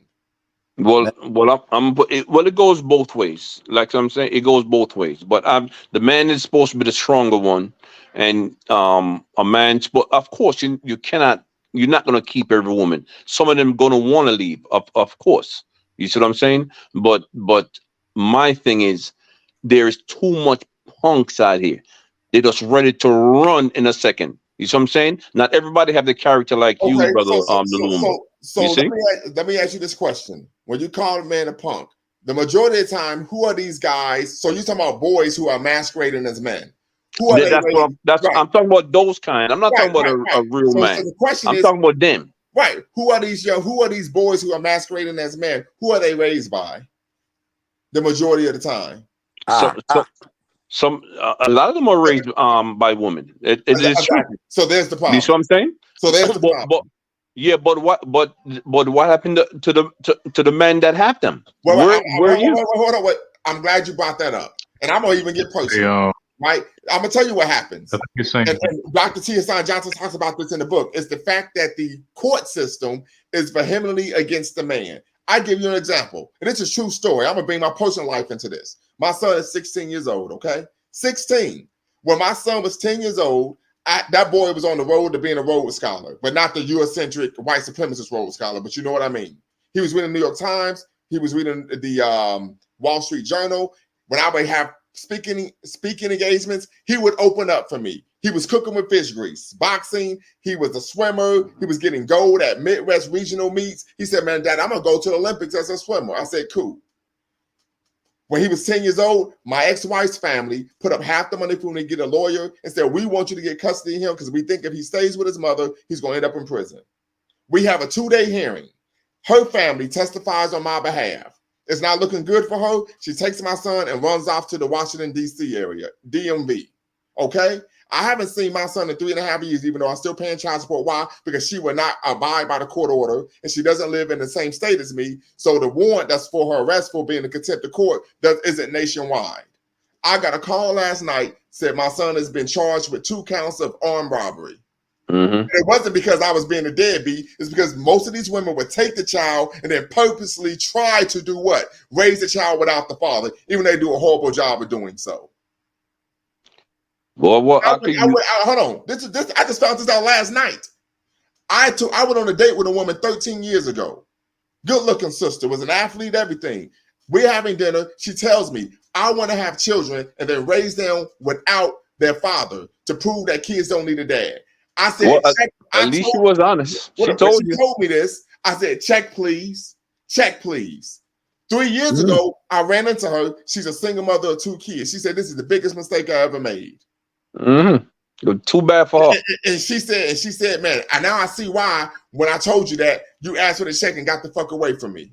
Mm-hmm. Yeah, so we're going into situations where a lot of these women want to be single mothers, and so yes, I agree with that. They're probably seeking out men who are irresponsible to have babies with, because they have a baby with a man who's responsible. They know there's going to be accountability involved. Mm-hmm. I agree with that. I'm talking about the punks. I'm talking about the real men. Punks are raised by the mothers. Not all of them. Some of them are raised by the fathers too. Come on, brother. Some of them the fathers in the house. Majority of the time, they're raised by mothers. Okay, well, if you want to put it that way, I'm just being real. You know, the data shows this. Like I said, I know some of them punks. That's all. That's all I'm saying. I know some of them punks. They're raised by women. That's where you get the. This isn't an African American phenomenon. I worked for a year with the Montgomery County Fatherhood Initiative. We find this irrespective of race. Europe, same story. Yeah, and we find this irrespective of race. I got lucky, quote unquote. I repatriated to build a family. You know, I thought, okay, I escaped. I was responsible in Europe. I escaped. I'm lucky to not have a child in here. So I bump into this ICT woman. Me with my old ICT background, we planned everything.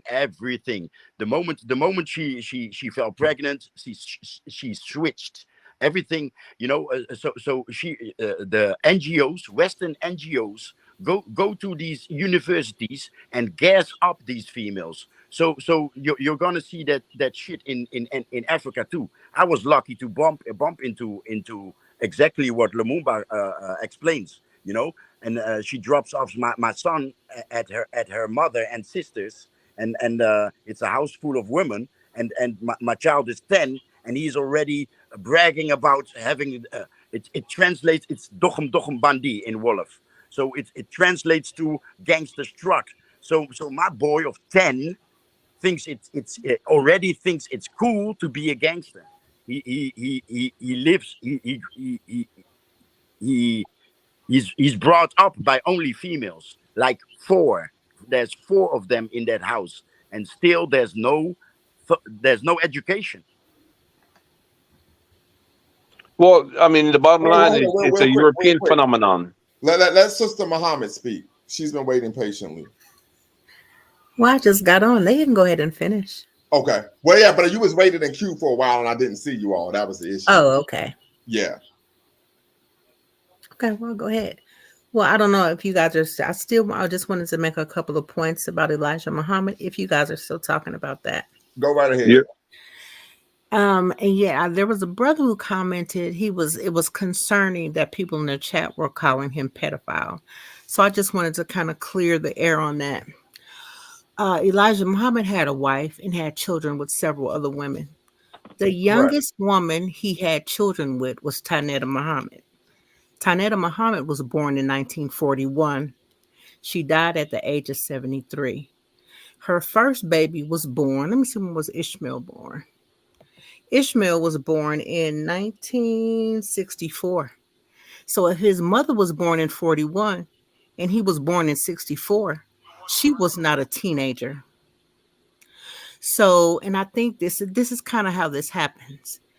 When Elijah Muhammad, when it was found out he had these children, and it was told to Malcolm, the person who reported the incident was Elijah's son, Wallace. Right. But it was also after Malcolm had already seen it for himself.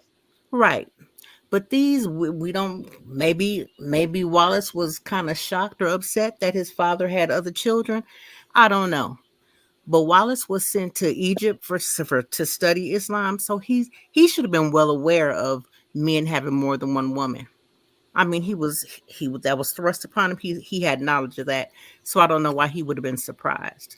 But Well, no, Tanetta, he wasn't surprised. The issue was they took issue with him telling Malcolm that this is what was going on. But he was like, I told him that this is what was going on after he had already seen what was going on, because one of the women were banging at the house, which is located in what's that neighborhood in Chicago?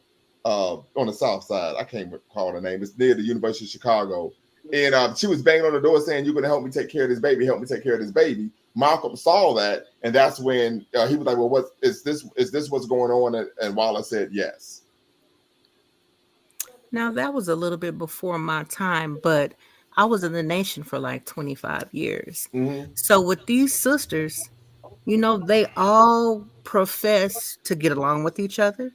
They all profess the children get along with each other fine, and they never claim to have had any issue with Elijah taking care of any of their children. Well, now hold on, because we talk about what the facts. They filed paternity suits against him in court. So you don't file a paternity suit against someone if the person's taking care of the child. Number two, Malcolm saw the women themselves banging on the door, side door of the house, complaining that he wasn't taking care of the children. And I hear what you're saying. So, Well, I don't. these are things that can be. I'm not saying those sisters ain't telling the truth. Right. All I know is that what can be substantiated is that they filed paternity suits against him to get him to take care of the kids. That is something that can be substantiated. Right. But the sisters that I've met personally several years ago, they don't claim any of that. Oh, I'm quite sure they didn't. It's called damage control. Okay. But you can't change the court documents that were filed. The second issue was the fact that they were excommunicated from the nation for engaging in premarital sex, even though they were engaging in premarital sex with Elijah Muhammad. These are facts that are irrefutable. Okay, brother, I hear what you're saying, but hearing it different from the sisters, I don't know. It kind of sounds a little different for me. I understand that. But once again, it's called damage control. Even the stories around Malcolm, it's called damage control. But once again, he wasn't a pedophile. A pedophile is someone who has a sexual attraction to a pre-pubescent child. I think Don has got off. Right. Yeah. So just Tanetta was above 20 at that time, so that doesn't. Because he switched it to the other show. But like I said, once again, it wouldn't have been an issue because in Islam, you could have up to 4 wives. I try not to so there would have been no need to kick them Oh, out. I'm thinking this is a YouTube thing. It is YouTube. So, I mean, so like I said, if you could silence your noise, Ellis, because you could get some noise there. So once again, we're talking about being above board and just dealing with the facts of the situation, right? True. And the facts of the situation is this is what actually transpired. I understand that. I remember when Farrakhan brought them out on stage. It's called damage control. A lot of people do these type of things, but I'm rooted in the facts of the situation. And the facts of the situation is these young ladies were kicked out of the organization for engaging in premarital sex with a man who was the leader of the organization. That's what happened. And they had to file paternity suits because he wasn't taking care of the children. Now, Elijah Muhammad was a man small in stature. Yes, he was. He wasn't the type of brother that women just go fawning after and chasing after. He didn't have that type of look. He didn't have that type of personality. He wasn't very charismatic, which is why he had spokespersons. He had a speech impediment. Yes, he did. So he's not the type that women are like, oh, I just got to have this brother. These women, and they were of age, they weren't teenagers. So yeah, it was their right to consent to whatever they wanted to consent with their brother. But he just wasn't. I mean, he just wasn't the type that women went running after. So, He had a speech impediment. I didn't know that. Well, yeah, yeah, he had a he speech did. impediment. But once again, here's the other So, issue. Here's the other issue. So let's say above board, they consented. So, but once again, here's the issue. But once they got pregnant, he kicked them out the organization. Yeah, but I hear what you're saying, brother. You And say I mean, damage. You say damage there's no control, way around that. but And you then say damage later, control. But Farrakhan said, "Oh, these were his wives." Said, "Cool, in Islam you can have 4 wives." So if that was the case, then why he kicked him out the organization? Like, come on, like we got to just keep it a buck here. I don't know. Like I said, I know you said damage control. Yeah. The 3 that I knew personally, I mean, they're dead now, but the 3 that I knew personally, they don't. They So, don't admit to yeah, any of that. I get it. I understand. Okay. What did they admit to? Was it love? Was it? They admit to having children with the brother. I mean, like I said, he wasn't like one of the finest brothers around, but it's something that they saw in him where they wanted to reproduce children. Well, I would actually push back. I would argue that he was pursuing them; they weren't pursuing him, right? Because and there's a lot of literature on this that he was going after a lot of young women who were, what we would call very impressionable, right? And there were some young ladies that he would walk up to them and just kiss them, and then they were startled by that, and then he would say, "Well, fine, then you can't work for me anymore as my secretary." So this wasn't a situation in which they was coming for him. He was coming for them. Here's the other issue. If I was 65, 70 years old, and I had 18, 19, 20-year-old women coming for me, just based on my own personal morals, I wouldn't even sleep with them. And for example, I had a couple female students in my classes that I teach who I could tell took a liking to me, who started trying to follow me on social media. I blocked all of them. So just from being from a grown man perspective, I'm not going to be sitting up here at 40, 50, 60, 70 years old having sexual consensual those type of relations with a young lady. Just from a Yeah, what? I agree with you. I agree with that. Just on the real. I would be appalled if my father did such a thing. Yeah, like when she But came at me, and right, but if an old man like that was chasing me and I consented, that would be just as much on me as it is on him. and that I can understand and agree with. So we're locking, we're on the same accord there. The only issue I have is after they became pregnant, they were excommunicated from the organization. That's what I have an issue with. Yes, they committed adultery. Yes, they were fornicating, which is against the rules of the nation, but they were fornicating with you, and you're the leader of the organization. That's the issue I have a problem with. Yeah, and I see what you're saying, but I mean, for me, it's kind of different because I knew the sisters personally, and they don't. And I know you say it's damage control, but when they go through the stories, I can be like, "Oh, really? Okay, I see that." So, Yeah, but I'm part of it was kind of in a slightly different spot with it. I understand that, sister. I let me understand that. interject. Let me Real, interject real, real something. quick, Brother Wisdom, if I could. But part of that is because what? Farrakhan paid their ass. We got to keep it real here. He gave them money. Well, and you have to look at it like this. When the nation split after Elijah Muhammad passed, and the brother his son who reported to Right. Malcolm became the Wallace. leader, Mhm. the nation kind of splintered off into Yes, it like did. 15 different groups. Yes, it did. Some of those women and their children went with different groups. So, hey, a lot has gone on. Lots. So you never can really tell. Right. Wisdom never speaks. Go right ahead. Let me say this. The main thing that he never married those guys. So when the son was surprised about the other women, if he would have had them as wives, he'd already known about that. So with the religion said they got the 4 wives, why didn't he just marry them prior to impregnating?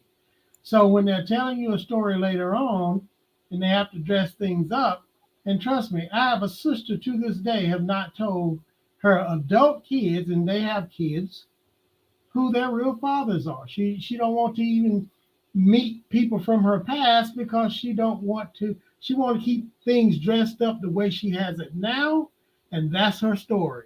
So those ladies, in all due respect, I don't know them, didn't don't know the conversation, but it seems just like that sister I have. What is I'm gonna tell you today is what you will know about me, and that's what you're gonna all because you don't know my past, you don't know the story, Because in your own words, you said a lot of that was before your time. So when you met them, they had already redressed the story to tell to other ladies. So the point is that if you don't want to look so bad in your choices and what you gave into, because it's always impressionable when there's a leader of anything, whether it's a CEO of a company, a teacher, or anything like that, and you're young and impressionable. So the thing is that if they was pursuing him, he had a right to not to move forward with that and have them do counseling with other women in the organization, as they had that other men was told to do. So therefore, even though they changed their stories, embellished it, made it whatever it was later on in life, that's their choice. But the original information is the original information, which goes against a lot of the teachings. Now, without saying that, I want to address something real quick with Brother Ellis. When you kept Go talking, ahead, Wisdom. Go ahead. I am so exhausted with men that supposed to be men only always blame the men that the last 40 years raised by mostly women.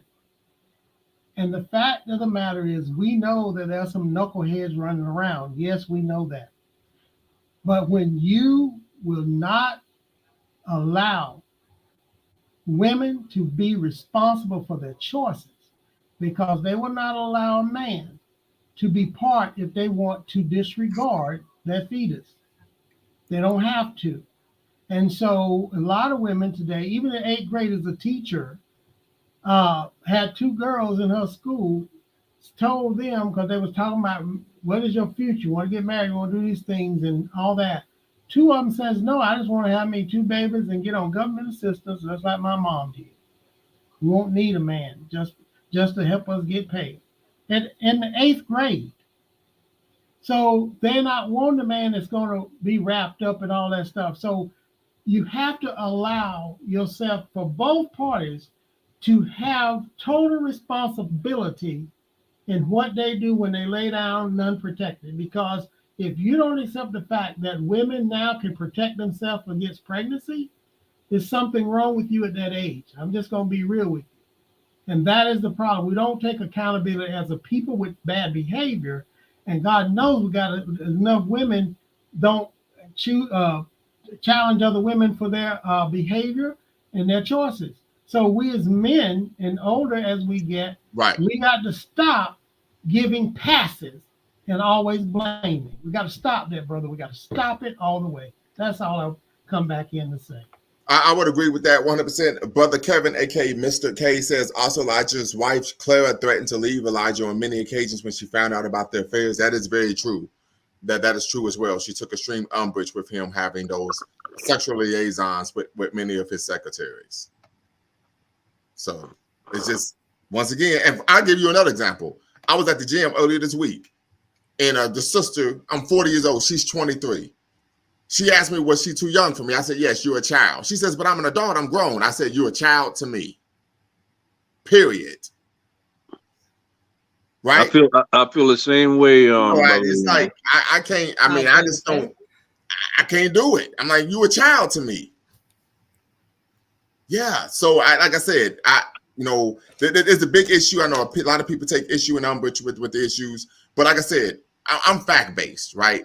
We're going to be fact based. I know there's a lot of narratives out there, but we need to be rooted in the facts. Right. A lot of people, there's a lot of misinformation that takes place around this. And this is one of the not so glamorous periods of the Nation of Islam's history. But I always argue, if the organization wants to truly be accepted, right, then you need to do what? Just be honest. Hey, we did this. It wasn't the best. Wasn't the best thing that we did. We learned from it, and we'll never do something like this again.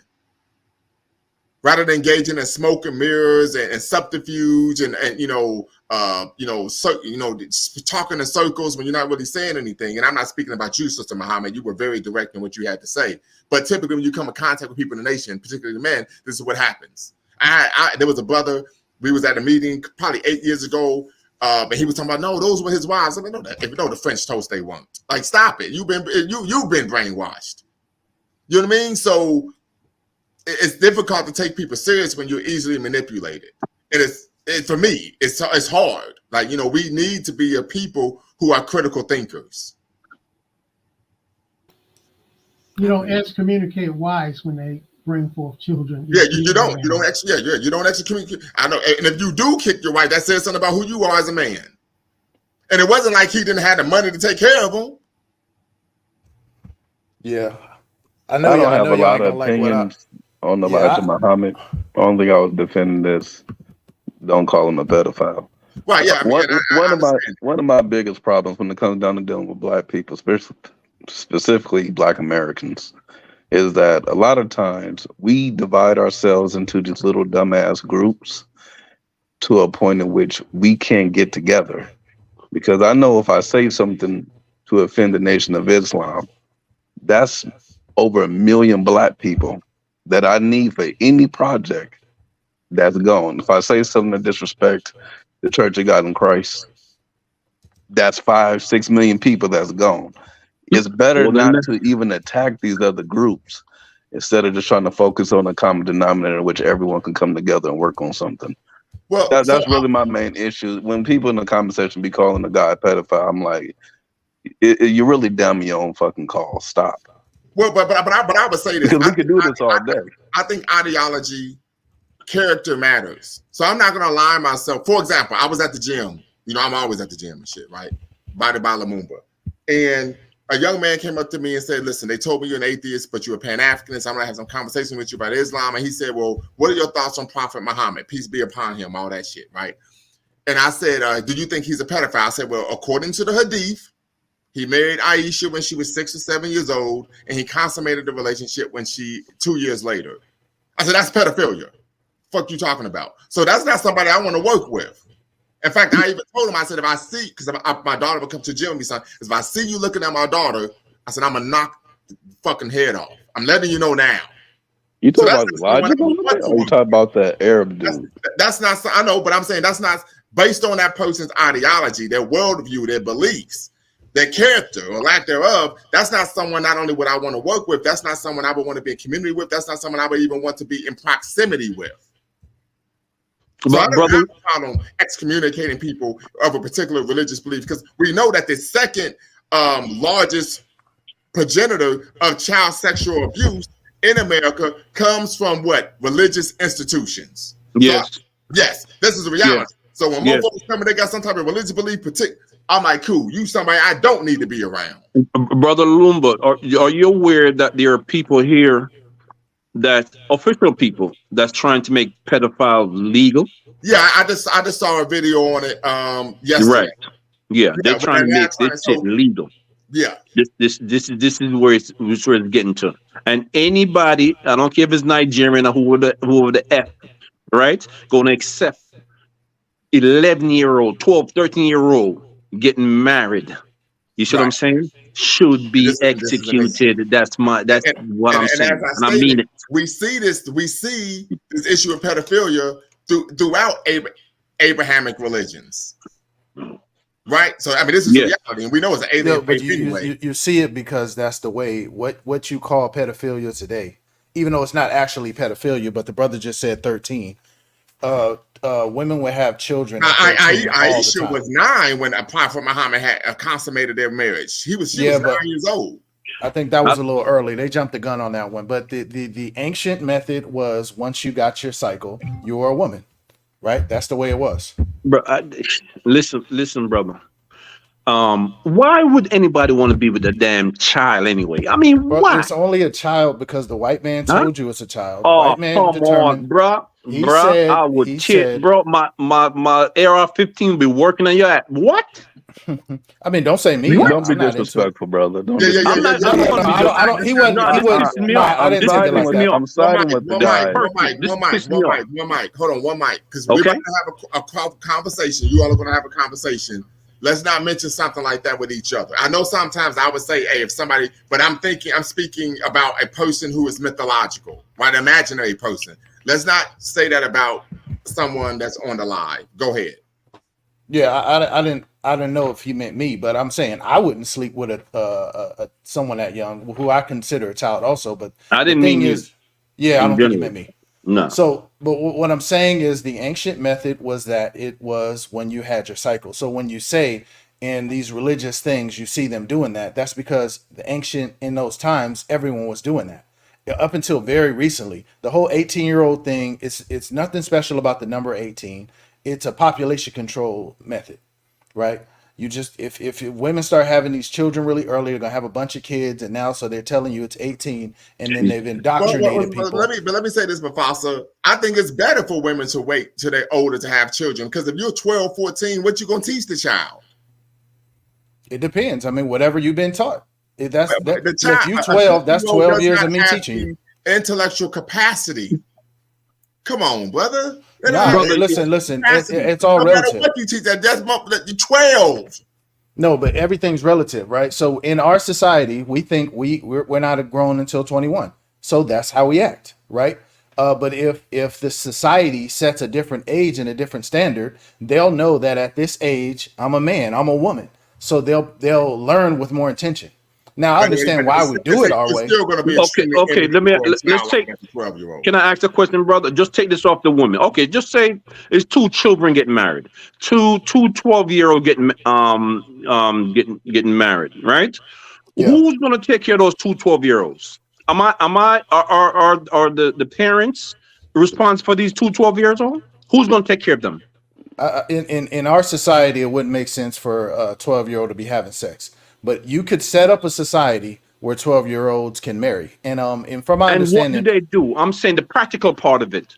Who take care of two 12-year-olds? That's what I'm saying. well, I don't know about of the two 12-year-olds being married. I thought usually the man would be a little older and I know, established, I know, right? I know. So say But for instance, Let, I'm so suppose 16. suppose the 12-year-old want to get married. Are we gonna stop him from getting married? I let me mean, interject in a something. lot of societies, you Let me would because you would have to build something and reach a certain standard before you're allowed a wife. Right. So say for instance, I'm 12. I break away from the home. I start my own farm. Then I prove myself as responsible, and then I could get a wife, and she may be 12. Bruh, I've known 12 and 13-year-olds start working at 12, 13-year-old with making their own little money. Is that person responsible to have a wife? No. The first thing I said was that in this society, no. In this society, the number is 18 or 16 or whatever it is, and the number is fine in our society. But when we start trying to do it across the board, if there's some tribe somewhere that wants to run their business that way, I don't have an issue with that. As long as the Ethnic woman group. they yeah, Ethnic group. okay, ethnic Bruh, group, that's their business. bruh, You get what I'm saying? bruh, The bruh. brother has a point there because any of you who have ever been out of the country, in Africa, a 16-year-old is different from an American 16-year-old. exactly. An Arab I have. 16-year-old is different I've from an traveled American extensively abroad, 16-year-old. but they still 16. Yeah, they are Yeah, still but what does And I'm that 16. mean 40. though? What does that mean, and who told you that means something? Well, first off, and what no one told me is to me, it's a child. Is the Well, child Why? exactly? Why? Yeah. let me To me, the interject. child. Like the young Let, lady at the gym who was 23, I said, "You a child to me." Even right. though she's an adult. Yeah, and I said, "You're 23, but you're a child to me." Let me interject to help all this out.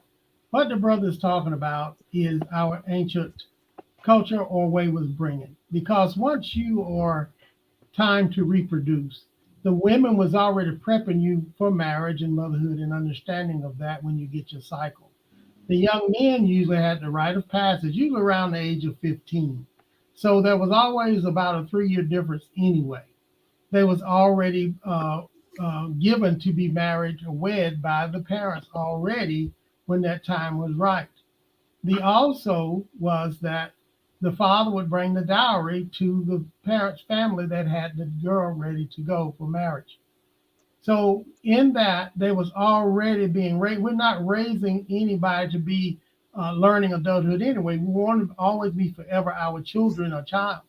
And that's not the way our true culture or whatever you want to call it was in ancient time. And so in some of the countries in Africa, they still have those ages and they still have those rites of passage and always still going on. So it's not like we thinking today that we still raising the 12-year-old or 15-year-old. Most of those countries now that have that age limit of 18 was the colonized countries that they kept that. Though some of them are 16, 15 on average, they're 11 and 13, 11 in Nigeria, but most of some are still 13 to 15. And then a And few of them are 16 and then some 18. So it's not so much what we see. We are brought up in this society, what we govern things. And so we keep people from learning. We have genius children. Are we going to say that they're not smart and they didn't graduate college at 13 because they was 13 and they should never go because we've suppressed their Oh genius? man, No, no, no, wait, no, you no, guys trying to make listen. this thing No, normal, I'm boy. not. Wait, You This wait, wait, see, there wait, you wait. go Hold right on, there. hold There on, wait, you go hold right on. there. Let him finish. You doing Let that. him finish, I and then am you can not provide your making any, retort. I'm not making anything normal. I'm just telling you what is and where we are. I'm not normalizing anything. I'm just supporting what he said and what she said about the different cultures or groups of people and how they are in different countries from where we are, where we are. So if you are, I'm 65, going on 66. I don't have a need for some 18-year-old, 23-year-old run up to me. What do they want? A sugar daddy? Right. You know, I have sons that are almost 50 and 40 and 41 and all that. I have grandkids. So I'm not so much into but that don't mean I don't respect where they are or they mature where they are.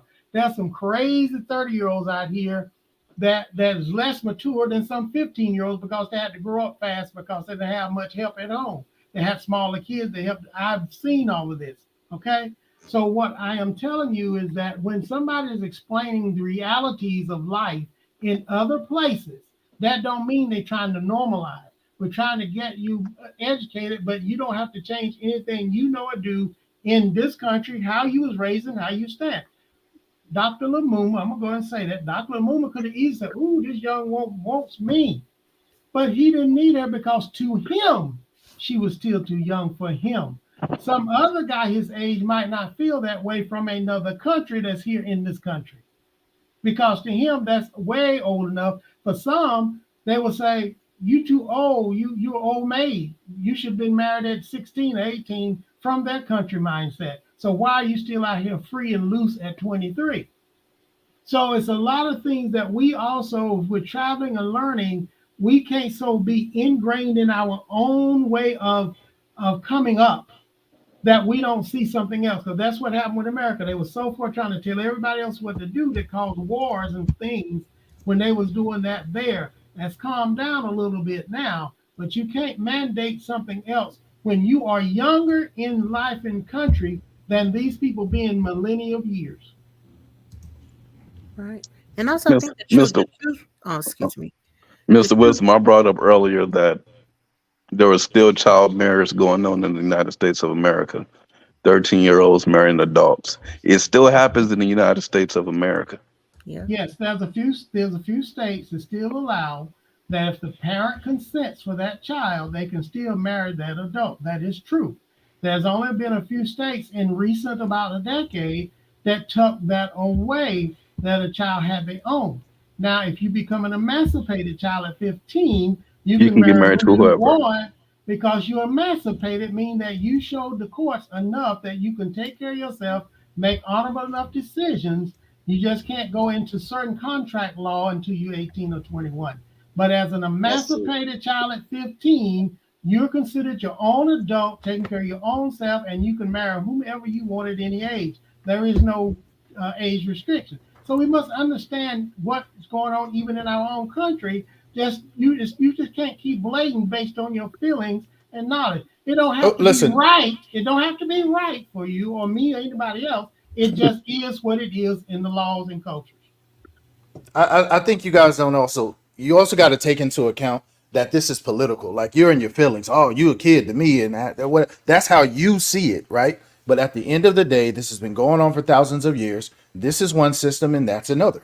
In northern Nigeria, the Emir of Kano, as well as the president of France, they said that they want to educate the girl child because if you educate the girl child, these people won't be having so many kids because they marry young, they get with a man, then their main focus is how to please that man, and they have a system where that's the way things run. The woman depends on the man. She takes care of the man. The man's not doing certain things. The woman's doing certain things. So they have a bunch of babies. So what they're saying is, look, educate these girls so they know something else other than making babies. But really, they just want to limit the population, right? So 40, 50, 60, 100 years from now, those same guys, their descendants will be like, oh, that's gross. I would never touch a woman like that. But they don't know that this was a political decision made by oligarchs because they wanted to limit population and change the culture.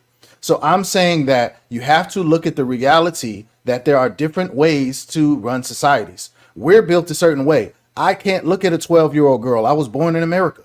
That doesn't even compute in my mind. But when I looked at it logically, I can see different societies and different structures, and they've been going on for thousands of years. Yeah, And but Lumumba, I used to think exactly like you. But when I got to Nigeria in 2019, I would have had to kill at least 20 million people. Most I excuse can't do me, that. most African nations is governed, and their culture is either Christian or Islam. That's the majority, especially in Nigeria. But it doesn't, brother. It doesn't It always doesn't have to do change with their even if you go to the religion. places It was that long aren't before. religious. Yeah, They that still culture Man, have was like long regular before cultural. religion. They're worse than the Christian and the Muslims are. They're way bruh, worse. ain't nobody It worse don't than get no them. better. In my opinion, ain't nobody worse than them. Period. In my Even opinion, that some experience of the also. same things can be said about us in America, even from like 30, 40 years ago Exactly. to now. Teenagers today, they don't cook, they're more ill-mannered versus the teenagers in the 60s. A teenage girl in the 60s could cook dinner every day of the Cook, week, raise come kids, home from run the school, house. do all kind of things. But the teenagers today can't do nothing. So And it's Not No. basically, the Hold teenagers I on, raised. wait, brother Ellis, let us speak, man. Let us speak. so it seems like it's about how things are structured. And of course, I know some people in the comments like, oh, they're nasty. Nobody's saying people should marry young kids. Nobody's saying that. Just that there's a difference in how we're bringing them up. That's all. And it's clearly different. I That's all want to. we're So, saying. so let me ask you this: what do you attribute to children not being able to do teenagers of today not being able to do what teenagers of previous generations were able to do in terms of being household skills, etc.?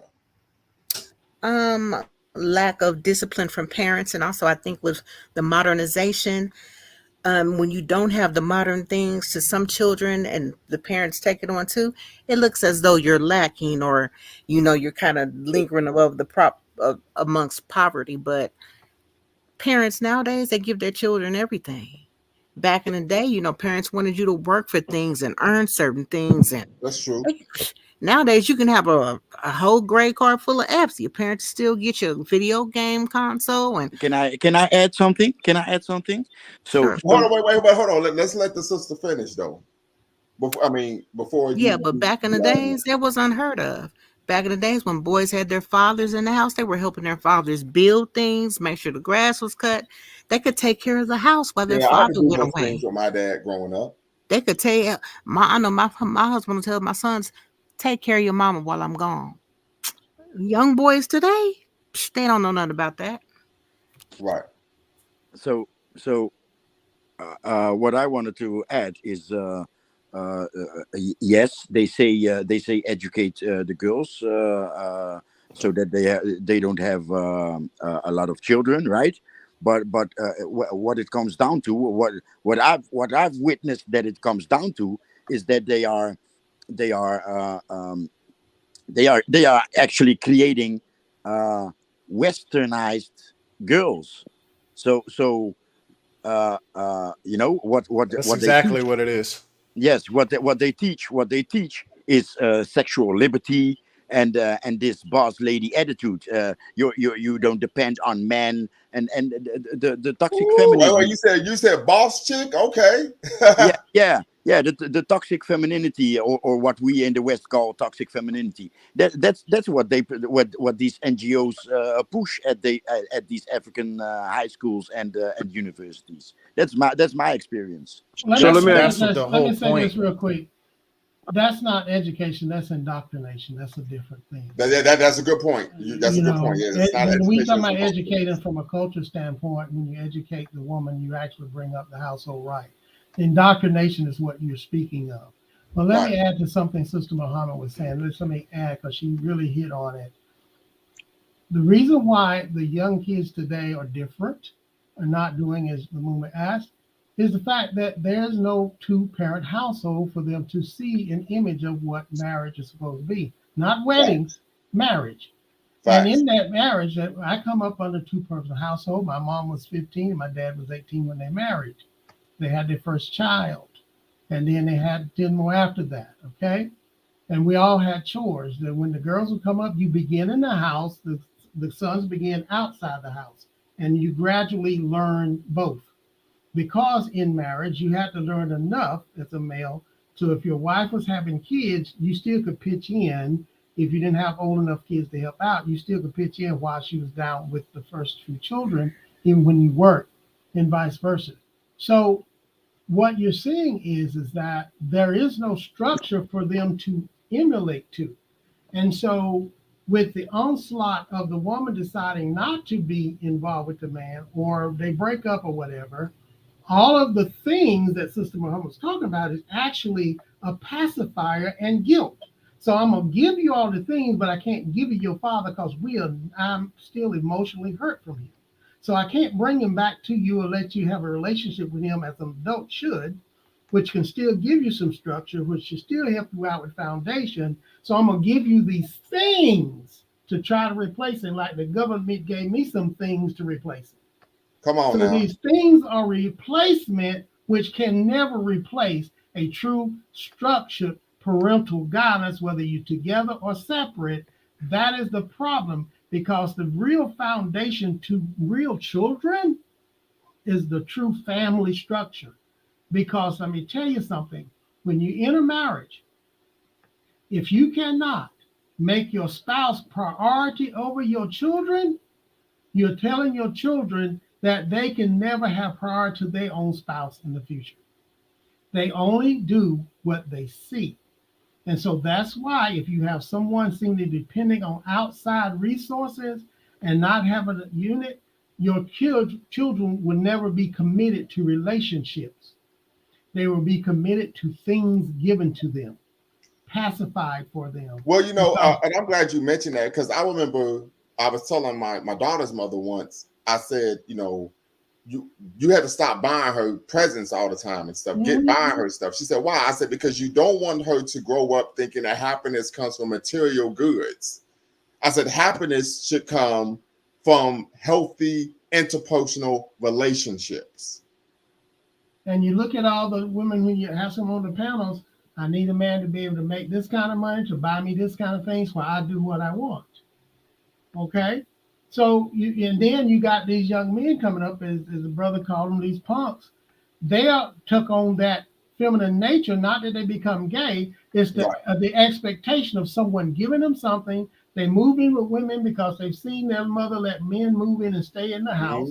That was committed. So they go out and move in on Do the women same too. thing. So they're doing the perpetual things that they're seeing from their household. Yep. That becomes their understanding of life. So that's where some of those punks come from, brother, that you're talking about. So Yeah,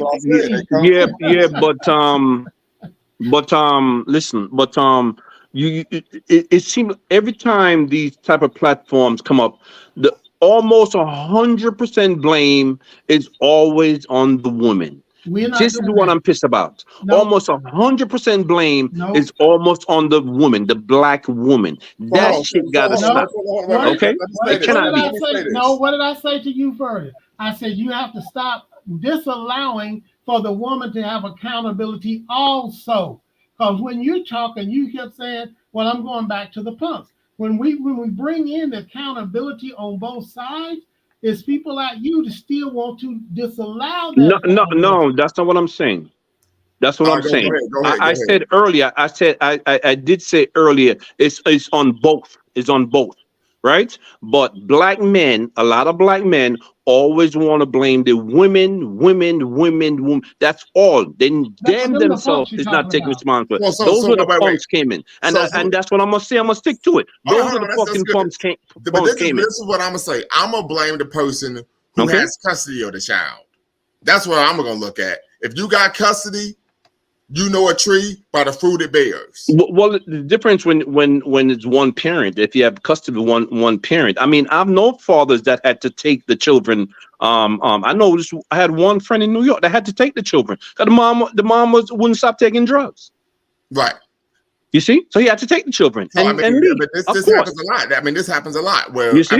and this happens a lot. Where matter of fact, there was an article in my hometown newspaper where the woman left her three kids alone by themselves in the house, 8, 6, and 2. No heat. She left the stove on to heat the house so she could go out to the casino and drink. Right? These things happen all the time. Yes, Wisdom never speaks. When you go up in the back, you see women doing this with their kids. Yeah.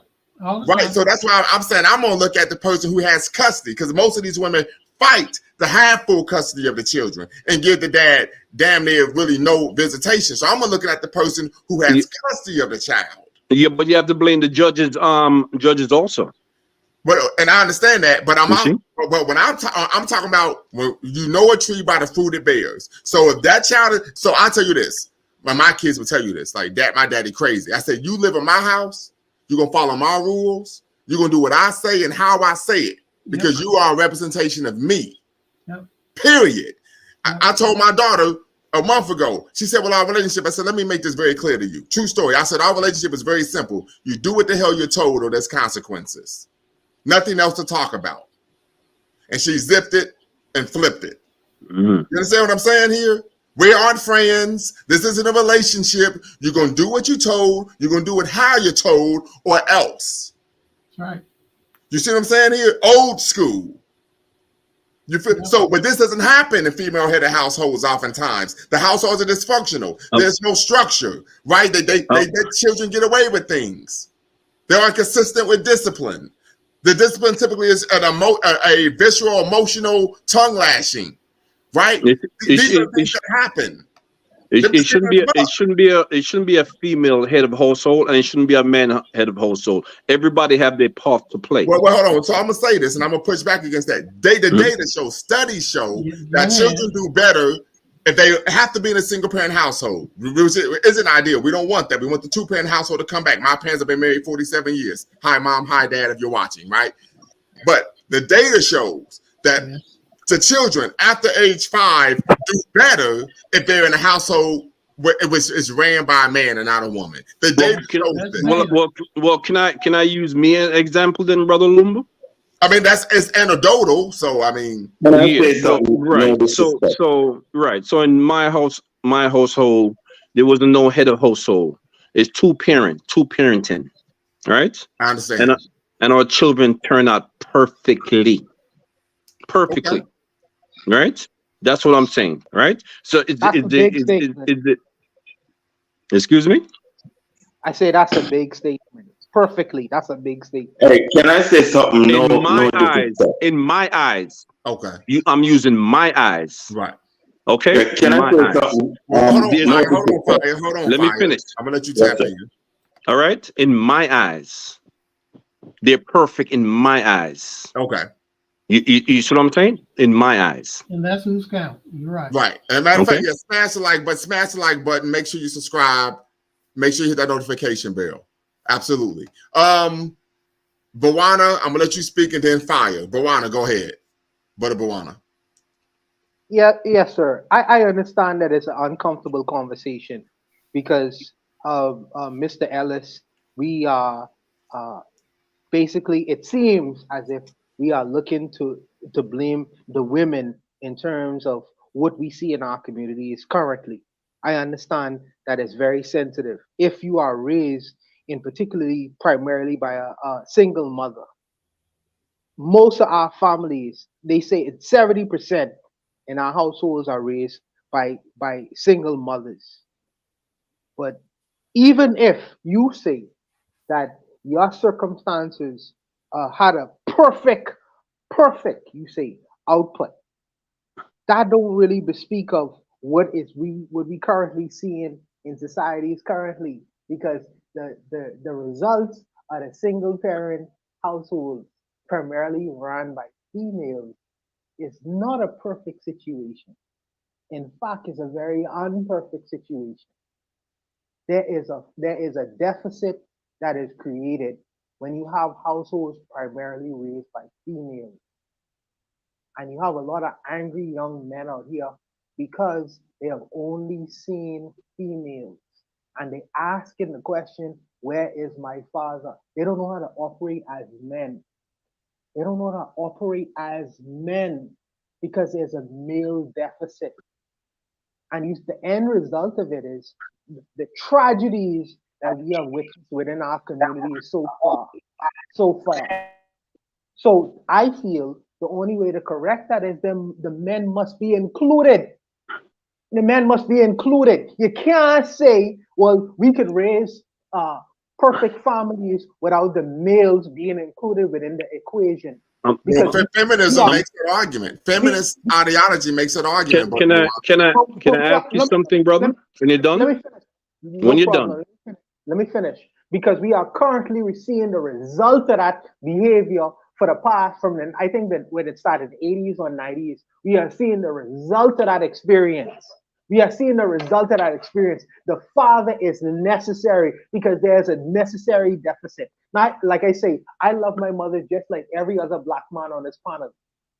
So all of us squeamish when we want to point the finger at the women. But there is a shortfall. You can't pretend as it don't exist. It does exist. Let's talk about it. It's something that is hurtful. It's something that is unfortunate, but it does exist. The men are needed within our communities. We are needed. Of course they're needed. No one's questioning that. Let me finish, Mr. Ellis. Finish so I could rebut you. Sure. So let's not pretend like that's not a necessary recipe in terms of creating the so-called perfect family that you suggested to the rest of the panelists. I'll leave it and let you go. Okay. First of all, I didn't say that the men is not needed. That's just making any sense, right? Oh, no, he didn't say that you made an argument, but there are people, particularly feminist ideology, that makes an argument. Right. Both parents are necessary. Both parents are necessary. But like I said, I've been on several panel, and the majority of the blame is 100%, almost 100% on women. That's what I'm saying. That's my argument. I'm not saying they're not to be blamed, but don't excuse the men them from their responsibility either. That's what I'm saying. And as far as women, you said women can't make decisions. Does anybody know the story of Ya Asantewa? I'm very much aware of Ya. Okay. Yeah, well, since you know, I'll tell the other panel if they don't know, right? When the British wanted to take the stool, right, from the Ashanti the golden stool. Right, the golden stool. The men was ready to give it up. Right? And Asante said, hell to the damn no. Right? If you take that stool away, that ethnic group is finished, is no more. It'll be non-existent. Right? And she said, hell no, we are going to fight for it. You understand? So that's what I'm saying. And there's a lot of examples of our ancient sisters, right, from thousands of years ago, right, who have to make those decisions, right? So stop with this. Wait. Hold on. So let me speak to this, and I think this is a good point. Then we got to bring Brother Fire in. The point, I think you're making a good point, right? Because in traditional African culture, and once again, the definition for that is what African culture, independent of European and Arab influence, women always worked with men, and there were times where Black women or African women would step up and protect their families, protect the communities from invaders, etc., and they were still seen as part of being divinely feminine. Yes. But we aren't operating from that African-centered frame of reference now. This is why we're seeing the issues that we're seeing. That's in my terms point. Of what's going on in these female. That is my point. That's my only point. That's my point. All right, Brother Fire, go right ahead. Yeah, man. Thank you. Delroy Ellis, just calm down a little bit. We just want to protect our women. It's not like we are trying to be against our women. It's a protection apparatus, and being that we are civilized people, then our woman is supposed to adapt to conversations. Like, don't go around the road because there's a hole, there's a hole or a cliff, a gully or a bridge or something there. You can fall. So if you do not listen, you are going to die. So that's what intelligence is all about. So our woman, I'm gonna talk some psychology, some psychology. Our woman is actually, we are all colonized people, and in colonization our woman was captured away from us. I mean the Western world, Black America and the Caribbean. So me and you is Jamaican, so we know we have a single mother problem in Jamaica, and I'll tell you why. So our women have been given a false sense of independence from the enslaver. If you may, and the enslaver always treated the woman different from they treat the men. They even govern their sexual activities. So what I'm trying to say to you is our women have been convinced through Christianity that they can control stuff. So actually, our woman is psychologically fighting for power over man. So, and these are the results. What you see, is the results of women trying to empower themselves over the man. So the man cannot use, and she's using soft power, you feel me, and mental power to do this. And she actually taking hints from the enslaver to turn us as men against ourselves, and they also trying to turn us soft. That's why some of brothers are homos.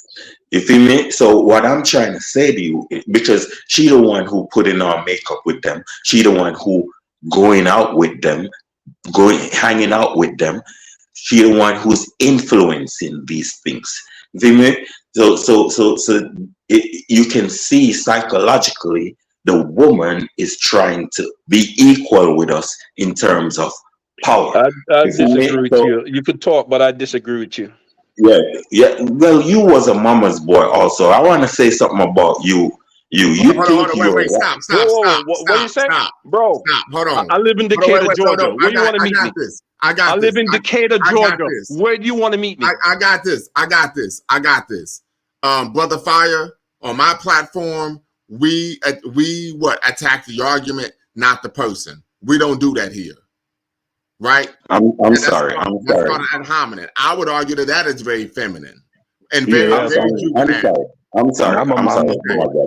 All right, so I'm we sorry. don't do that But here. I want to say something about. I want to say something about. Sometimes things is not about a man just being a man. A man is also the movements of everything. So you have the Rastafari community in Jamaica, right? The Rastafari community is preaching love, respect for blackness, respect for yourself, respect for your hair. So one of the main opposers of consciousness in Jamaica is women. Same with Pan-Africanism in the world. One of the main opposers of Pan-Africanism is the black woman, because it means discipline. It means submitting to making the man powerful. You feel me? Which is power over If it's power over the world, it's power over you too. So these are the things that is going on in the female world. So you can notice how there's one woman on this panel. Usually there's none, because women aren't really trying to engage these type of conversation that deal with your personality. If you may, I'm sorry, Mr. Ellis. Go ahead, my people.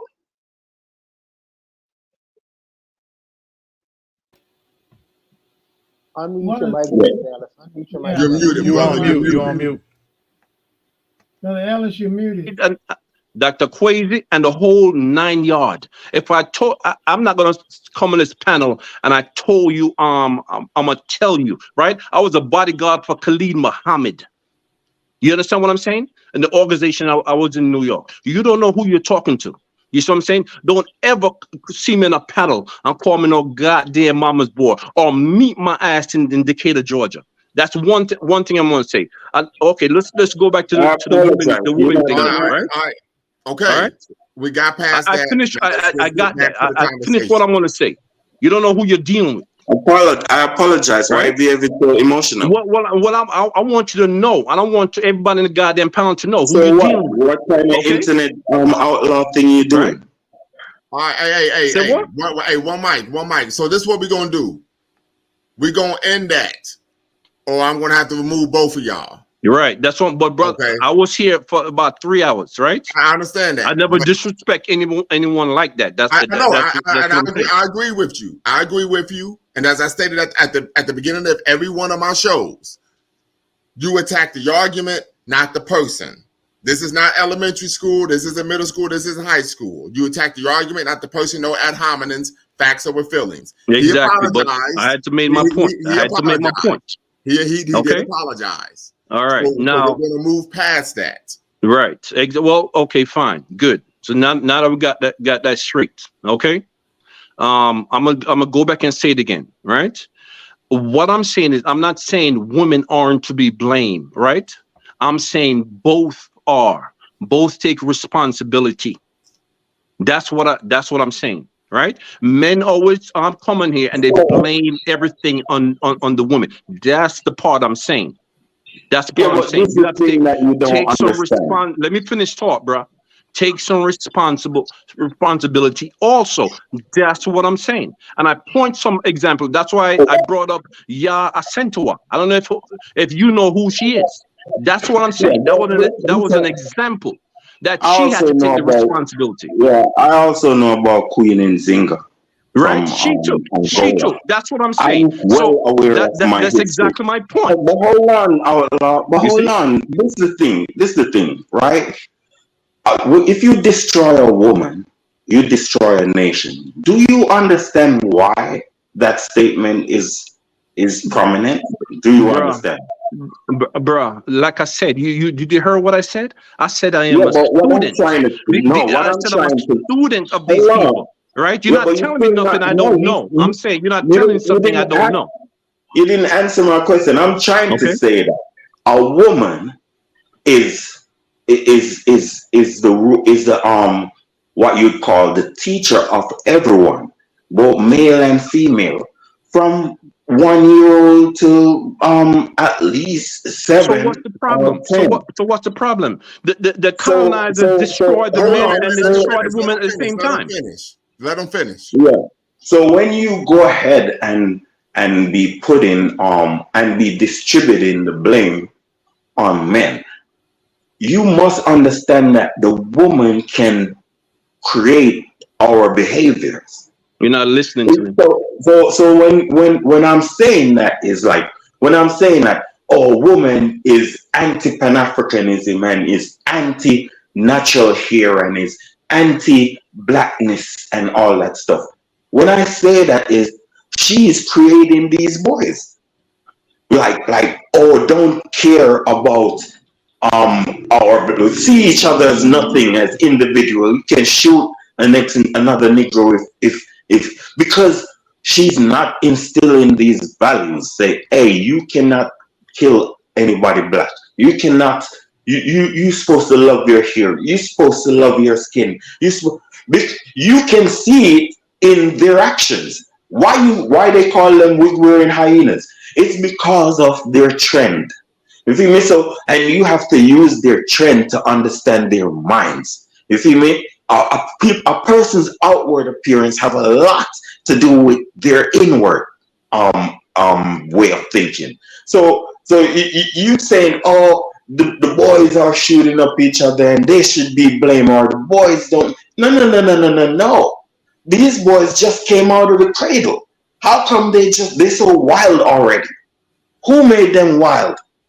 Who making these dudes so indisciplined? And that's what Professor Lumumba be trying to say. But you still coming back with this rhetoric that people fighting against women. No, we not. We actually want them Bruh, protected. bruh, Because hold bruh. on, wait, I'm not finished.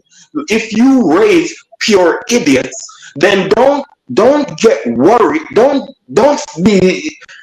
be all stressed out and all that when you see we don't own nothing. All of us is a set of idiots.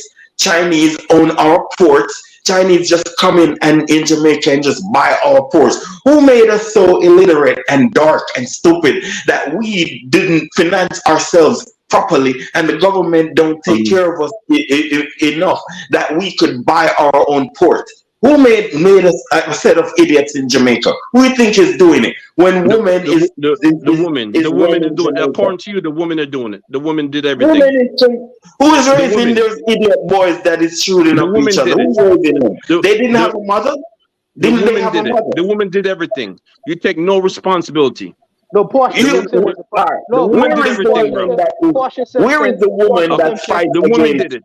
The Portia woman where did is the it, Simpson. bro. woman All that right, so fights hey, Portia against You one wouldn't. mic, Hitler? one mic, one mic, one mic. So this is what we're gonna do. We're gonna get ready to wrap it up. So I'm gonna allow everyone to Oh, go I around. love this. I'm loving this. I know. I'm gonna let everybody go around. Final thoughts. You can touch on, of course, what we Well, let started me with, let me go so I could go to bed. Let me do my final and thought. we're gonna close I'm, out. I'm gonna stick to what I'm saying. Both is to be blamed, and this brother from Jamaica, same place I'm from, right? Both are to be blamed. The colonizers colonized both minds. The I'm from men were Africa. colonized also. They were raped also, right? The men was raped also and colonized also. It's not just the woman mind that was colonized. You're putting everything on the woman, and that's bullshit. And I ain't never gonna agree to nothing like that. So next person. I want to answer that. I want to answer that question. First of all, let me say that we love our women, and I can't fire love his women too. We love his woman too. No, we love Yasanta, Yasanta. We love Queen Nani. We love all the sisters, the revolutionary sisters, who would have done something that is substantial, for us moving forward.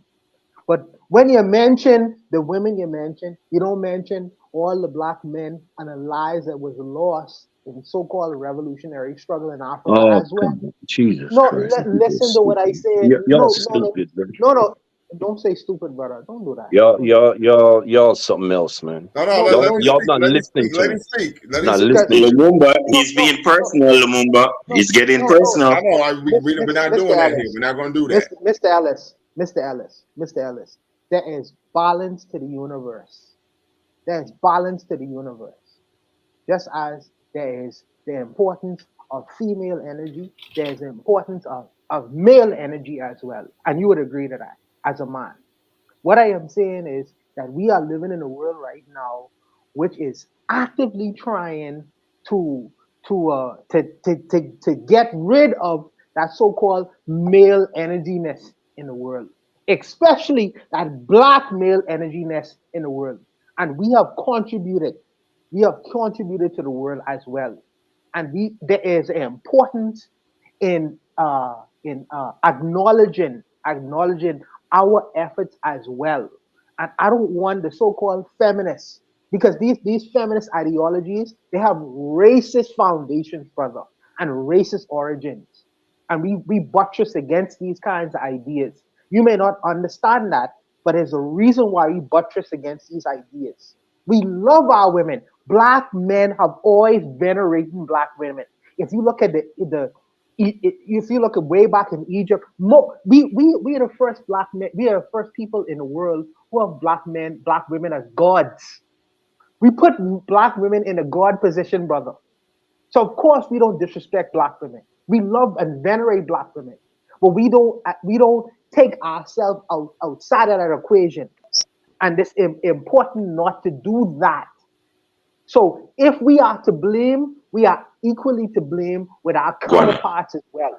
And this is why I say that it's very important to acknowledge we are equally to blame. Don't just put all the blame in our lap.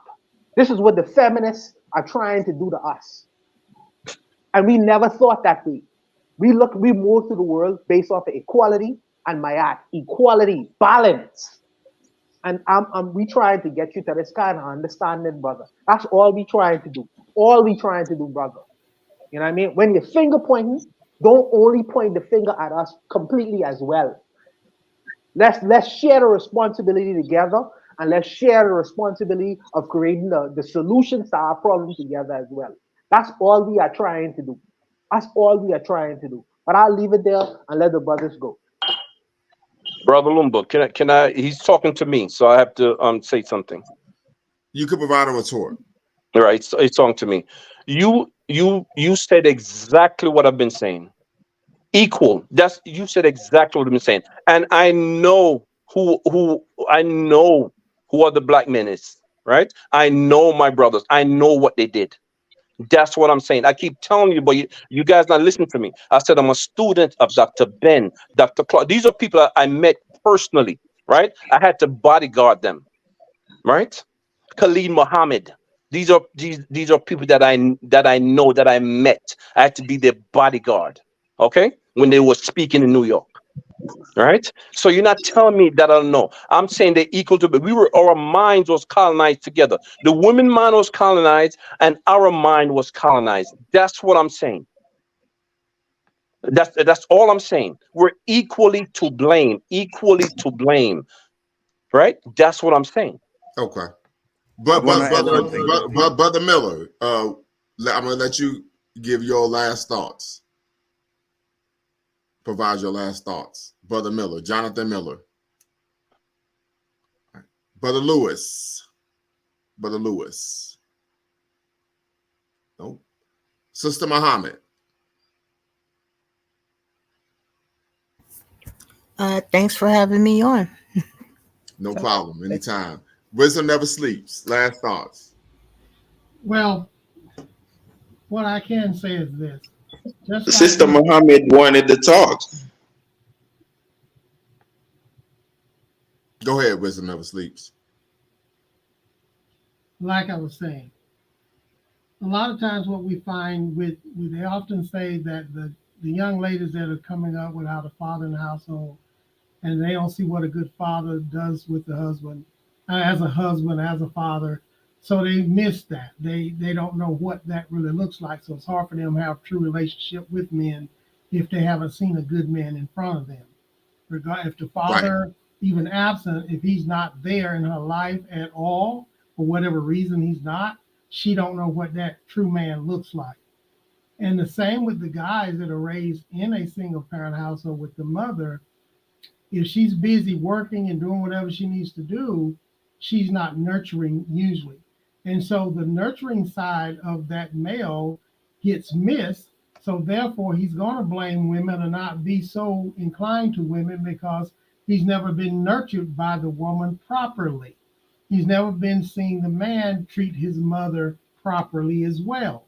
So there's many things going on because of the nurturing that is missed by these guys.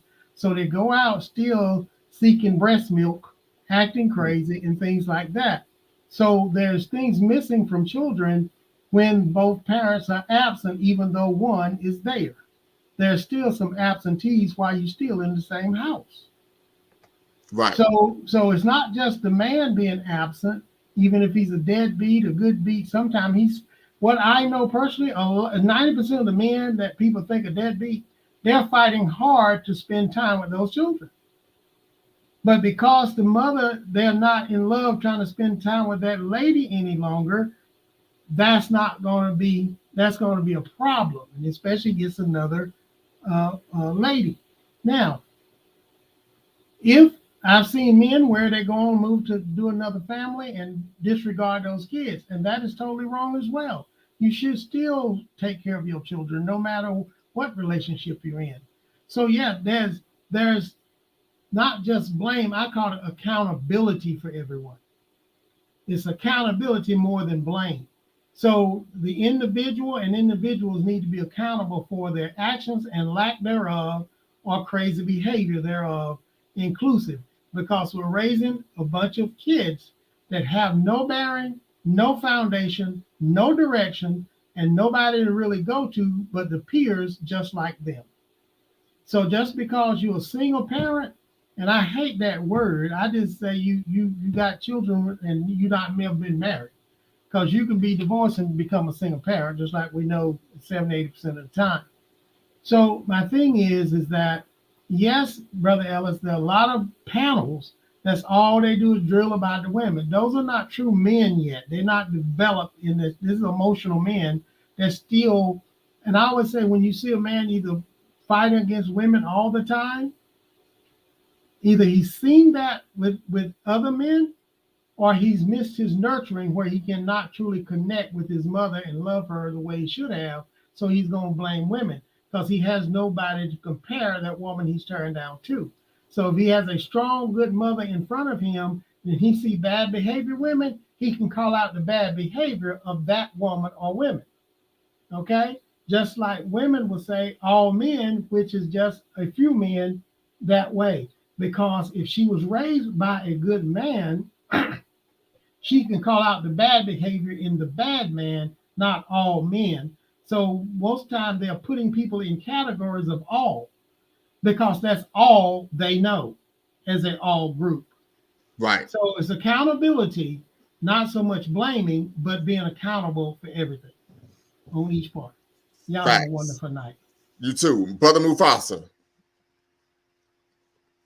Yeah, I ain't got too much to say, but I will say real quick. When my daughter was small and I broke up with the mother, she ran away. I couldn't find her. I had to hire a private investigator. It was a long time I didn't see my daughter. I had to hire a private investigator, get her served, take her to custody court in order to get back in my daughter's life. When I get off of this show, I'm gonna finish writing what do you call that? It's a letter to the court, character letter, right? Mm-hmm. For a friend of mine who his girl is doing the same thing. It's a sister. They were together. They were doing the thing. They were calling it revolutionary love and all that type of stuff and all that. And now she's keeping his child away from him. And then the family's kind of getting around her saying they don't need him. So when people talk about that, this is just something that we see. You see what I'm saying? And when we bring that up, like it was being discussed, and then you go to the other side and like, yeah, but what about the punks? And what about the punks? It almost is like, I'm not saying this is what you were doing, Delroy, but it comes off as running interference against the topic at hand. You see what I'm saying? No, that's not what I was doing. No, I'm saying I'm the just topic. Hold on. We're gonna be okay because what you're speaking to is the practice of parental alienation, and parental alienation is a major issue. I could just say from what I know in America. And then what happens is, if things go well, the woman says, see, I raised this child all by myself. We didn't need the dad. If things go bad, it was, oh man, well, the child needed a father and the father wasn't there. These things happen on a regular basis. I've experienced it with my ex-wife, my son. As I said, I just got a call yesterday that he's been charged with 2 serious felonies. Right? And I ain't seen my son in 3.5 years, but I'm still paying child support. You know what I mean? So parental alienation is a real issue. And in those type of situations, you have to hold the parent accountable who's raising the child. Yeah, but if we don't talk about these things, at the end of the day, it's just going to look like the guy just left. You see what I'm saying? Right. Well, he just didn't want to be a dad. Yeah, that's what it's gonna look like. But like in my case, like I said, I couldn't, my father kept me. You know what I'm saying? So I couldn't see that happening. So I did everything I could to in order to get my kid back. But like I'm talking to a brother I'm talking to, he don't got the same wherewithal or makeup as me. You see what I'm saying? Right. He's dealing with this differently. He might be fighting suicide behind this. You see what I mean? I wasn't fighting suicide, but it's more to it. But we can't, at the end of the day, take away the accountability from the person who's keeping the kid away from the father. See what I'm saying? Correct. And we can't just each situation where there's a single mother. There are many of these situations where the woman wanted it to be like that. It didn't have nothing to do with no punks. It didn't have nothing to do with that. There are many where the woman wanted to be like that, and that's something that's being spread, and that's just a reality. You know what I'm saying? But like I said, I wasn't trying to attack you, Delroy, but I felt like I'd be remiss if I did feel that, so I just wanted to say that. But that was it, bro. And very quickly, brother, you on mute, bro. You on mute. I'm getting some feedback. Stated that we need to choose partners better. I would agree with that, but I also know from lived experience that when you have a child with someone, the relationship changes dramatically, right? And so what you tend to realize is that this person could be a great partner, a great spouse, a great girlfriend, a fiance, a wife, or a great husband, etc., but then be a horrible parent. And I always give the example of Christina Milian, who married the singer-songwriter The Dream. She said he was a great boyfriend, great husband. They had a child together, and dude was like, I ain't doing nothing with the baby. So it is a game of Russian roulette sometimes to where you don't know how the person's going to be as a parent.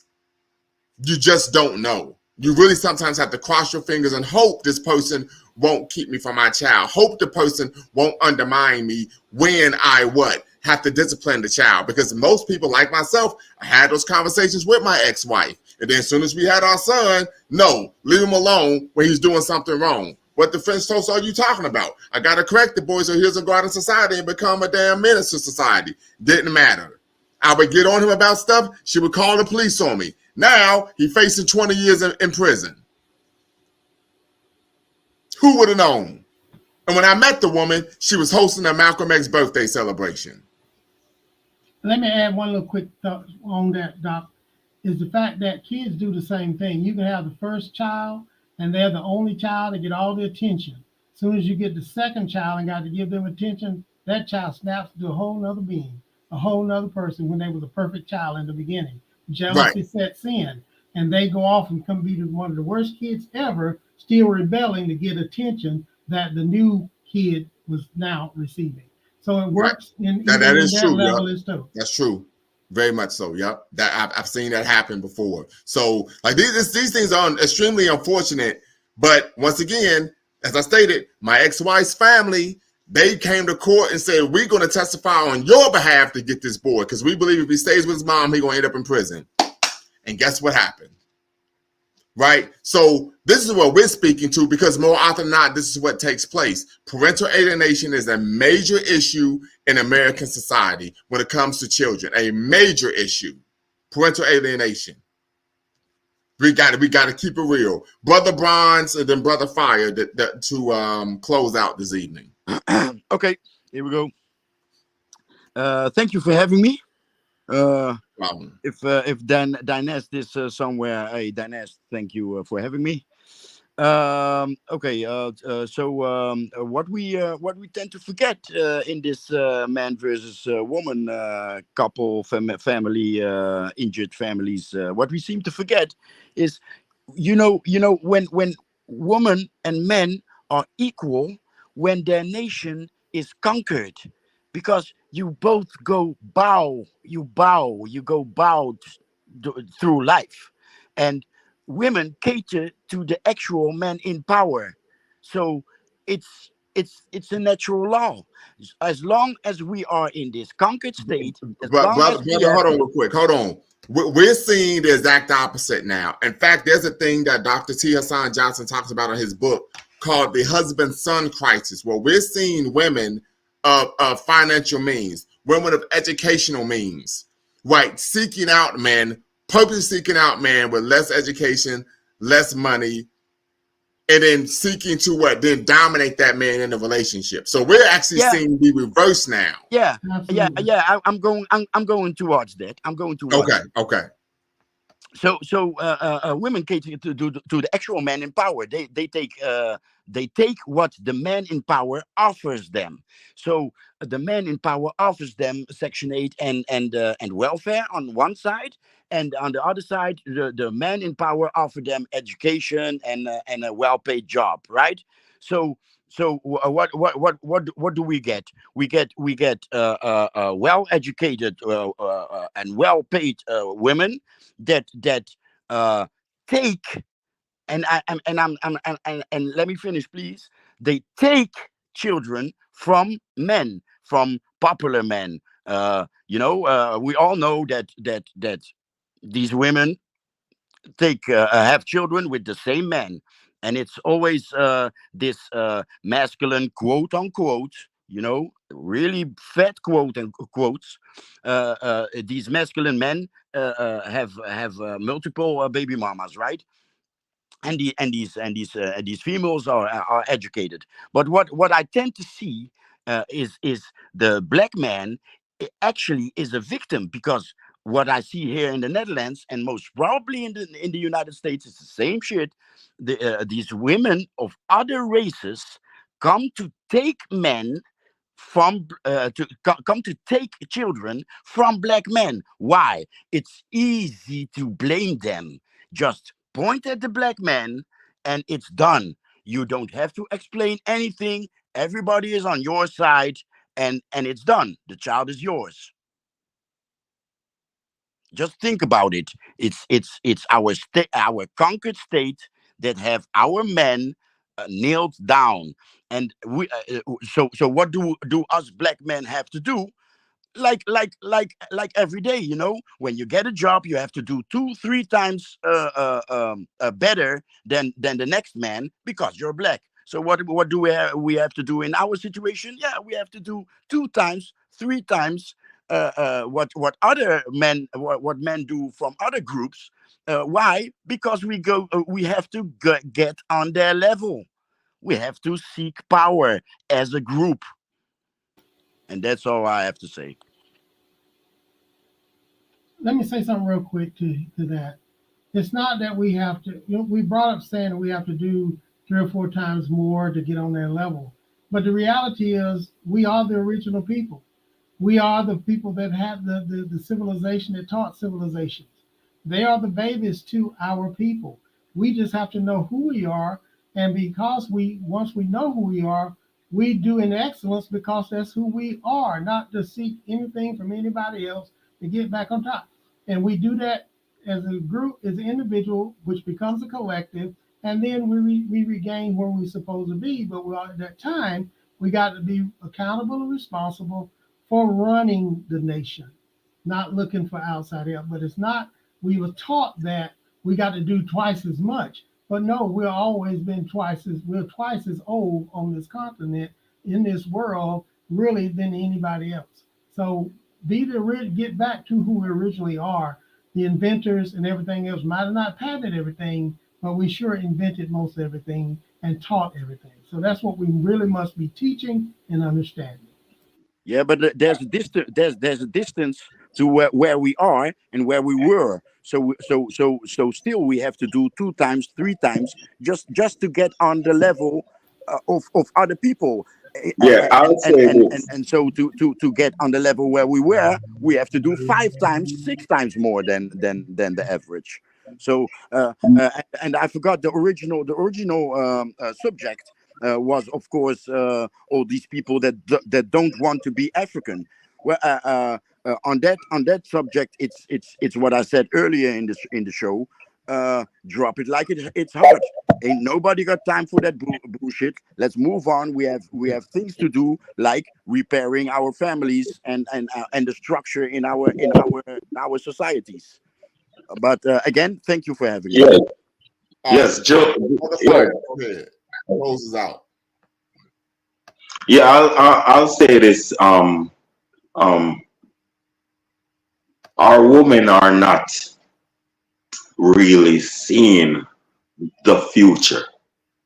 and what it takes to grow our people. You feel me? I don't think that, not very few of them are seeing it.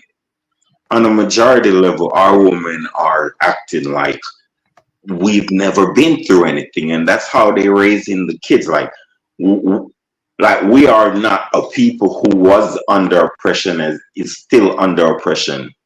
You feel me? I want to say this, right? All black men should endorse Pan-Africanism and black consciousness. But I tell you this, if all black men do that, you're gonna lose a lot of your black women, because black woman is not with pro-black shit. You feel me? Hold on, If hold on. go, Sister Asada, I hope you are willing to provide a retort to that. Go right ahead. yeah, I'm not saying all, but you can count them on one hand how much of them is in the black conscious and pan-Africanism way of life, and what that does is actually give us black men power to overwhelm the the enslaver and the colonizer and colonization. You feel me? And our black women don't see that far to know that we should endorse Pan-Africanism, and we should teach our children around this, around black pro-blackness and all that stuff, and pro-Africanness. If you, it's not part of our main problem.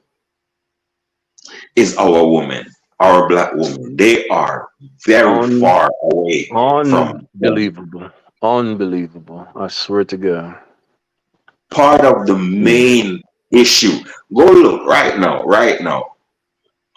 Strip clubs is what you call sexualizing our women, and is what you call exploiting our women. Well, how much women you see fighting against that?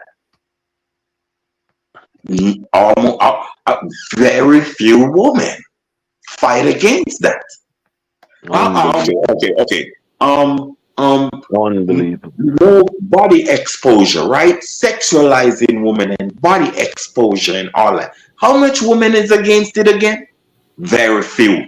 Most women would like to do their own thing, go on their exposition and walk around and acting like an idiot and all that stuff. Run the town red, all that stuff. And Pan Africanism and black consciousness is right there. They're not interested in that. And it don't make us as men powerful, because first of all, you're not teaching unity. And the woman, even if the men decide that we want to teach unity, they're raising a set of dudes who fight against that. You feel me? All right, me and Mr. Lumumba and some others and diners. Right now, diners having issues with the FBA dudes. Who raising these FBA dudes? Who make them don't like their own people? Who raising some Jamaicans? You know, some Jamaicans they never will claim Africa. Who raising them? I would say that issue we tend to find is systemic, and part of that has to do, once again, we talked about with the dis-Africanization process, where African people who were enslaved and their descendants were there was a ruthless negative indoctrination that taught us to hate where we came from. Yeah, and someone and is the reason I'm saying that we see the issue of black people seeking to disassociate themselves from African heritage, even when they were two-parent households. Right. So I mean, that is not an issue you could put on a black woman.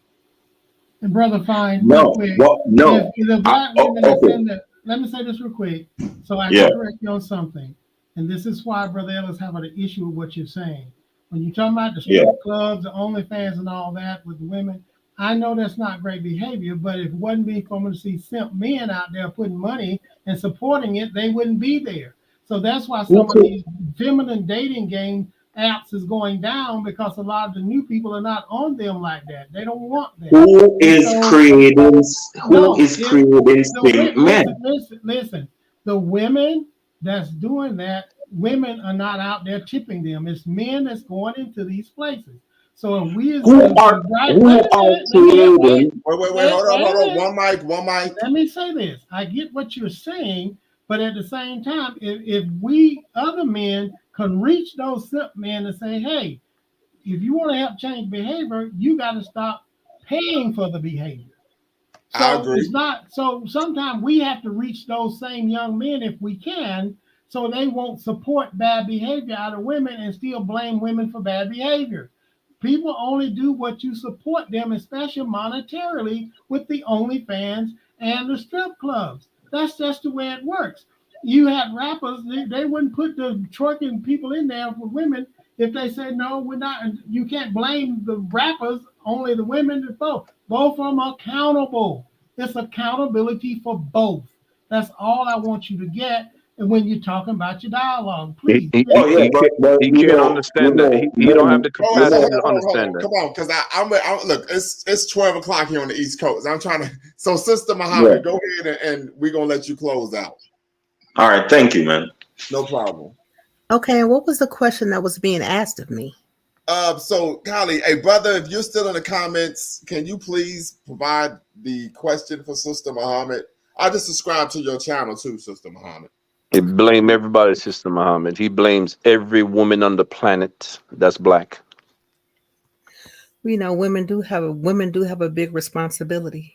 Well, and one of the things I can agree with regarding the teachings of the nation is that, and this is we know this is just universal, is that the woman is the first teacher of culture to the child. True. Mm-hmm. And I Definitely. can say that Agreed. my mother did a great job teaching culture to me. And one of the things that I can just say, let me turn my camera on, that I shared this with my parents like maybe a month ago. He said it's 6 a.m. here, Crimea River. I got you, brother. It's all relative, right? Was that I told my parents this, I realized when I left my parents' home when I was 17 that the women in the world weren't like my mother and my sister. And I had you're talking about a hell of a awakening, an eye opening to realize that. So there's something to consider, But yeah, the first teacher of culture is the woman. Right, but I think a lot of that has gotten to the point where women have started to devalue their roles as mothers. For And some part of that is reason, feminism. Feminism makes that argument. yeah. Literally. I've read the literature myself. Like literally, they make that argument that being a mother is oppressive to a woman. Now you know what? Literally. My husband and I have 7 children. And I've never felt oppressed by the teaching and the instilling discipline. And I've never felt, oppressed by that. Mm-hmm. It's an honor to do the job, in my opinion. Right. And a And you joy. have to look Quite at it honest. that way in order to respect it. Right. Hold on, are you agreeing with the last brother was saying, What Sister did Muhammad? what did he say? Because I step away periodically. So He blamed everything on black women, period. I wouldn't say that. I think what he was Okay. saying was that it was more the issue was everything more the women. That's what he's saying. everything is not black women's fault because in my experience, I've seen women do derelict things and I've also seen black men do derelict things. Uh-huh. Correct. So where I think the experiences I've had with honoring children in the neighborhood, there used to be a couple of little boys who used to steal things from my backyard constantly. And they were raised by a single father. So it's not always, I know some damn good single mothers too. But ideally, yeah, I think we should have both parents in the household. But I think the degradation of our culture has caused a lot of this. So poverty will make people do crazy things, men and Yes. women. We But see that. We see that Sister in Haiti. Muhammad, can I ask you a question? Yeah. All right. So you know our history and what the both the male and female had to go through. a lot of times, even on the slave plantation, the women had to step in and protect the men. They just had no choice. Sometimes just sleep with the master, making him feel good that night, so you don't tell nobody the next day. You see what I'm saying? So the women had to make a sacrifice. Also, I'm putting the blame on both of them because we were both colonized. We were both raped. That's another lot of thing that a lot of people don't know, that the men was being raped also on the slave plantation. You see what I'm saying? So we both were colonized. So my thing is, a lot of these platforms, these people just want to blame everything on the woman. Period. You see what I'm saying? They have no balance at all. And that's what I'm pushing back against. I know exactly. I said earlier, a friend of mine had to take the kids because the wife wouldn't get. She was a nice lady, but she wouldn't get off drugs, right? And he had to take the kid, and he had a hard time getting the kids because of the system. You see what I'm saying? So it goes both ways. You need both parents in the house. You see what I'm saying? And both parents have to raise the children. Everybody have their entity and their chores that they have to do to raise the children. To raise the children.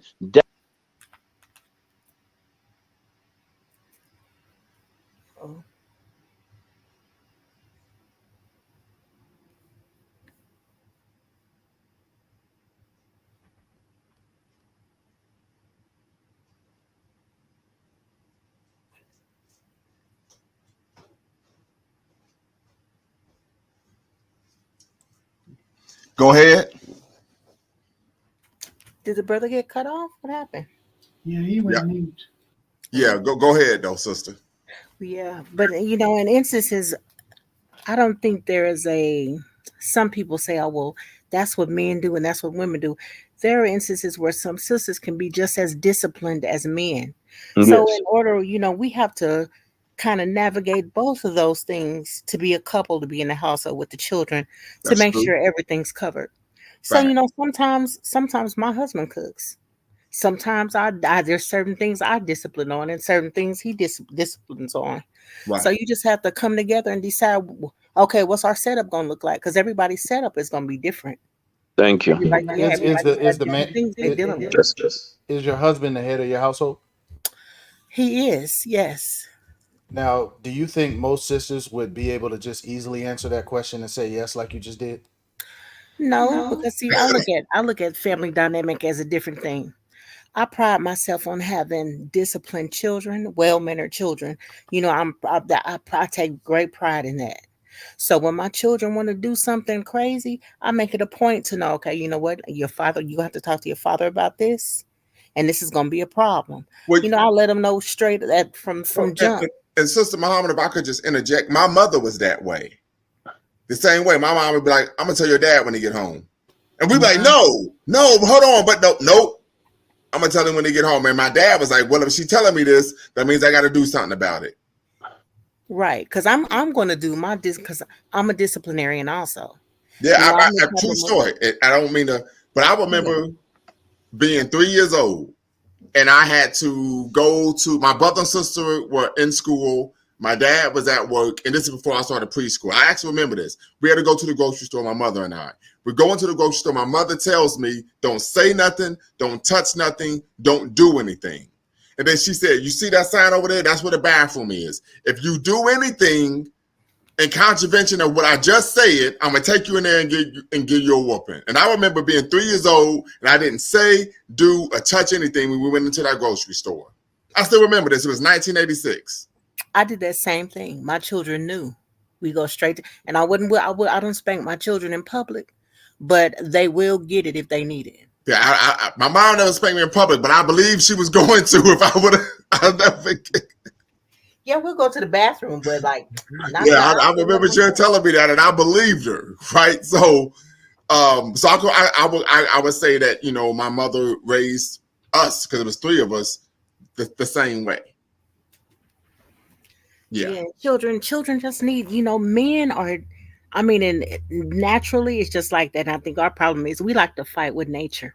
You can't fight nature. Nature's gonna win every time. Men are a little more. There's something about the father's voice that makes children fall in line. That's just how it is. But that's their job. They're the protector. We are the protector. That's true. Yes. You see, that's our job. Like that's what I'm saying. We have certain jobs. Well, no We each problem. have certain jobs. Well, Is the men would man the always head of the be. household? Delroy? Not, Shouldn't I'm gonna say it again. In my household, in my opinion, no. We both have our jobs to do. We both have our jobs to do. If somebody break in the goddamn house, yes, my ass is going after whoever it is. That's not her job, right? If something else having to do with the running of the house, that's her job. I don't know. I don't want no part of it. Right? I'm not gonna say what furniture to buy, what to cook, and all those and stuff like that. That's her job. She have her part, right? Nurturing the children and stuff like that, right? That's most of her part, right? So I'm saying we each have our job to do and to raise the children. That's all I'm saying. You see what I'm saying? Let me say this real quick. A lot of times we get confused on about the head of household. Look at it from the perspective of you have a CEO and you need a COO.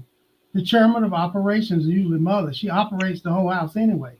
But there's got to be a deflection to a final decision or something to the CEO, which is usually going to be the dad.